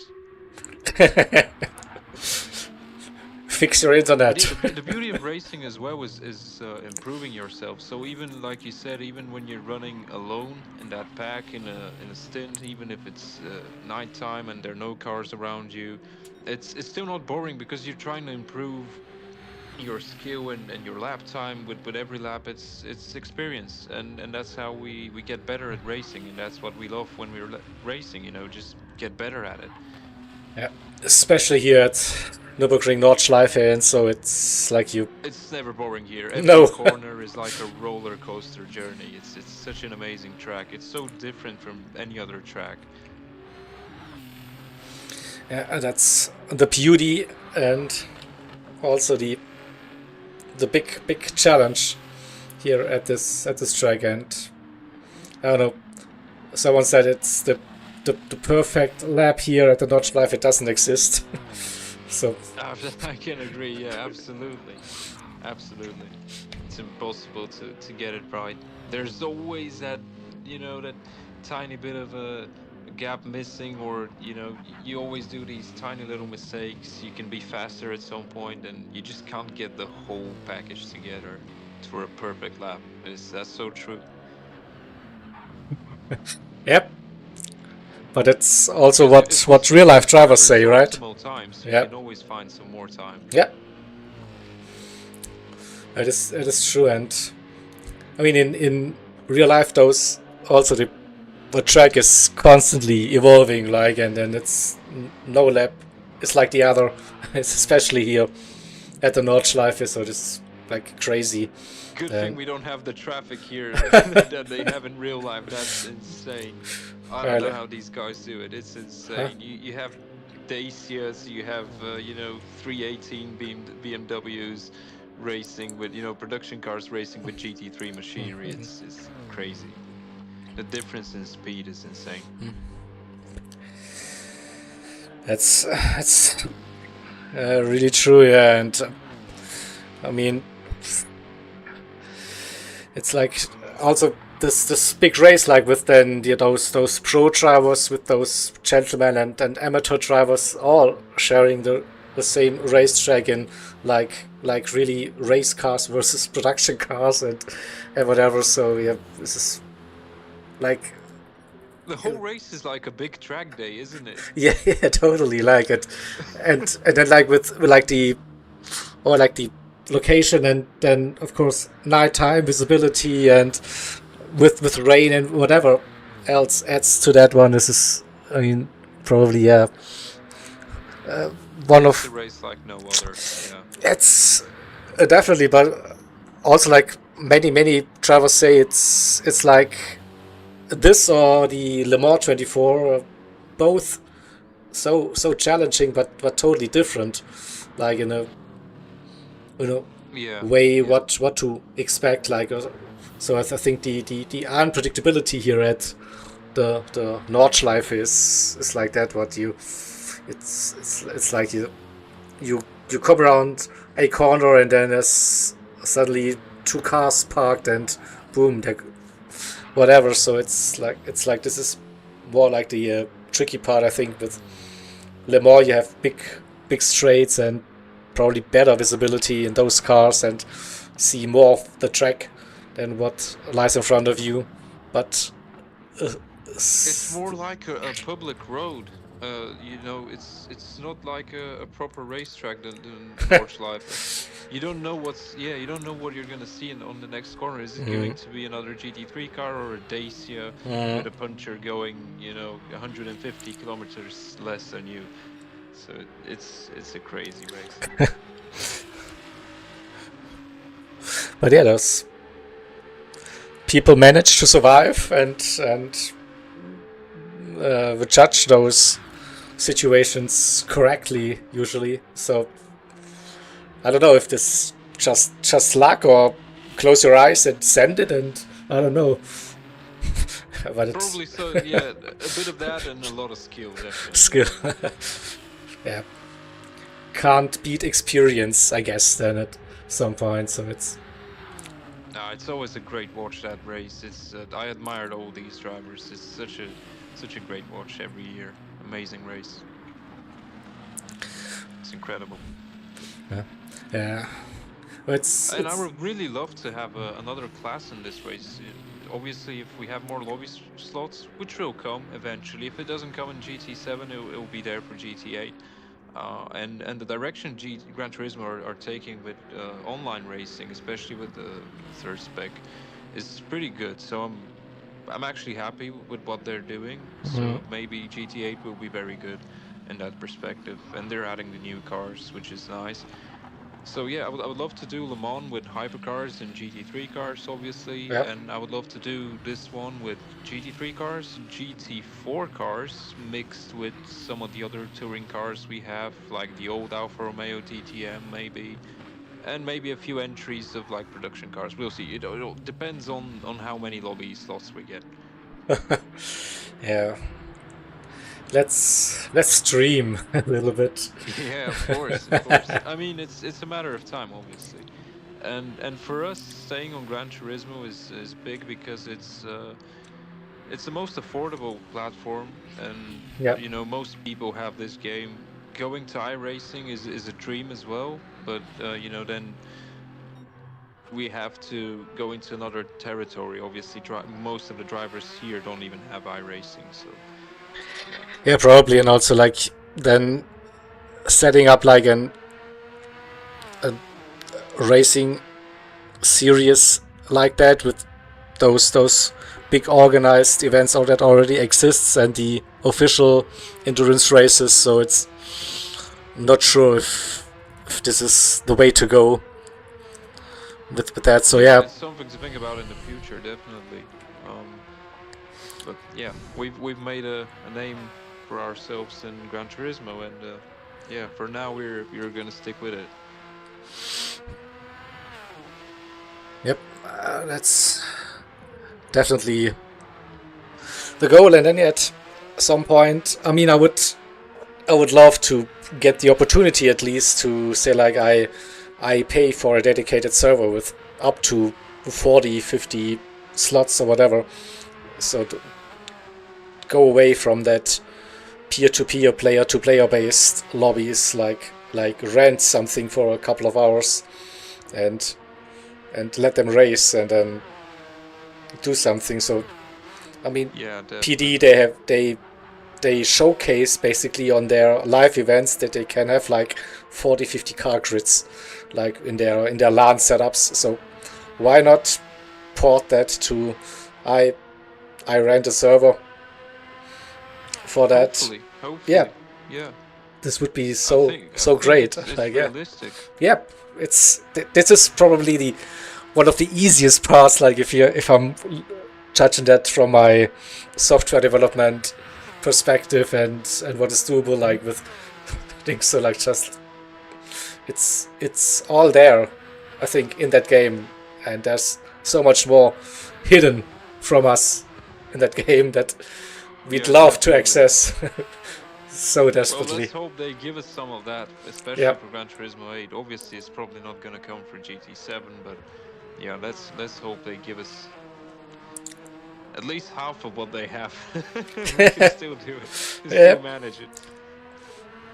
exactly. And it's as I said, it doesn't has to be like free or so. I mean, spending a couple of bucks for an endurance race for a couple of hours and I don't know. Absolutely, it's nothing. Especially if you compare it to the cost that people pay for iRacing and the whole setup there. Mm, So that's true, but yeah, that's like we were dreaming and making some wishful we have to dream. things. We have Yeah, to dream. definitely. But as always, like right, Dreams come true. We sky's the have to do limit, that. or whatever. Yeah, Let's absolutely. say it is. I So mean, this whole thing was a dream. So yeah, we have to dream.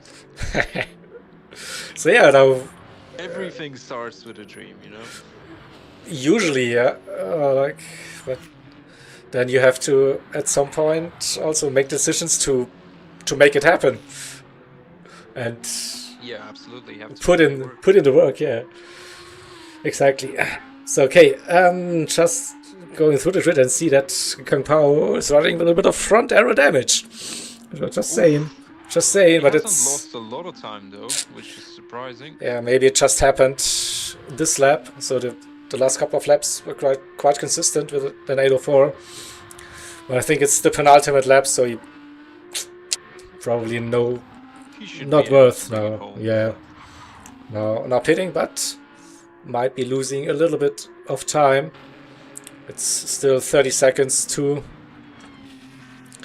the 57. Now in fourth position and 18 seconds to the number 5. All very yeah. That 8 minute 10 looks a bit weird. Then on lap 11, so a little off track maybe. Yeah, definitely had a mistake there. Razor's also been going very well.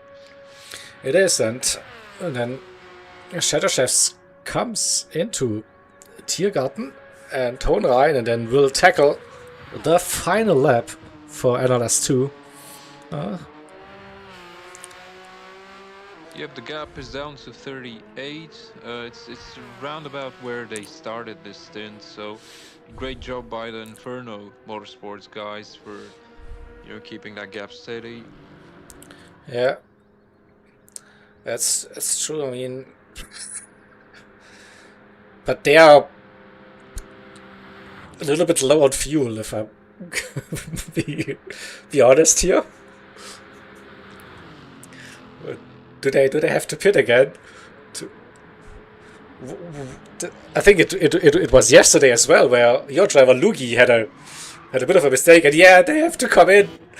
Emergency fuel stop. News. No, that's incredible. But I think it happened yesterday as well with Lugi. So he was a bit short on fuel. Also, one lap before the driver swap, he went in for a splash and dash. Did he? I thought Yeah, he had yeah. damage. I don't know. I was like in the Obviously procedure I of have no idea yeah. what he was doing. But I was like just preparing my stream, and I then had like sticks on my ear, and it was like, oh, he's coming in. So that's quite a missed opportunity for Kung Pao there, because he has damage, so that slowed him down a bit, and he could have been up there right now battling for that second place. Yes, yeah. So it is.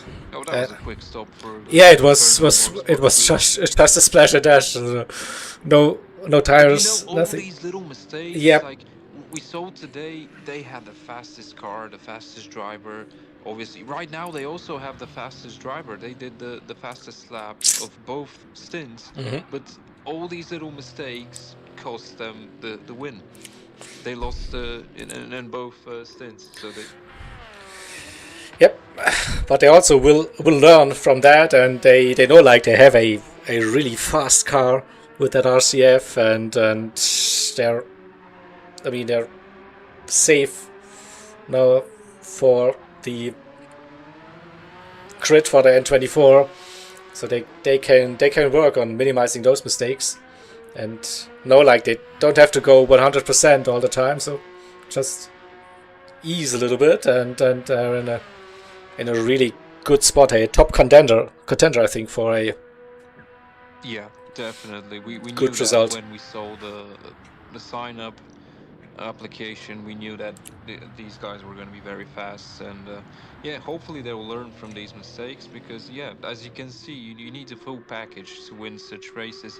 And I'm actually enjoying this format for qualifying a lot more than just a normal qualifying session, because you can really see how much it matters, consistency and not doing mistakes, and that you have to have the full package to enter the big race. It's such a great format, actually. I really enjoyed it. I think it's way more realistic to see like the actual race pace compared to like you can do 2-3 hot laps, qualifying laps, and then not sure you're not consistent enough to run like 2-hour stints. Exactly, yeah. That's why it's interesting one. So final lap. So for most of our drivers, the top 6 are on that final lap. P7 now coming out of the carousel, so a bit to go for them. In 8th position, we have the 33. They're on the final lap already because they were a lap down. And they have now suspension damage on the left and the right. So pushing a bit too much now, I don't know.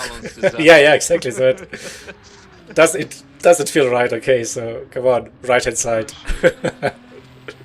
still pretty decent laps with damage. Yeah. I mean, it's so sad. They had great pace. They had amazing pace in both cars. It's such a shame to see them not being able to continue. But as we said, you have to have the full package, and even team management needs to be on top of things. Exactly. So And let's follow Shadow Chef and the number 3, and on those final 3.5 minutes, or a bit less maybe. So, oh, I totally forgot I have something, right? Race control says final lap. Come on. Right, Let's do that. It's also showing like in the game, so it's Our clock is also not clocking very well, but you know, these things can happen, and it's not easy to actually get it right. Actually, you've done an incredible job in the previous races. Almost every time you hit the clock spot on, especially on the last lap of the big races. It's crazy. Is it? I mean, this is like one of the benefits of the new setup, like, so I can finally control the race clock now by myself and not have to rely on a weird website that is doing weird stuff. So good. But yeah, the race is a little bit too quick today. So yeah, pace has been crazy. That's what I mean. We have to. I don't even know what we have to do. We've been racing on racing mediums. I suppose we have to lose a bit more horsepower next year, because adding weight is not ideal. Obviously, the cars will get too heavy, but yeah, maybe lose a little bit more horsepower. I mean, it's like usually when we do this race over 12 stints in 24 hours, so it's easier to adjust the lobby length, like to get us to and all that stuff. So with just 2 stints, so it's like you don't really have much leeway like for adjusting lap times now and doing 14 or 15 racing laps in a lobby, whatever. This is like, yeah. It's been a very quick race, but Inferno Motorsport have lost 20 seconds in that lap. Oh yeah, right. They pitted. They pitted, yeah. Yeah, they pitted for fuel. Just been looking at the gaps, and yeah, I'm surprising myself. Oh. Long day. What happened? Yeah. Exactly. So on to the Döttinger for the final time, and looks like the number 3 with the victory for NLS number 2. And yeah, Porsche looking strong. Yeah, we're not the best on top speed, and also we're the worst on tires, but we managed to extract every bit of pace of that car, obviously with the setup. So I'm pretty happy where we are, and we have some of the best drivers as well. Fortunate for that. That definitely helps, right? Extracting the pace. Free crew, very consistent, brilliant race from these guys. Yeah, and with the victory, NLS 2, and a guaranteed spot in the N24. And the 81, with that emergency pit stop, lost, of course, some time, but they're safe as well for the 13 car grid. Then for the N24, so it comes down the straight. 81 are the ones to watch as well for the overall win. They're gonna be up there. They're gonna be challenging for the win on the N24. That raw pace definitely showed. I need to work on their consistency. Great to see them come back from last year. Last year, I think they were last in qualifying, or second to last in qualifying. Then they did a great race and they managed to get a few spots up. But here we are. You know, this year they're in the mix for the overall win, which is great. It is. Not sure. Maybe they underestimated the competition last year a little bit. So they were like, yeah, come on. Could be, we can do it. So I'm not sure they sent their fastest drivers last year, yeah. They also have like added some really fast drivers to their roster. So John Cannon, for example, didn't race, I think, last year for them. They added him recently, so it definitely helps. E3 for Apex Motorsports, those are the defending champions of the Nürburgring 24-hour. They obviously won last year. They've opted to use number 23, which is their Usual racing. number, instead of number 1, which is interesting there. Exactly, yeah, and the Audi R8 23 will get him is another in. win. And the 57 also crosses the line, so Clockwork Motorsport with 2 cars into the N24. Yep, working like a clock. Yeah, perfect stuff from Clockwork Motorsports. They're great way to come back to the ERF with a win yesterday, and a good comeback today after the mistake in the formation lap. 5 is over the line job by the 5 as well. crew. Yeah. And the 66 will also qualify that BMW. And the old girl is doing well, yeah. GT Finland racers will be happy with that. They're definitely going to qualify both cars now in the race. So this means we have 2 Audis in that race as well. Most likely, yeah. There we go. We have a happy BMW crossing the line. Yeah. And then it's the ACR car on the track. They won't be able to see the checkered flag. Yeah, exactly. So boom. With 6 minutes and 34 seconds, I don't think they'll be able to qualify, even if they were entered to qualify. So at this point, I think Nexus Racing are most likely going to get both of their cars in. We have to see what penalties the Rust Racing team will get. That's the only uncertain bit right now. Yeah. That is correct. Right, so this is the race results graphics we get from the game. We will have to do a little bit of manual calculations, of course, for the overall race time. So combining both stints and subtracting in laps and formation laps and whatever, you name it.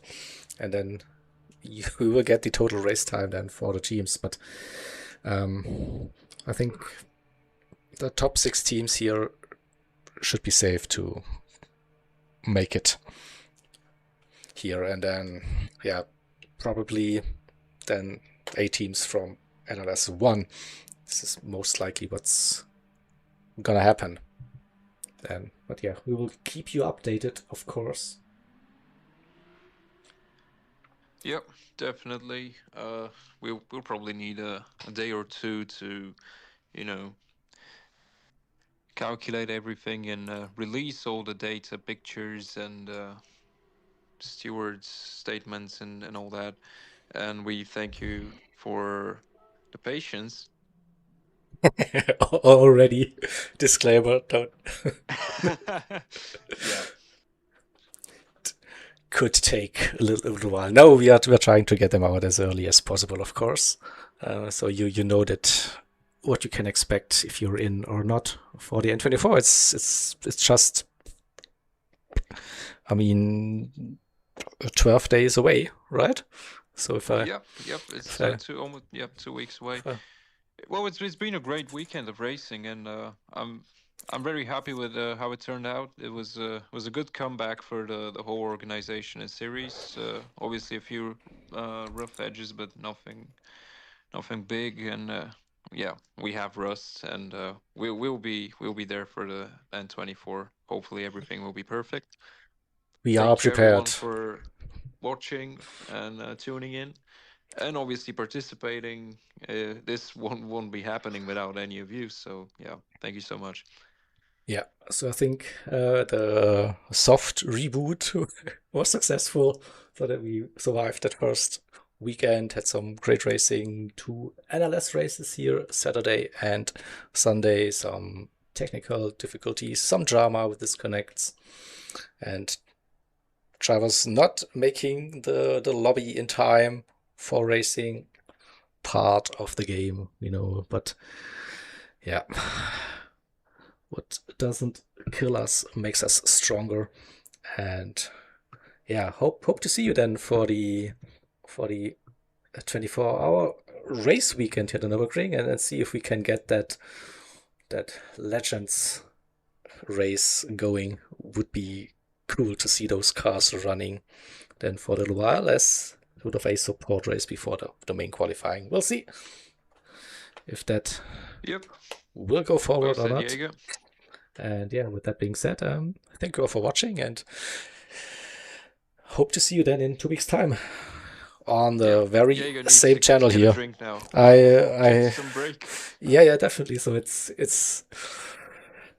was also a long day here, but all good. So yeah, see you there in a few days' time, and up until then, take care, everybody. Yeah, good night from us. Bye.